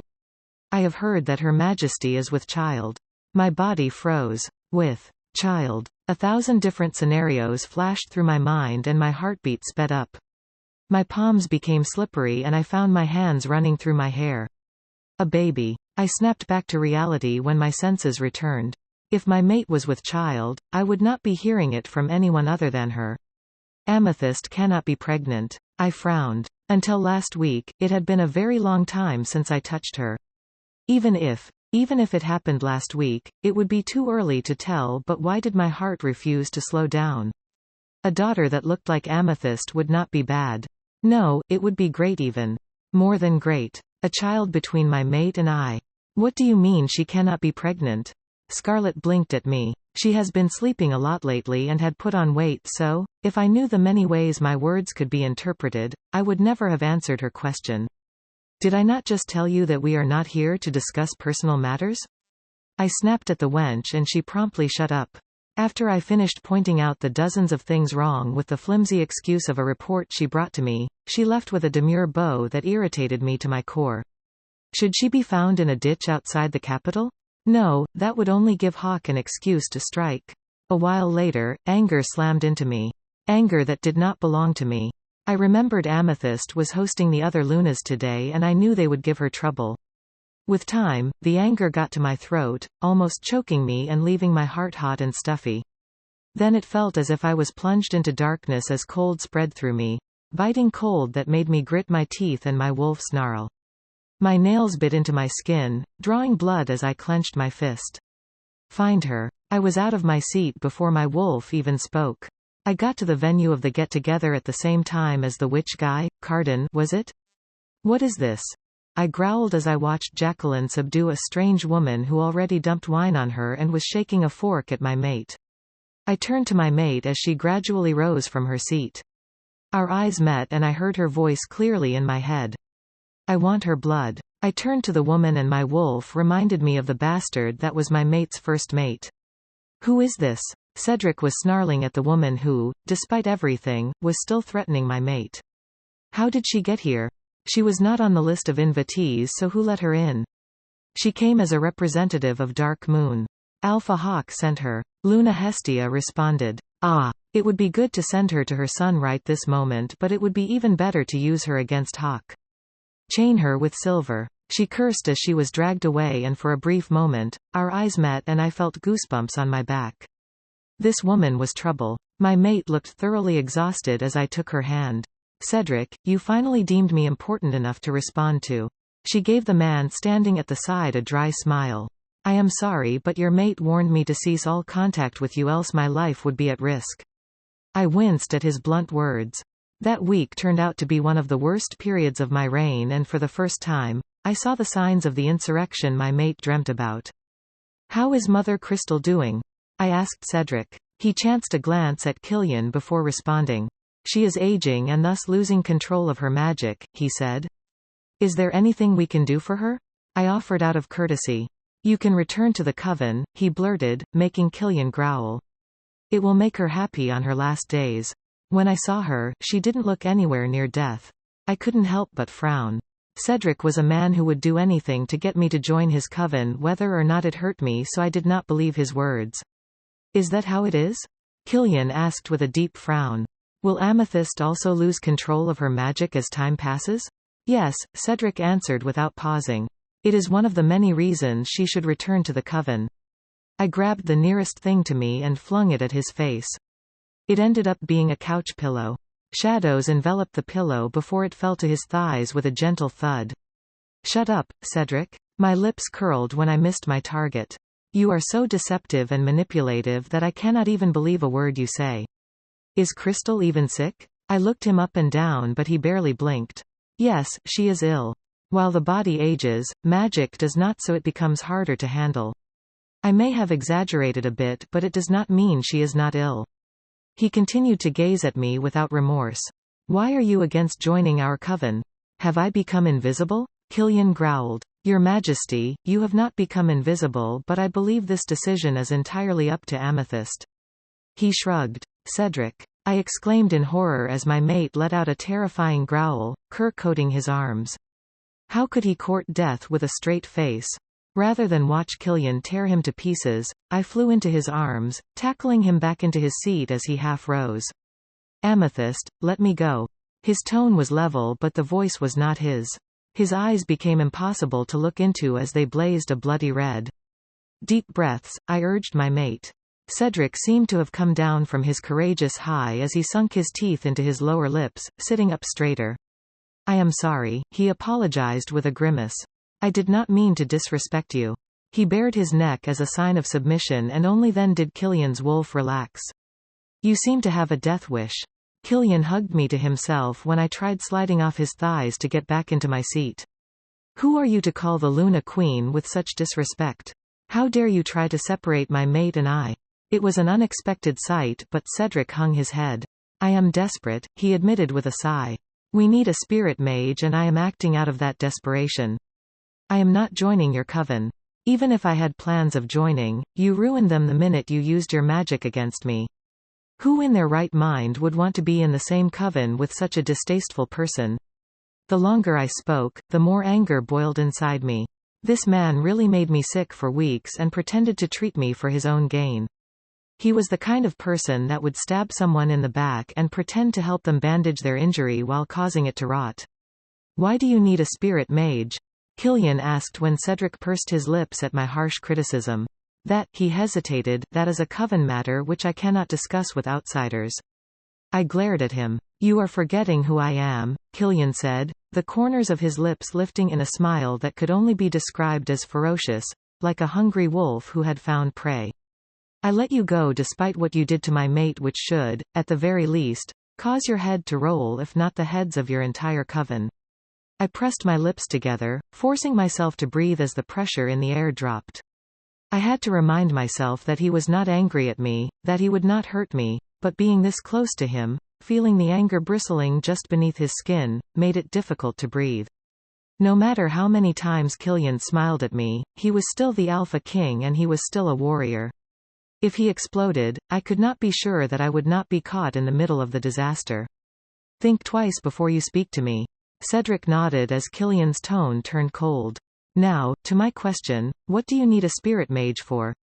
For strength, Cedric muttered. Over the years, the effects of our collective magic have waned, but with a spirit mage, the coven will be stronger. He scrubbed a hand down his face, his form blurring. I got up quietly to close all the windows in the room.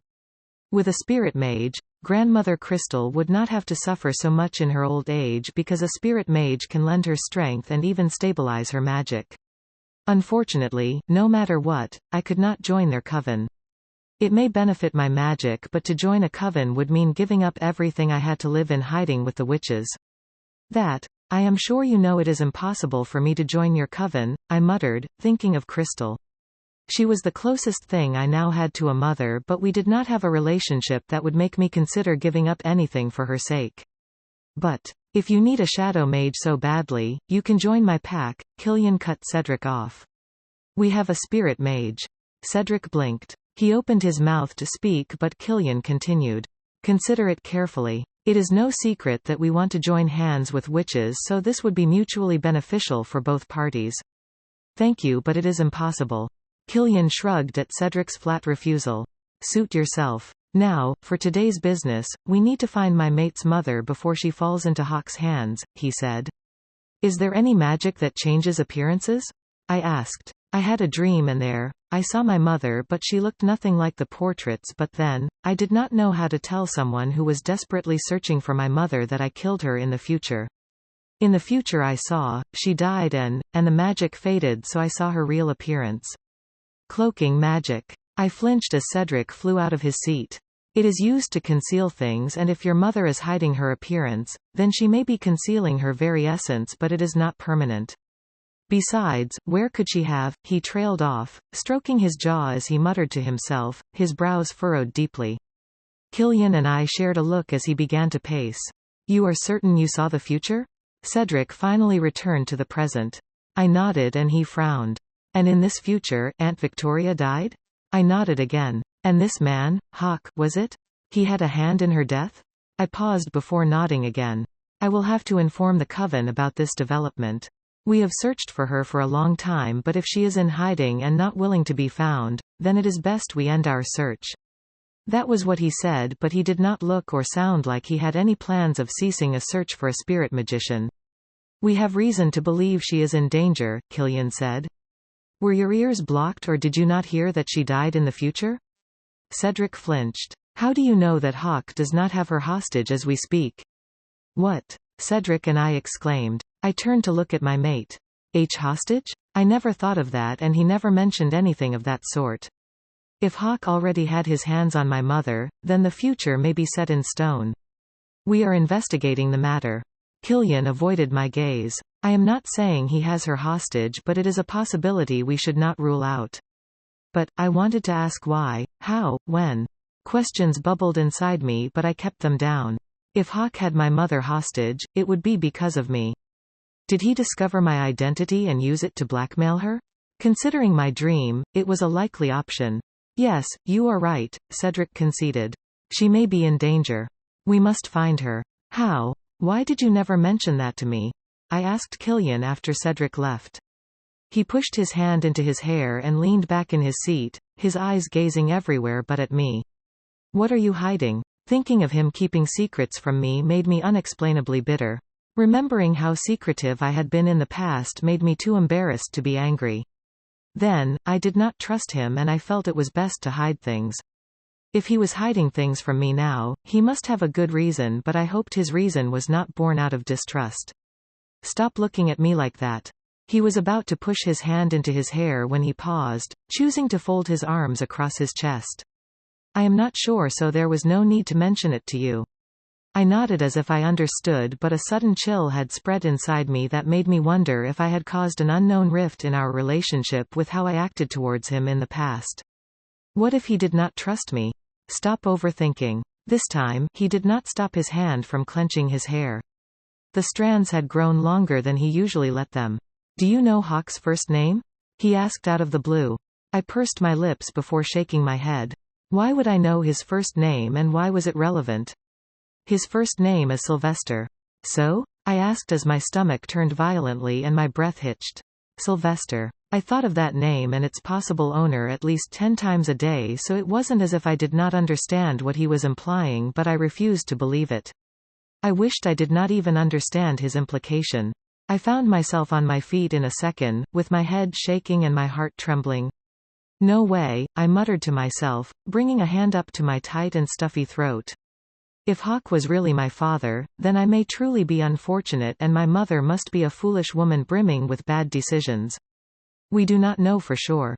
Killian stood, pulling me into his arms when I started yanking at my hair like a deranged woman. I knew you would react like this. He sighed, caging both my hands behind me. It is not definite, but so far, he is the only person who fits the description. There is still a high chance that he is not the one. He did not sound like he believed himself. But, it makes sense, I choked out. He had my mother in my dream. They may have been together all this time. She may have abandoned me and her coven to snuggle up with such an evil person. Or he may be keeping her hostage for her powers. No. He did not hear Crystal and her sisters talk about my mother and how much she loved this strange man who may be Hawk. She loved him, so she would have gone back to him after she abandoned me in Red Lake. Perhaps I was a hindrance to their love. I had so many questions that I wanted to ask my mother, but the more I thought of her, the more I never wanted to see her. My curiosity was the bane that led me to this point. If I never looked for my mother, I would never have found out about my father. I would prefer to be in the dark for eternity than to have Hawk as a parent. A thought occurred to me and I swallowed. If my mother had a hand in Killian's death in the future, then she might have had a hand in Seth's death in the past. I wrenched myself out of Killian's embrace and fell face first into the couch, burying my head underneath a pillow. I remembered when I first met Killian, then when he announced me as his mate. It was because he wanted nothing to do with Hawk, but this would not only mean that he failed in shaking off Hawk's hand, but also that he may have tied himself to a woman whose family killed his brother. What are you thinking? His weight sank the couch as he tried to pull me up, but I resisted. My resistance, however, was a joke compared to his strength. He lifted me from the chair as if I weighed nothing more than a scarf, but I refused to look him in the eye, scared he would hear my thoughts and realize he made a mistake. My heart clenched. I was a walking representation of what he wanted to avoid from the beginning. Amethyst. He gripped my chin, forcing my gaze on him. I closed my eyes to hide my thoughts and I heard him sigh. He may not be your father, and even if he is, I promised to protect you, did I not? I would not let him hurt you. That was the last thing I was worried about. Slowly, I opened my eyes to see ruby red ones peering into my face. He was close enough for me to feel his breath on my face. I swallowed, taking a stuttered breath as I thought, "Won't you hate me?" There was silence in the room as he continued to peer into my eyes, and I wondered if he did not hear me. My stomach knotted up and cold spread inside me. I wanted to hide, to bury my face in his chest and hide from his clear gaze. I wanted to hide from his answer. My eyes snapped shut as I tried to evade his gaze, which his grip on my chin did not permit me to. This was the problem emotions posed, but it was too late. I already let down my walls. I let myself feel something, and now my heart trembled worse than my whole body did. If he turned his back on me now because of my family, what would I do? I already gave him my heart. If he rejected me, I just realized you are not very bright. My inner thoughts paused as I tried to process his words while my wolf snorted. I opened my eyes to see red ones with a blazing glare. Did I or did I not tell you that I love you? He almost growled, his grip on my chin tightening. Answer me. He snapped, and I heard the traces of an alpha's command in his tone. You did, I choked out, feeling tears gather in my eyes. The way he glared at me made my heart beat faster than it did when I thought of him abandoning me. Then why are you thinking nonsense? Are my words worthless to you? Or do you think of me as a liar? He snarled in my face, his hot breath fanning across my cheeks. No? My wolf lowered her head in the face of Killian's anger. Then why would you think I would hate you? Is my love so shallow that it would dry up because of something as small as your father? I ended up closing my eyes again. The rage in his tone made me shiver. I was scared, terrified of his accusations that made it seem as if I doubted him. But I did. Nothing would hurt worse than Killian abandoning me. Look at me. He shook my head, the command in his tone clear and impossible to ignore. My eyes snapped open. From now on, you are not allowed to look away from me. I need to hear the nonsense going on in your head. I nodded with a swallow. Whether or not Hawk is your father does not change anything. I wanted to nod, I almost did, but it was hard for me to accept. But, you never wanted him to have anything over you, I reminded him in a small voice, terrified of the storm swirling in the depths of his eyes. If I am his daughter. If, he stressed, if you are his daughter, I would protect you from him. Do you think I would sit back and let him use you? I swallowed as he spat the words out with a cold glare. I love you, Amethyst, whether you are Hawk's daughter or not. I would love you even if you grew horns. I would love you even if you never loved me back. Even if I develop amnesia, loving you is not something I could forget. No matter the scenario or circumstance, I would love you. Do you understand me? He glared at me as he professed his love. Yes. My skin heated, but I did not dare evade his gaze. Good, so in whatever scenario your silly mind conjures, you should know my love is a constant. As if dealing with the possibility of being Hawk's daughter was not enough, a strange rumor spread about me. People were saying I was barren.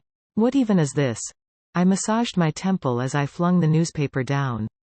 Eliza looked from me to the paper and back at me with a worried expression on her face.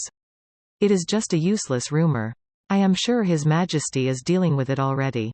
I pinched the bridge of my nose as she tried but failed to comfort me. Killian had so much on his plate. The weight of the entire kingdom rested on his shoulders, and he could not even take an hour's break from work. He slept less than 6 hours every day, and if he so much as took a few hours off work, the entire affairs of the kingdom would be paralyzed.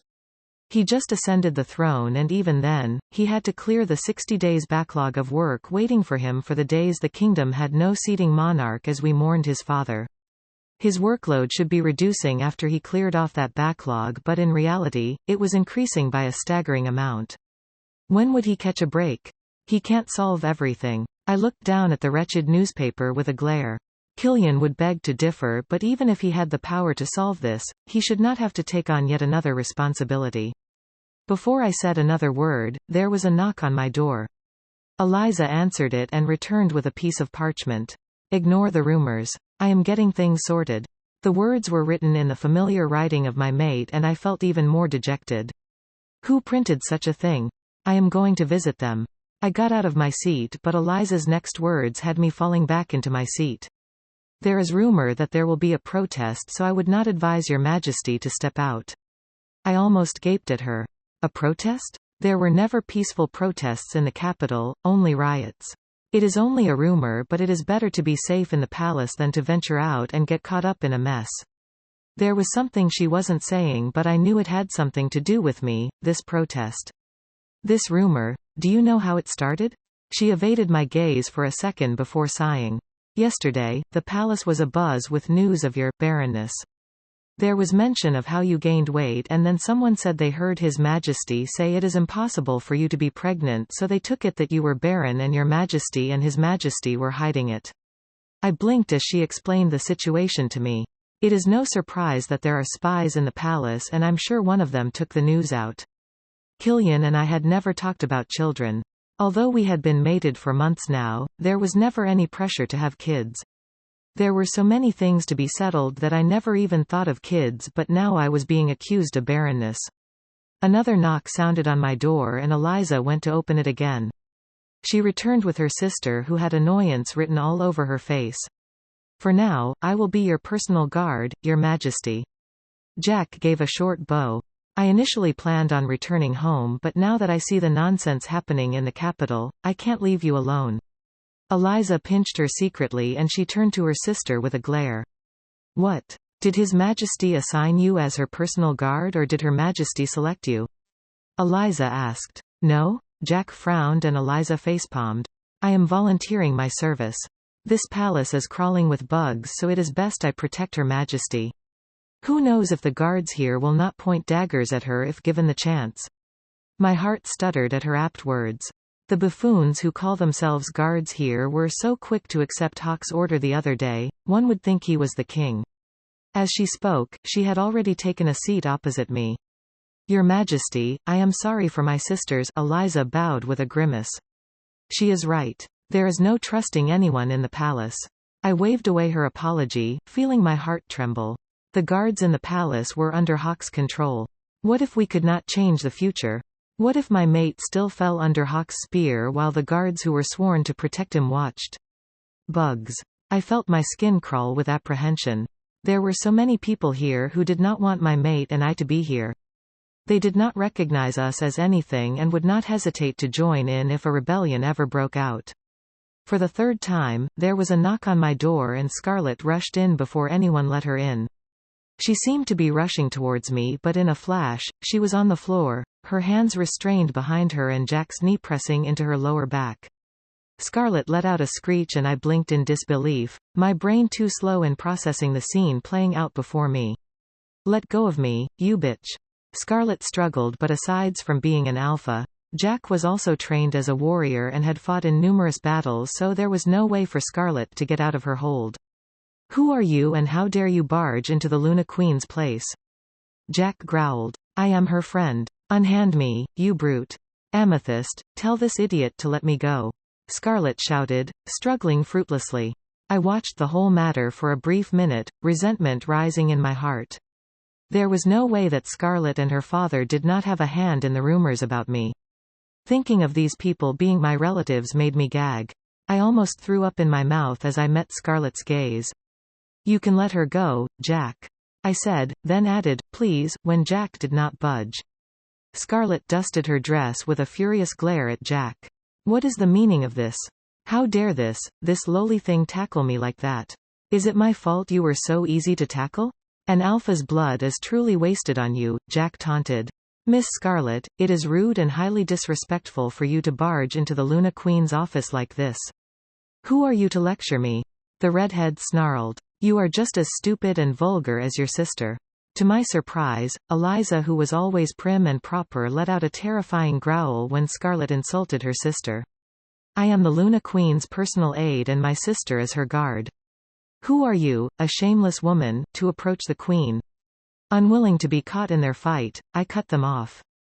Stop. Eliza took a step back as I exclaimed, and Scarlett looked visibly startled at my exclamation. Scarlett, is anything the matter? Why did you rush in like that? I could not hide the annoyance in my tone. I wanted to drive her out, cuss at her even, as my blood boiled upon seeing her face, but I remembered that I had to continue my pretense with her until I got a bit of useful information out of her. I came because I heard the rumor. I am sorry. It is all my fault. She bowed her head at an odd angle. It was difficult for such a proud person to bow to another, and it showed in the way she never bowed properly to me. How is it your fault? Did you spread the rumor? I asked as Eliza opened her mouth in a retort. No, but I was the one who asked about your pregnancy when His Majesty refuted it. Of course, I know he did not mean that you are barren, but he suddenly got up to open his office door for no reason. Someone passing must have heard. She sniffed with her head bowed to show her false remorse. I do not know why His Majesty replied that way or why he opened the door at that very moment. She raised her head and pretended to be horror-stricken as she looked at me. No, of course, I am not blaming your mate. She rushed out. I fought down a sneer at her fake acting. Did she think anything she said would make me doubt Killian? The man whose love for me was a constant? He even said he would love me if I turned into a demon. I may have doubted him in the past, but not anymore. Scarlett would have to try harder to create a rift in my relationship with my mate. Yet, I played along. Why would he do that? I pretended to be enraged. It almost seems as if he did it on purpose to raise rumors about me. The sisters in the room blinked, their jaws falling open at the same time. He created this mess, so he will fix it. I cannot believe he was so careless with his words. I pressed the base of my palms into my eyes, pretending to sniff. Scarlett spent 15 minutes trying to calm me down, apologizing on Killian's behalf as I continued to rage. I even shed a few tears. In the end, she left after promising to help cull the rumors. When the door closed behind her, Eliza and Jack turned to me with matching expressions of disbelief. Your Majesty, Jack started, are you a fool?